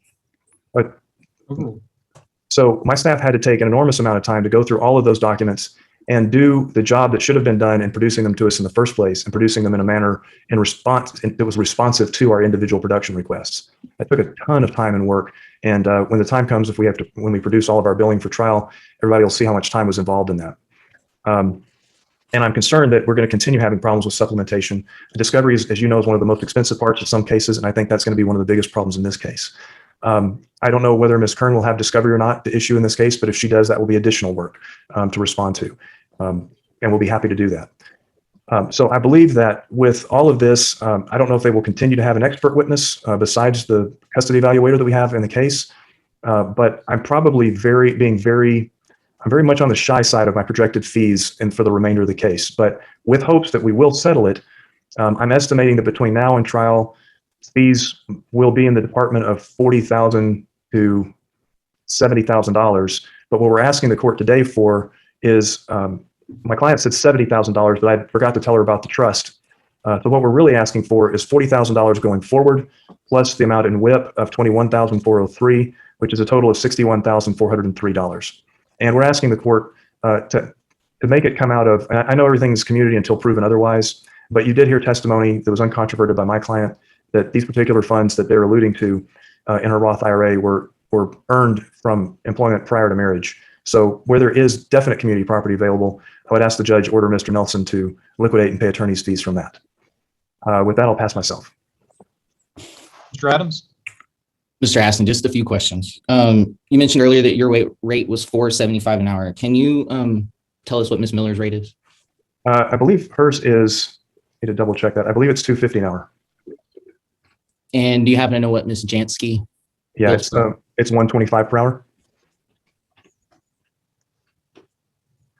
Sorry, I was doing some math. So on Monday, March 8th, when we had our very first hearing and appearance, you, Ms. Miller, Ms. Jansky all appeared that day. Were the Nelsons being charged $1,250 an hour for that by your office? Yes, sir. On that day they were. Okay. Do you know how much work in total you billed Ms. Nelson in this case? If you can give me 1 second, I can flip over to that screen. Thank you. Including through the end of the day yesterday, $78,200, which is inclusive of the whip that I was just speaking about. And have any of the bills that you sent, Ms. Nelson, gone unpaid? No, sir, they haven't. Okay. Mr. Haston, would you just remind me one more time, because I thought I've heard different numbers. How much exactly is Ms. Nelson asking for today in interim fees? $61,403. Okay. I think you alluded to this, but isn't it true the likelihood that this case will settle for final orders is going to be greatly affected by the judge's ruling on temporary orders? I think you said that, and I hope that's true. You don't believe that's the case? I don't know. I don't know, Mr. Adams. I really, truly hope that his ruling will lead to a settlement of this case. You did mention earlier about a discovery deficiency. You haven't reached out to my office in any way about any deficiencies in our discovery, correct? Not yet. No, we haven't. We've been working on it. Okay. Nothing further, Your Honor. Ms. Kern, Judge, I have no questions on Mr. Haston. can you redirect Mr. Heston? None, Your Honor. We rest. All right, Mr. Adams, at this time, if you'd like to give any rebuttal witnesses, you may call them. We rest, Your Honor. I'm sorry, you know what? I forgot to ask Ms. Kern. I'm sorry to leave you out, Ms. Kern. Ms. Kern, before I go to Mr. Adams, are there any witnesses that you'd like to call in your case in chief? I have tons and tons of witnesses to call, Judge. I have no other witnesses. I couldn't mute you fast enough. Mr. Adams, you still rest? I do, Your Honor. All right. I'm going to give each side a closing, and I'm not going to limit your closings. Y'all just keep it, y'all are all good lawyers, and just understand we've got about an hour left today, so I don't need more than like 15, 20 minutes, I wouldn't think, of an argument. But each side is going to be able to give me a closing argument and ask the court what kind of requested relief you want. I would say, though, I do have a couple of questions, and I'm going to open the witnesses back up to all three lawyers after my questions. But I have a couple of questions. First, I'll start with Ms. Nelson. And if you would please unmute for me.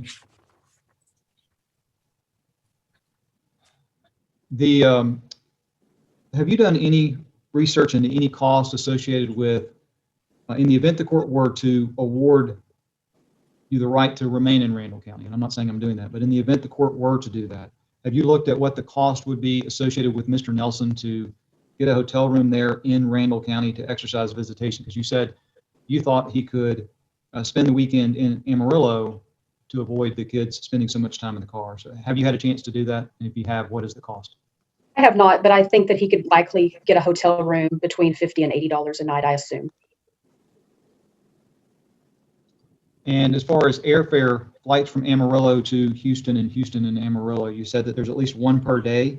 Do you have any idea what the cost of that air travel is? I believe we provided that. I'm trying to think how much it was. I believe it was around $400, but I could be mistaken. Mr. Nelson, you mentioned that your wife's retirement account, what was the value that you said, the most recent value that you're aware of is in her retirement account? Total between the three accounts. So there's about. Objection, non-responsive.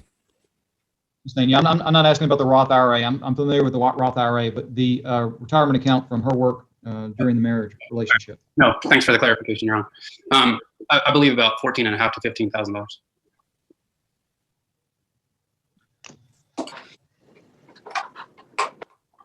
All right, and Mr. Nelson,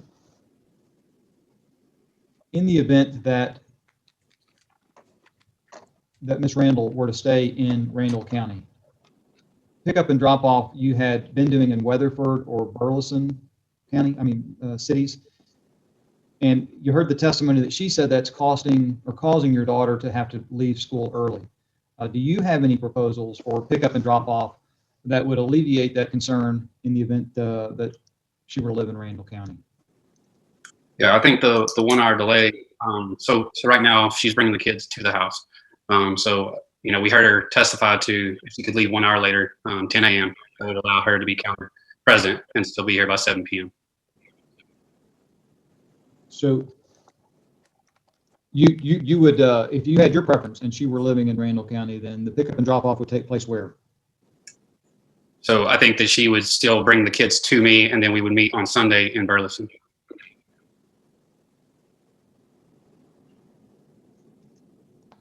Have you done any research into what the cost would be to fly to Amarillo to exercise visitation or a hotel room in Amarillo, Mr. Nelson? The last time when we did get a hotel room in January for Aniston's birthday, it was $129 after taxes. I think it was $129.12 actually. And the flight was $466. Okay, any questions of this witness, Mr. Adams? No, Your Honor. Mr. Haston? None, Judge. Ms. Kern? Okay, let's go ahead and do closing arguments. Mr. Adams, you may proceed. Your Honor, I hate to be this attorney, but if I promise to be brief, could we have a restroom break before I get started? We may. Yeah, let's do that. We'll take an 8-minute break. We'll start back at 4 o'clock. We're on recess till 4 o'clock. Thank you, Your Honor. Okay, we're going to go ahead and get started. Mr. Adams, you may give your closing at this time. Thank you, Your Honor. What's in the best interest of Aniston and their primary residence to be in Fort Bend County, Texas, with both of their parents? I'd like to discuss 4 different things with the court today. First, the public policy. I know I don't need to remind the court, but the Texas Family Code in section 153.001 says the public policy of this state is to assure that children will have frequent and continuing contact with parents who have shown the ability to act in the best interest of the child. The best way to ensure that Bo Nelson has frequent and continuing contact with his children and for the children's primary residence to be in Fort Bend County, period. If the court is wondering, does Bo Nelson act in the best interest of his children? Yes. Yes, he does. Mrs. Nelson testified earlier that joint managing conservatorship is in the best interest of these children, that Bo should be consulted and involved in all the decisions regarding the children. She testified that Bo loves his children and his children love him. And most importantly, Mrs. Nelson testified that it was in her children's best interest to have a close and continuing relationship with their dad. Second thing I'd like to talk about is equity, or what's equitable. One reason bringing Aniston and Bryce is the equitable thing to do is because Bo and Teresa Nelson have had a toxic and unhealthy relationship from the beginning. But this is the last place that they both chose to live as a married couple in Fort Bend County. We heard Mrs. Nelson admit to that in the recording, respondents R14. She said, "You've done you since day one," referring to Bo looking out for himself. She also said, "From the day you met me, you gave me zero respect." We saw Mrs. Nelson say that same in the letter that she wrote Bo before they were married, where she broke up with him, even though she still stated she would love him forever because he was carrying on with other women. We heard Mrs. Nelson testify that she had assaulted Bo in the past, that she had drawn blood, and that on at least one occasion, the police were called where she and her young children were removed from the situation. I am not arguing that Teresa Nelson or any woman or any person for that matter ever deserves to be treated poorly by their spouse or their partner. But what I am arguing is that the evidence that we've been presented with shows that both these people made choices to continue to stay in a relationship, that they both sought counseling for their own issues and to preserve their marriage, and that they're both responsible for why we're here today.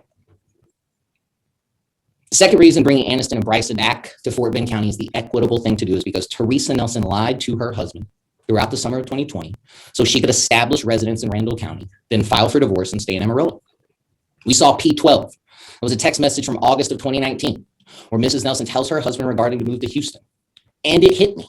It's not me who needs to make this decision, and it's not Slayton who needs to make this decision. It's you, as the man of the house, the one God chose to make the best decision for our family to make. We will support your decision because I know it will be made with all of us in mind.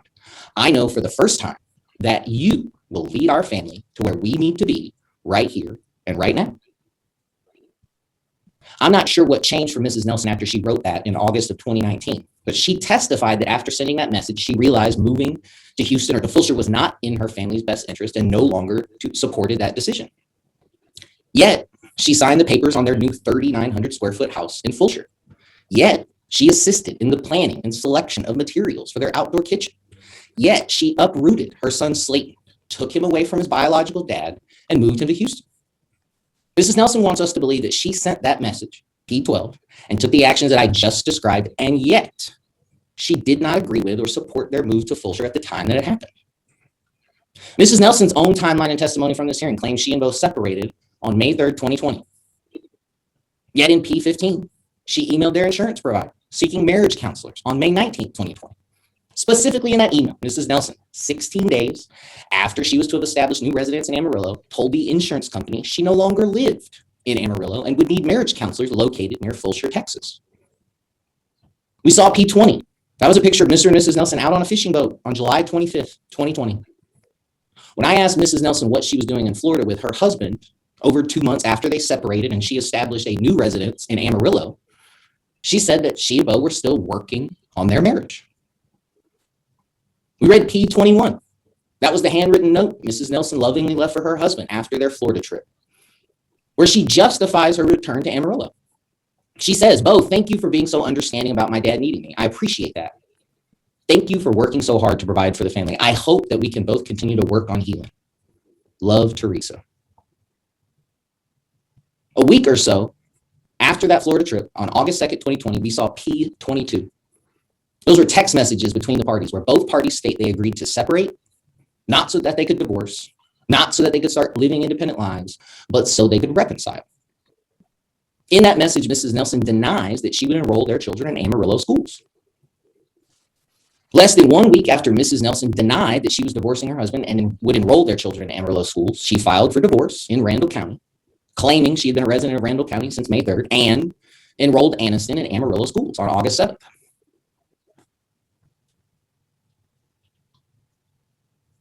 We saw P24. That's the order dismissing Mrs. Nelson's Randall County divorce. That order specifically said the court finds that petitioner Teresa Lynn Nelson was not a resident of Randall County at the time she filed this suit for divorce. So Mrs. Nelson filed for divorce, claiming she was a Randall County resident. There was a hearing on the issue, and the court found that she was not a resident of Randall County when she filed for divorce on August 5th, 2020. The third thing I'd like to talk about today is the best interest of the children. Opposing counsel has pointed out several times during the course of this hearing that we've admitted a lot of pictures into evidence. And that is true. We have. Not a single picture was objected to by opposing counsel or by the opposing party, which means that every single picture tells us one thing. Bo Nelson was an involved stepdad and dad to all of his children. We saw pictures. We know Bo Nelson makes his kids breakfast on the weekends. Even Mrs. Nelson couldn't deny that. We know that Bo Nelson takes his kids fishing, and he's the kind of dad where they actually catch fish. Bo Nelson takes his family kayaking. He takes them to the beach. He went to Dad's Day for his stepdaughter, Alexis, at Oklahoma State University. All those pictures add up to one undisputable fact. Bo Nelson is an involved dad, and any decision that leaves these children in Randall County or in Amarillo is going to come at the expense of him being involved in their lives. Let's talk about abuse for 1 second. I could run down for the court the evidence we've heard in this case regarding anger, outbursts, poor behavior. I think it's undisputable at the very least that both parties have engaged in some of that behavior. I don't need to go through every piece of evidence and draw fine distinctions about whose behavior might be worse. The bottom line in this case is that Mrs. Nelson has testified that joint managing conservatorship is in the best interest of her children. Mrs. Nelson has testified that her children love their dad and want to spend time with him. Mrs. Nelson has testified that her children need a close and continuing relationship with their dad. We also know that Mrs. Nelson really believes that her kids are safe with their father because she repeatedly left them alone, unsupervised with him overnight, days at a time, both before she filed for divorce during the summer of 2020, and then again after she filed for divorce. We saw P30. That was the Band-Aid agreement, where Mrs. Nelson agreed to give her husband a standard possession order, period. No alcohol injunction, no anger management class, nothing, just unsupervised time. We also heard Mrs. Nelson make some interesting choices when it came to her children's best interests.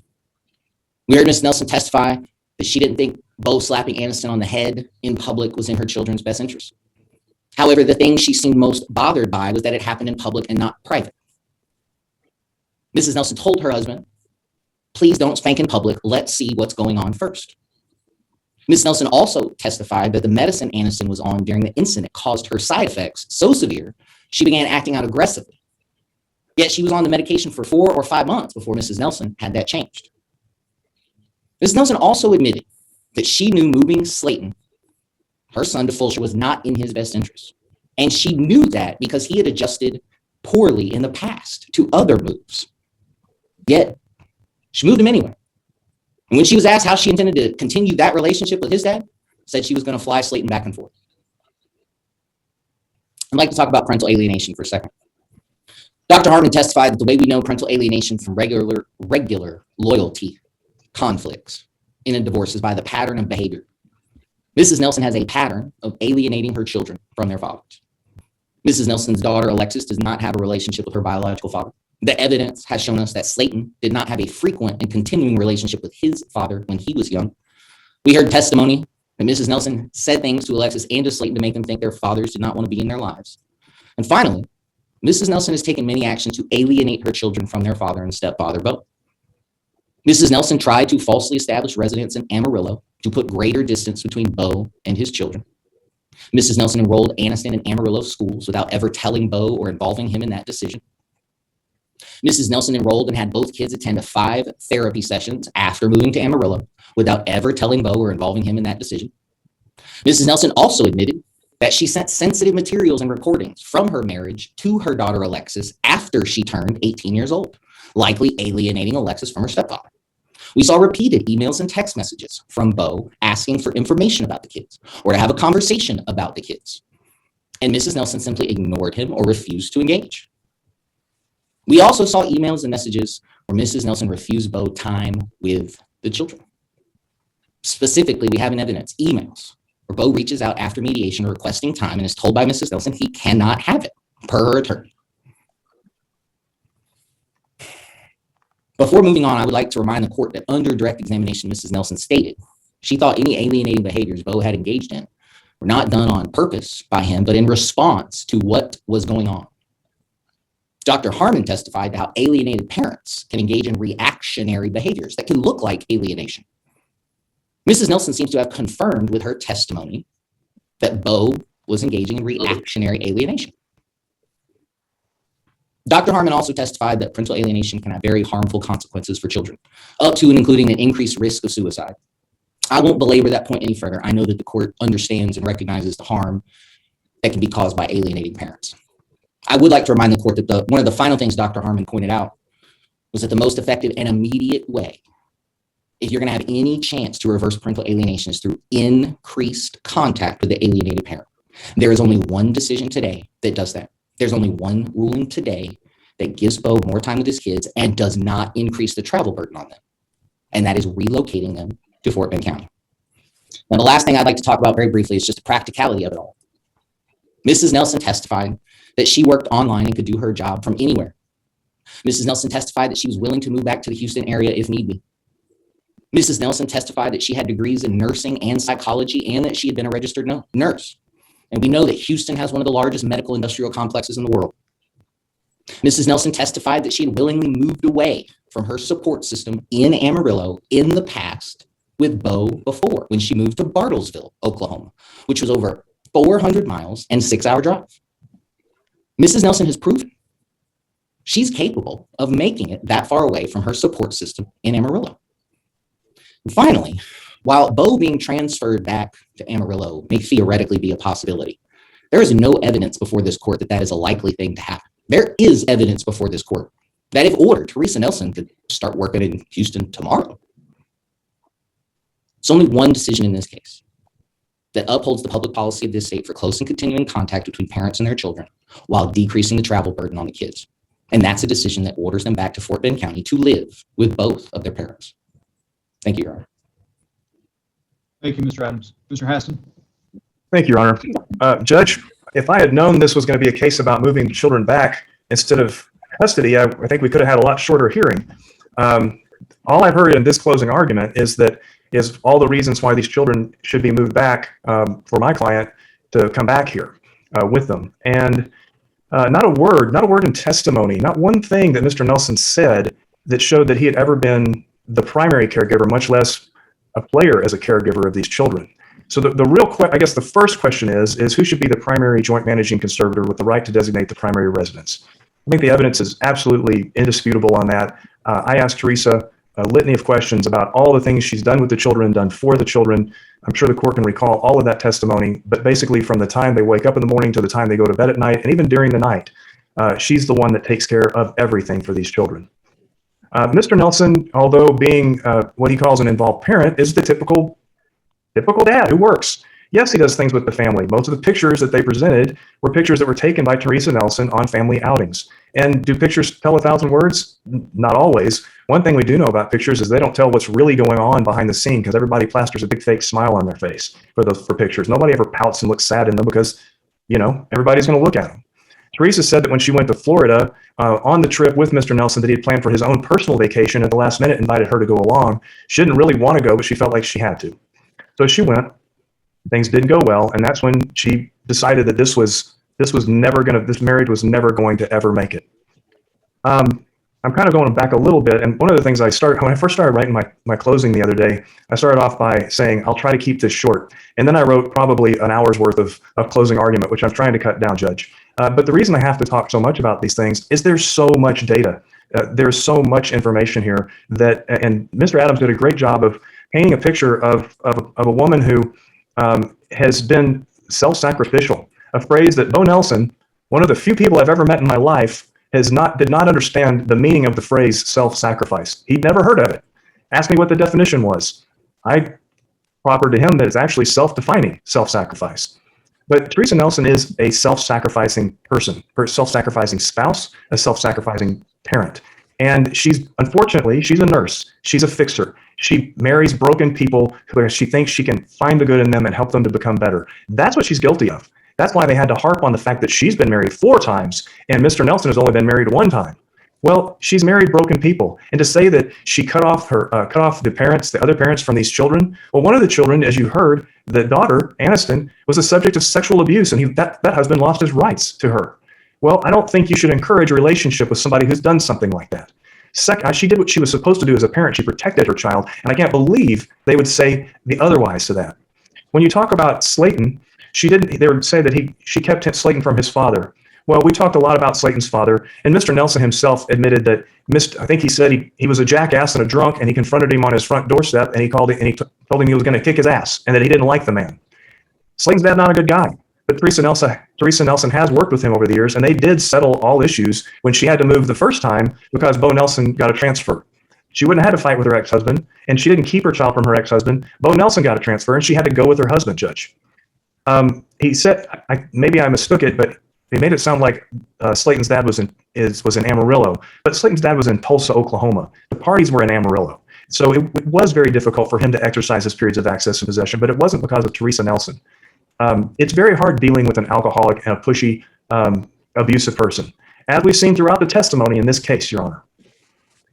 And that's what one of the things, we were talking about public policy in section 153.001, and the key phrase in that is we want to assure frequent and continuing contact with a parent who has acted in the best interest of the children. This man has not acted in the best interest of his children. And let's go back to August of 2019. And let's go to his Mr. Nelson's own timeline, in which he falsely testified that he moved to Fort Bend County because he got a promotion and a raise. Well, that's a great reason. And Teresa went along with him. But through cross-examination, he finally admitted that it wasn't because of that. It was because of, once again, being written up at work and getting in trouble, because in this case, he had said or done, it was a little bit cloudy, something to or about a young female intern. In his testimony, once again, he didn't take responsibility for anything that happened with that. He said it was because of something she didn't understand. Well, that's really interesting if she didn't understand it when he was the one that was being asked to move because of his behavior. So he lied to the court in his own testimony. And really, that's the root of all of what we're hearing today. Best interest of the children.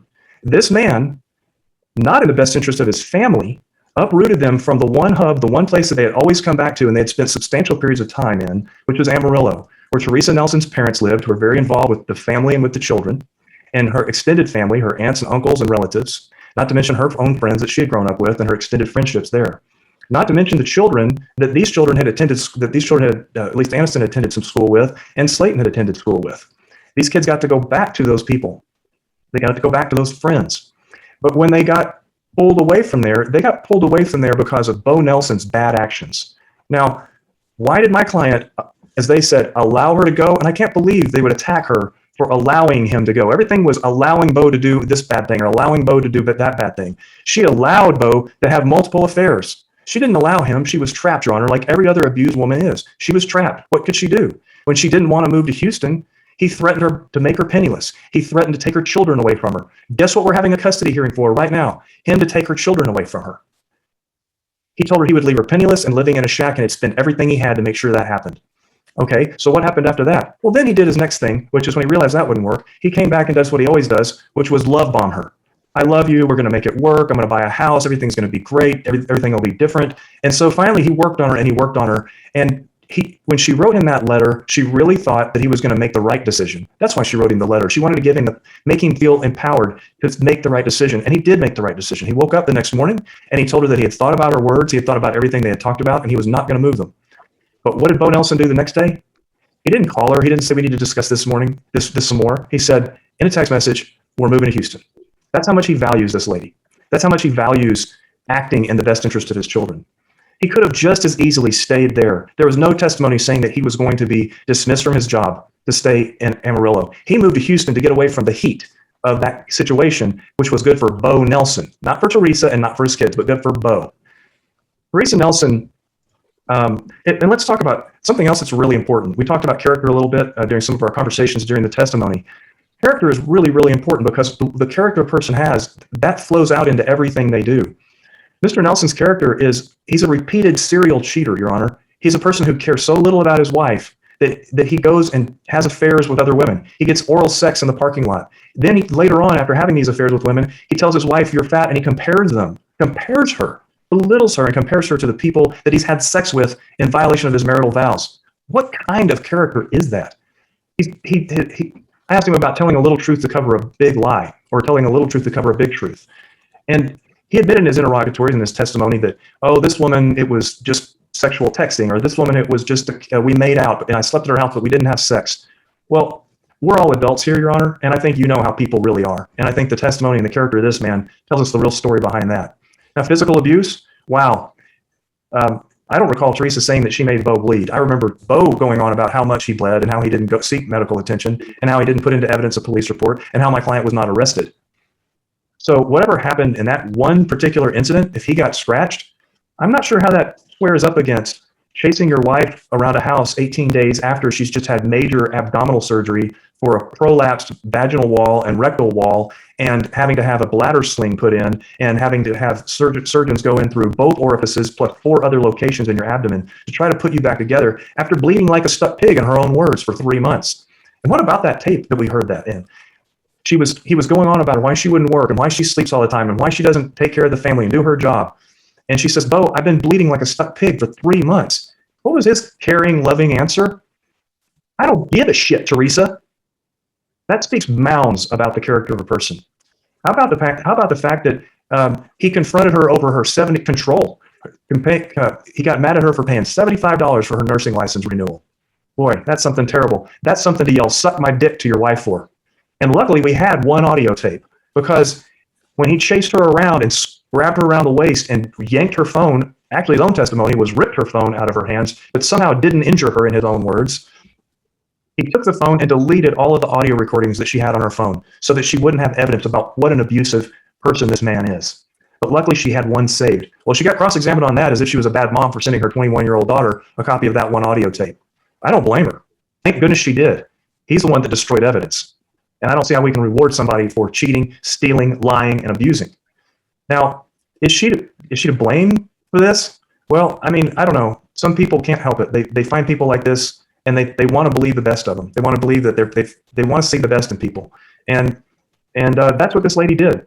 And that's what she got hammered for. She got hammered on cross-examinations for this judge, for letting this man abuse her, and then him coming back and talking her into staying with him. And then it happens again and again and again, and she keeps coming back.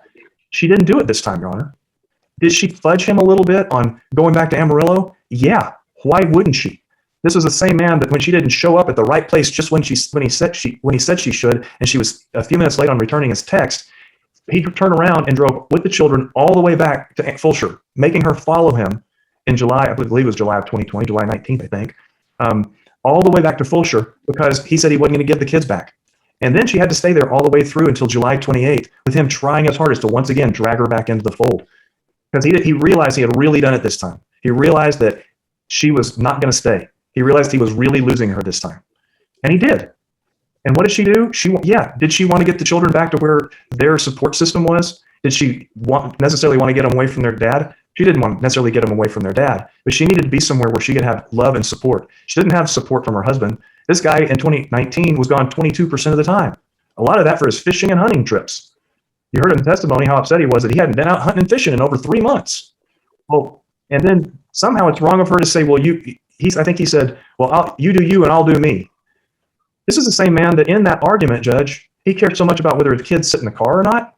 He was the one that told her she should take him with her to go pick up and drop off Slayton to his dad. Well, that's 3 hours each way. That's 6 hours where he didn't want to be bothered with his kids. He wanted her to take them with her. He wanted her to take them with her. I think I got that.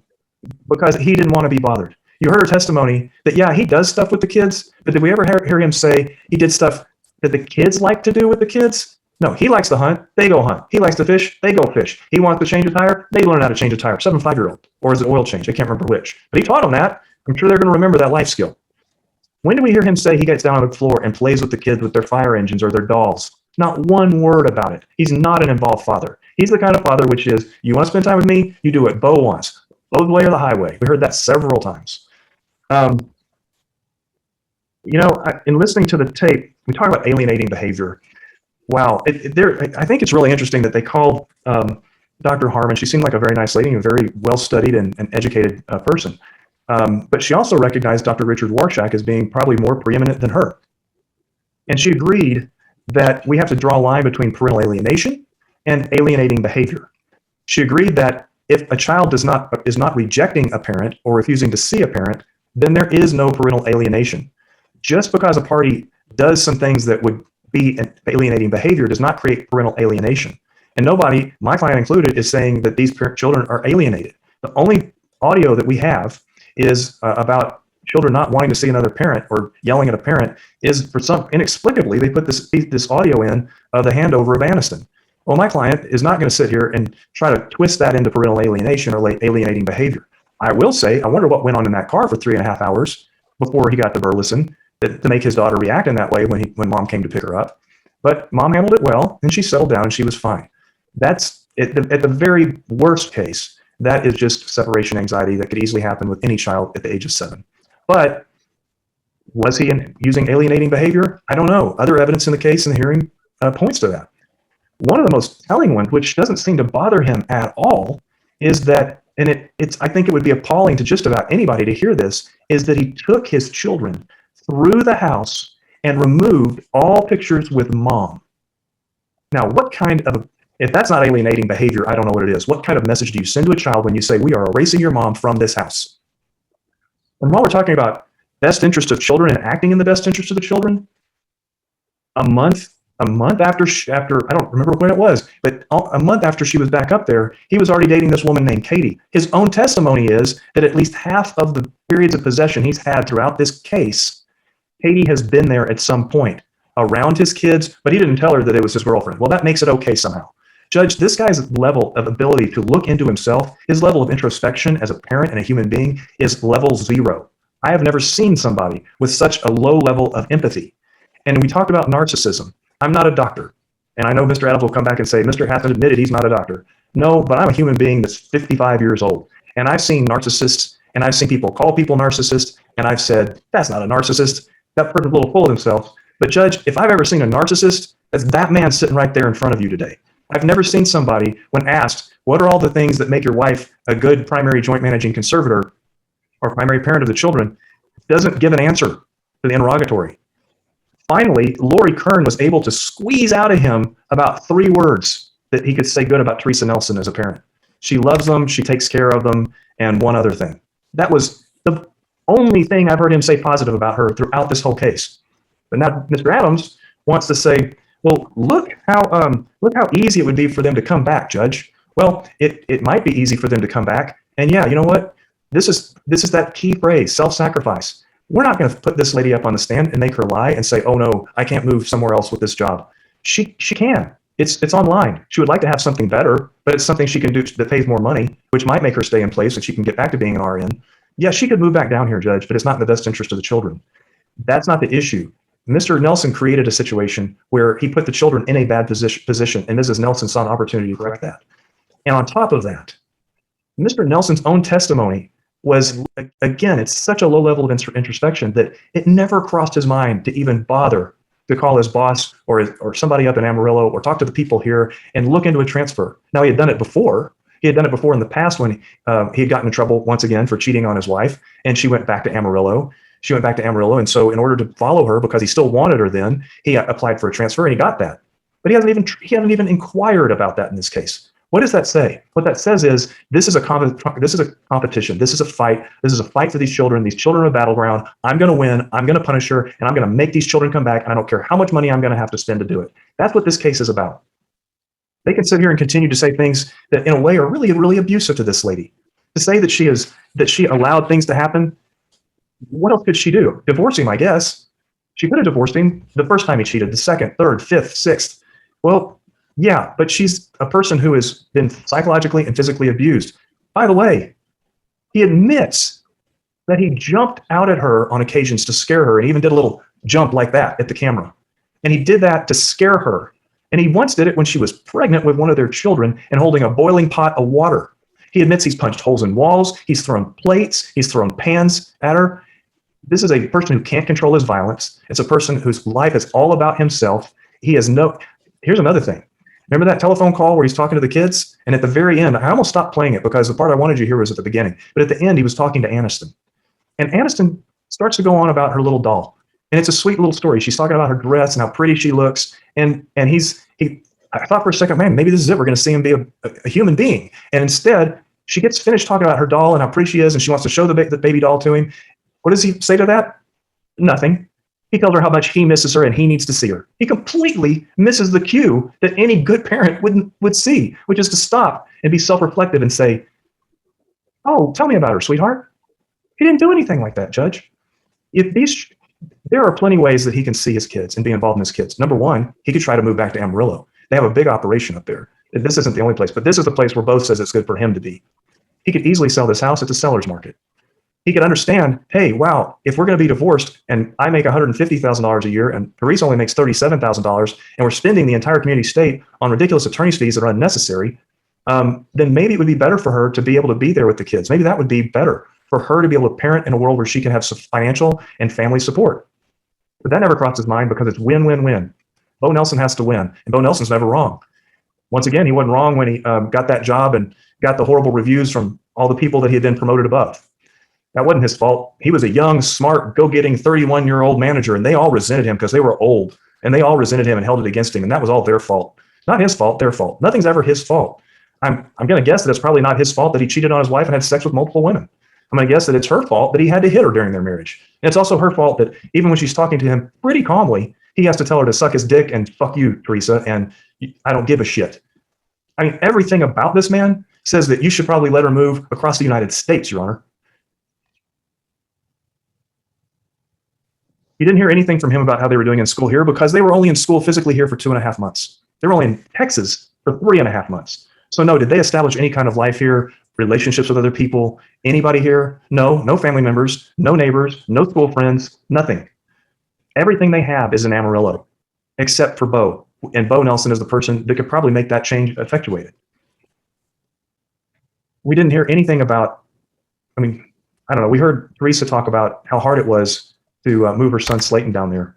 And after she saw what he went through, her testimony was, even if the judge orders the children to be moved back to Fort Bend, I'm going to leave Slayton up there. That's a self-sacrificing mother. Why? Because she's not going to make him go through high school, having to jump back into another high school again. She's going to let him finish out his high school career with his friends. That's what's important to a teenager. We all know that. And then if she has to move down here, she's going to do the long trek back up there on dad's weekends to see her kid and spend time with her kid. Is that something Bo Nelson would do? No. Bo Nelson says that if she gets to stay there, he won't meet her halfway. He'll let her leave a little later now, finally, after about 6 months and 8 absences, putting her almost in the truancy court. So the kids can come now to see me a little later at 7. But we're still going to demand that Teresa do all the driving. Boy, that's a self-sacrificing person. That is somebody that really, really cares. I think the evidence is really, really clear, Your Honor. I'm surprised this was presented to you as a custody case from the other side, because I didn't hear one thing in closing, or I didn't hear one thing in the evidence that supported Mr. Nelson having the right to designate the primary residence. All this is could have been real quick, make her move back, and she would have had to explain to you all the reasons why that shouldn't happen. But we've done it the long way, even having to introduce about 8 pieces of evidence in the financial evidence that ended up not being objected to after they were objected to. And we basically tried a final case on custody today and during this case. And I appreciate your time, Judge. I know how busy this court is, and I know that you've given it the weight and gravity that it deserves. We're asking the court to rule as set out in our summary of requested relief, but specifically that Ms. Nelson get to be the primary joint managing conservator and establish residence in Randall County. We've agreed that maximum child support, I think we said, was $2,300, I think was the number. Whatever that stipulation was, I would ask that Mr. Nelson continue to maintain the health insurance on both Ms. Nelson and the children. And that we would like an alcohol injunction against him, because she did testify that he does drink quite a bit. I understand it wasn't the strongest evidence. Leave that in your lap. Honestly, I've never tried a case like this, Your Honor. I've never tried a case one time asking that a parent be allowed to move or live somewhere else. This is the first time I've done it. First time I've ever found that the facts supported it, and I ask you to find so. Thank you, Mr. Hassan. Ms. Kern? Yes, Judge. I do have one question for the court, Judge, and that is, are you requesting that as the amicus that I make a more formal closing statement, or is the court simply requesting my recommendation? You can just, however you proceed, however you want to do it, Ms. Kern, it's fine with me. I would just say, give me a summation and what your recommendations are. Certainly, Judge. And I would like to state for the record, of course, that there is no doubt in my mind as the amicus that both of these folks love these kids. They both want what's best for their kids. We just have very, very different perspectives here, Judge, as to what that best interest is. And obviously, especially when we have children that are this age, when the children are with mom, they miss dad, and the children are with dad, they miss mom. I have a lot of concerns in this case. Dad does not have a history of being the primary caretaker. He's traveled extensively for work. I think it's been pretty undisputed over the days that we've had of hearing here that mom has been the primary caretaker for the children. That's what's in the comfort zone of what these children know, what these children are accustomed to, and what's in their best interest in terms of their day-to-day life, their activity, their care. I have a lot of concerns that while Mr. Adams said he wasn't suggesting that a woman deserves to be treated poorly by a partner, that's sort of exactly what the argument is that the position is that she's made her bed, she has to lie in it. And I'm very concerned about the exposure of these children to further conflict, further toxicity, further abuse, further escalation of those types of things. As an amicus judge, I am requesting that the court order these folks to use our family wizard for all of their communications to reduce conflict, to reduce damaging communications between the parties. I am requesting that the court, we established at the last hearing session or session just prior to that Dr. Bevan was going to be doing a custody evaluation in this case. I don't anticipate that Dr. Bevan is going to be finished with that custody evaluation anytime over the next 3 to 4 months. Given that we are already halfway through March, I would request that the court make specific provisions for summer of 2020. Presuming that Dr. Bevan's report isn't going to be completed by that point, I don't think that either parent should have weeks and weeks of unfettered access to the children. I think that we need to try to figure out a way to divide up the summer, and I would request that the court do that. I would also request that the court address the electronic or FaceTime communications. Those seem to be a big source of conflict here. Right now, I think under the handwritten Band-Aid orders that were put into place, there's a provision in there that there's a 15-minute minimum imposed on the FaceTime communications. And I would ask the court to eliminate that 15-minute minimum and just keep it the way we generally do, judge, with reasonable communication. I don't think that we need to put anyone in a situation where either parent has the opportunity to sit there with a stopwatch to say whether or not a minimum or maximum amount of time has passed. I think that it increases conflict and increases pressure on the children. And I think that because of the conflict and pressure on the children, every other day, FaceTime or electronic communications is probably sufficient as opposed to every single day. In addition to the injunctions that are already in place, just the standard temporary mutual injunctions, we also ask the court to consider the 12-hour alcohol injunction. I have no issue with that injunction being neutralized to both parties. I'm also going to request that the court put in place the additional, as we sort of refer to them informally, the amicus injunctions that we use a lot in these types of cases, where injunctions about using children as a messenger, leaving documents or showing documents related to the case to a child, engaging in discussions with a child related to choice of conservator, making disparaging remarks on social media. If the court would order those, I'm happy to, as the amicus, certainly circulate a copy of those injunctions to both attorneys and request that the court implement those. I also would request that at the time of the entry for temporary orders of this case, we also have that date as our entry of the order appointing Dr. Bevan and setting out the specifics of Dr. Bevan's custody evaluation in this case, so that we can get that rolling as quickly as possible and have the parameters in place for Dr. Bevan to begin work as fast as possible. Those are my recommendations and my positions for the amicus judge, and the court has questions, and I'm happy to answer them throughout the court. All right, thank you. You're kind of cutting out on us. You're having some microphone issues there. At the end, did you say you wanted me to that there was an order for Dr. Bevan that had been e-filed, or you're just saying you want an entry date for that order? I didn't hear that part. I apologize, Judge. There has not yet been a circulation of that order, so I would request that at the time of the entry of the temporary orders in this matter, we set that for entry as well, so that we can have an order circulated, drafted, and get the court signature. All right, thank you. Thank you, Judge. All right. I want to first tell Mr. and Ms. Nelson that it's a pleasure for a judge when I have lawyers that are ultra prepared, that know the facts of their case inside and out, that know how to present a case, and that can do it professionally. And I can tell both Mr. Nelson and Mrs. Nelson, y'all were very well represented in this case. Both these lawyers did an excellent job, and the amicus has done a very good job. But these are difficult cases. I think we can all agree on that.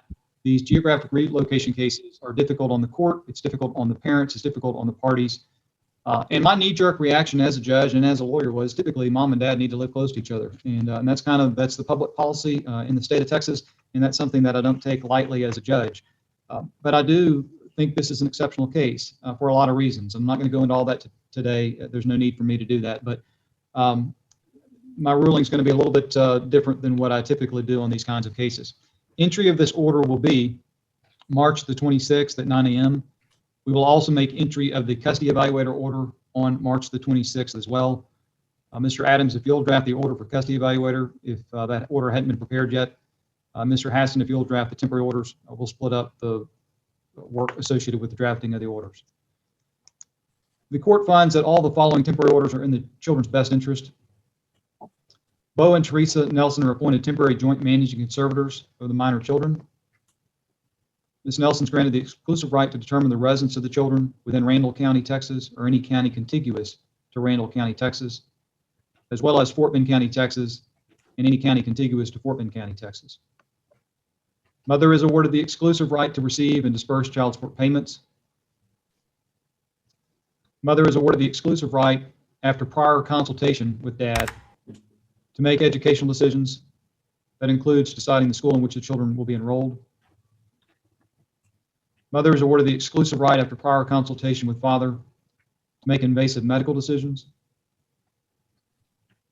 Mother and father are each awarded the independent right, after prior consultation with the other parent conservator, to consent to psychological and psychiatric treatment of the children. The marriage or enlistment of the children requires the joint agreement of both parents. All of the rights will be shared independently between mother and father. Each party is awarded the independent right to apply for a passport for the children. Mother is awarded the exclusive right to maintain possession of the passports, subject to the standard notice and delivery provisions per the Texas Family Practice Manual. Per the amicus request, I will order the parties to communicate through either talking parents or our family wizard. We'll do talking parents because it's free. The parents are ordered to communicate through talking parents app, except in the event of an emergency. If the parents need to communicate about an emergency dealing with these children, they can communicate with each other directly. But short of that, the communication shall be through talking parents. Father is awarded a standard possession order for a parent over 100 miles. He may make an election whether or not he wants to do first, third, and fifth weekends or one weekend per month. Father's awarded that standard possession order. The court's not going to limit the 42-day summer access. I'm taking into consideration the fact that the dad went an extended period of time without seeing his children. I'm not going to break up his summer possession. I understand the reason why the amicus and Mr. Hassan have requested that, but that request is denied. He may exercise his summer access however he sees fit. Other than the days where there is a pickup and drop off, the parent not in possession will have FaceTime access with the children between the hours of 6 and 7 p.m. If the children are not available at the time of the call, the parent in possession shall assist the child or the children in returning the call as soon as that child becomes available. That FaceTime access is to be reasonable access. I'm not putting a minimum limitation on it, but mom and dad, hear me out. If one parent makes a call and they get a 1-minute access with the children, or it becomes a pattern that there's the phone calls, the FaceTime calls are minimal, then I'll further restrict this and further, put conditions on it. But my hope is that you're both good parents and you understand that the children want to have a healthy relationship with both these parents. And I think it's critical that dad have FaceTime access since these children are living so far away from him. And so I want meaningful, reasonable access for dad with these children. And mom, that's true for you too. When they're going to be away from you for 42 days in the summer, you're going to want the same benefit with those children. So just both of you understand that the court wants that FaceTime access, but I'm not putting any other limitations on it than what that it's to be reasonable access. Pick up and drop off. It's going to be as follows. If it'll be on the Fridays of dad's visitations at 6 p.m. and the return time will be on Sundays at 4 p.m. Pickup and drop-off locations are going to be the Chick-fil-A located at 901 South 7th Street in Waco, Texas. So that'll be for Friday and Sunday. That should take care of the school issue. Mom, you're doing more driving than dad. That's intentional on the court's part, but I think this will accommodate making sure Aniston gets to do her school on Friday. Child support. Pursuant to section 154.123, court finds evidence that rebuts the presumption that guideline support is in the best interest of these children and that it justifies a variance from the guidelines because of the cost of travel associated with father exercising his periods of possession.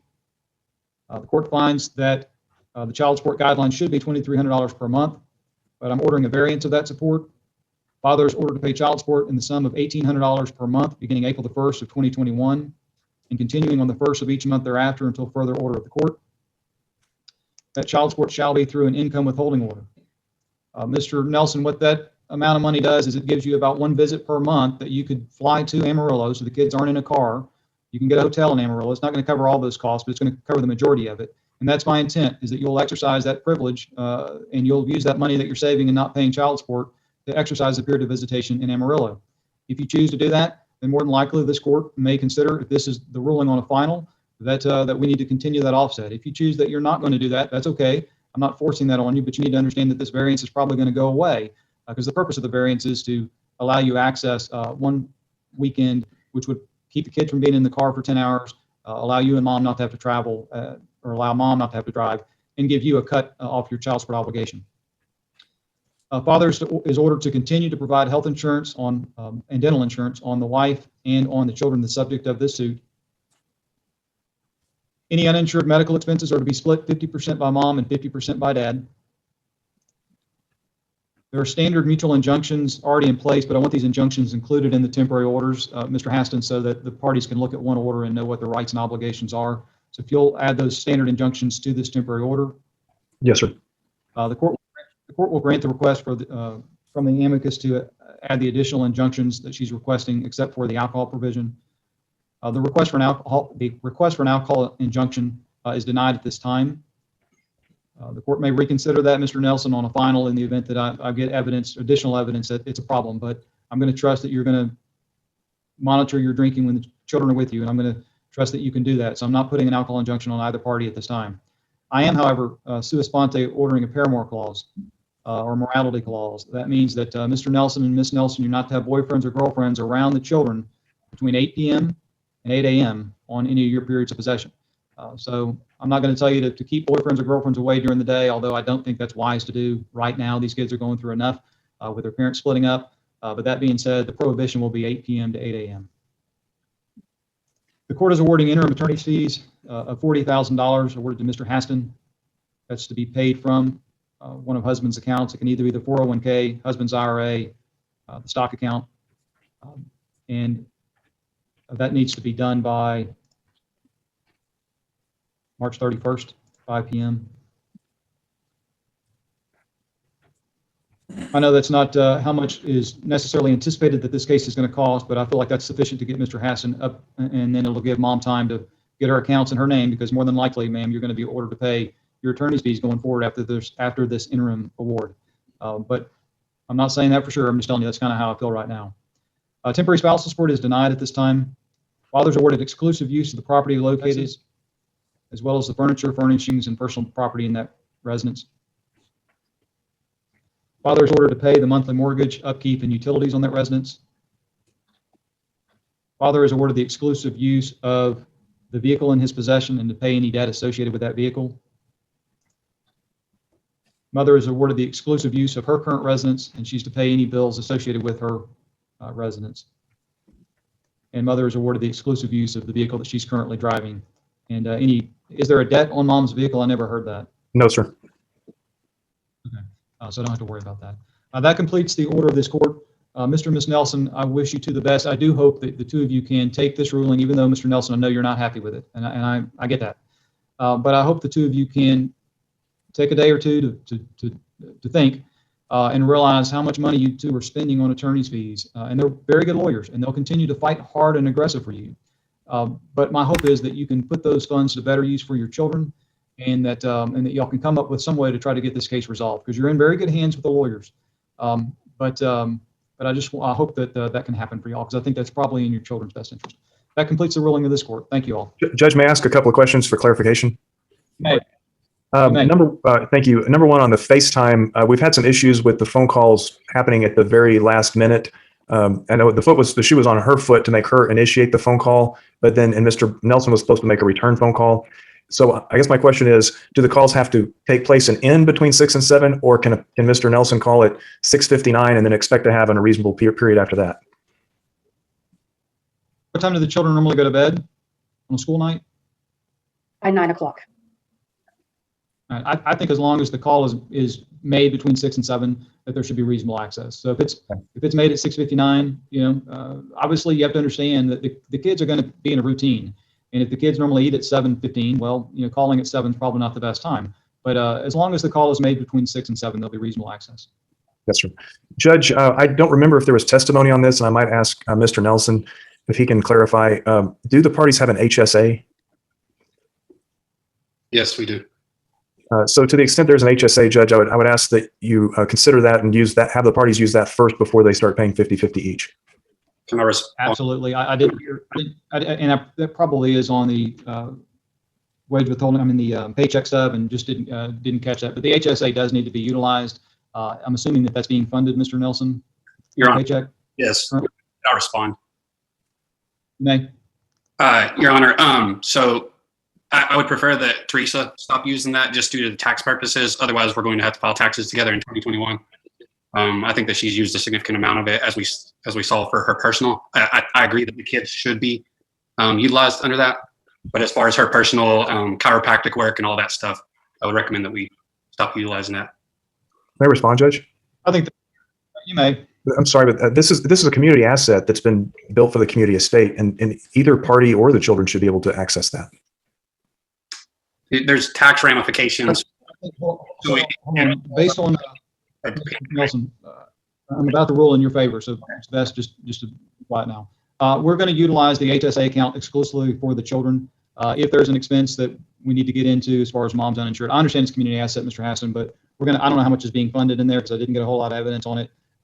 We're going to utilize the HSA account to pay the kids' uninsured medical expenses to the extent that there's money there. If there is an expense that goes above and beyond the HSA balance, then each parent's ordered to pay 50% of it.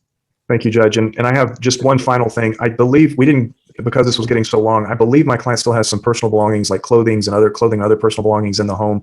I don't know how to address that other than to ask that she be allowed to, I guess, on one of her, maybe have a trip down here where she could come in the home and get her personal belongings out of the home.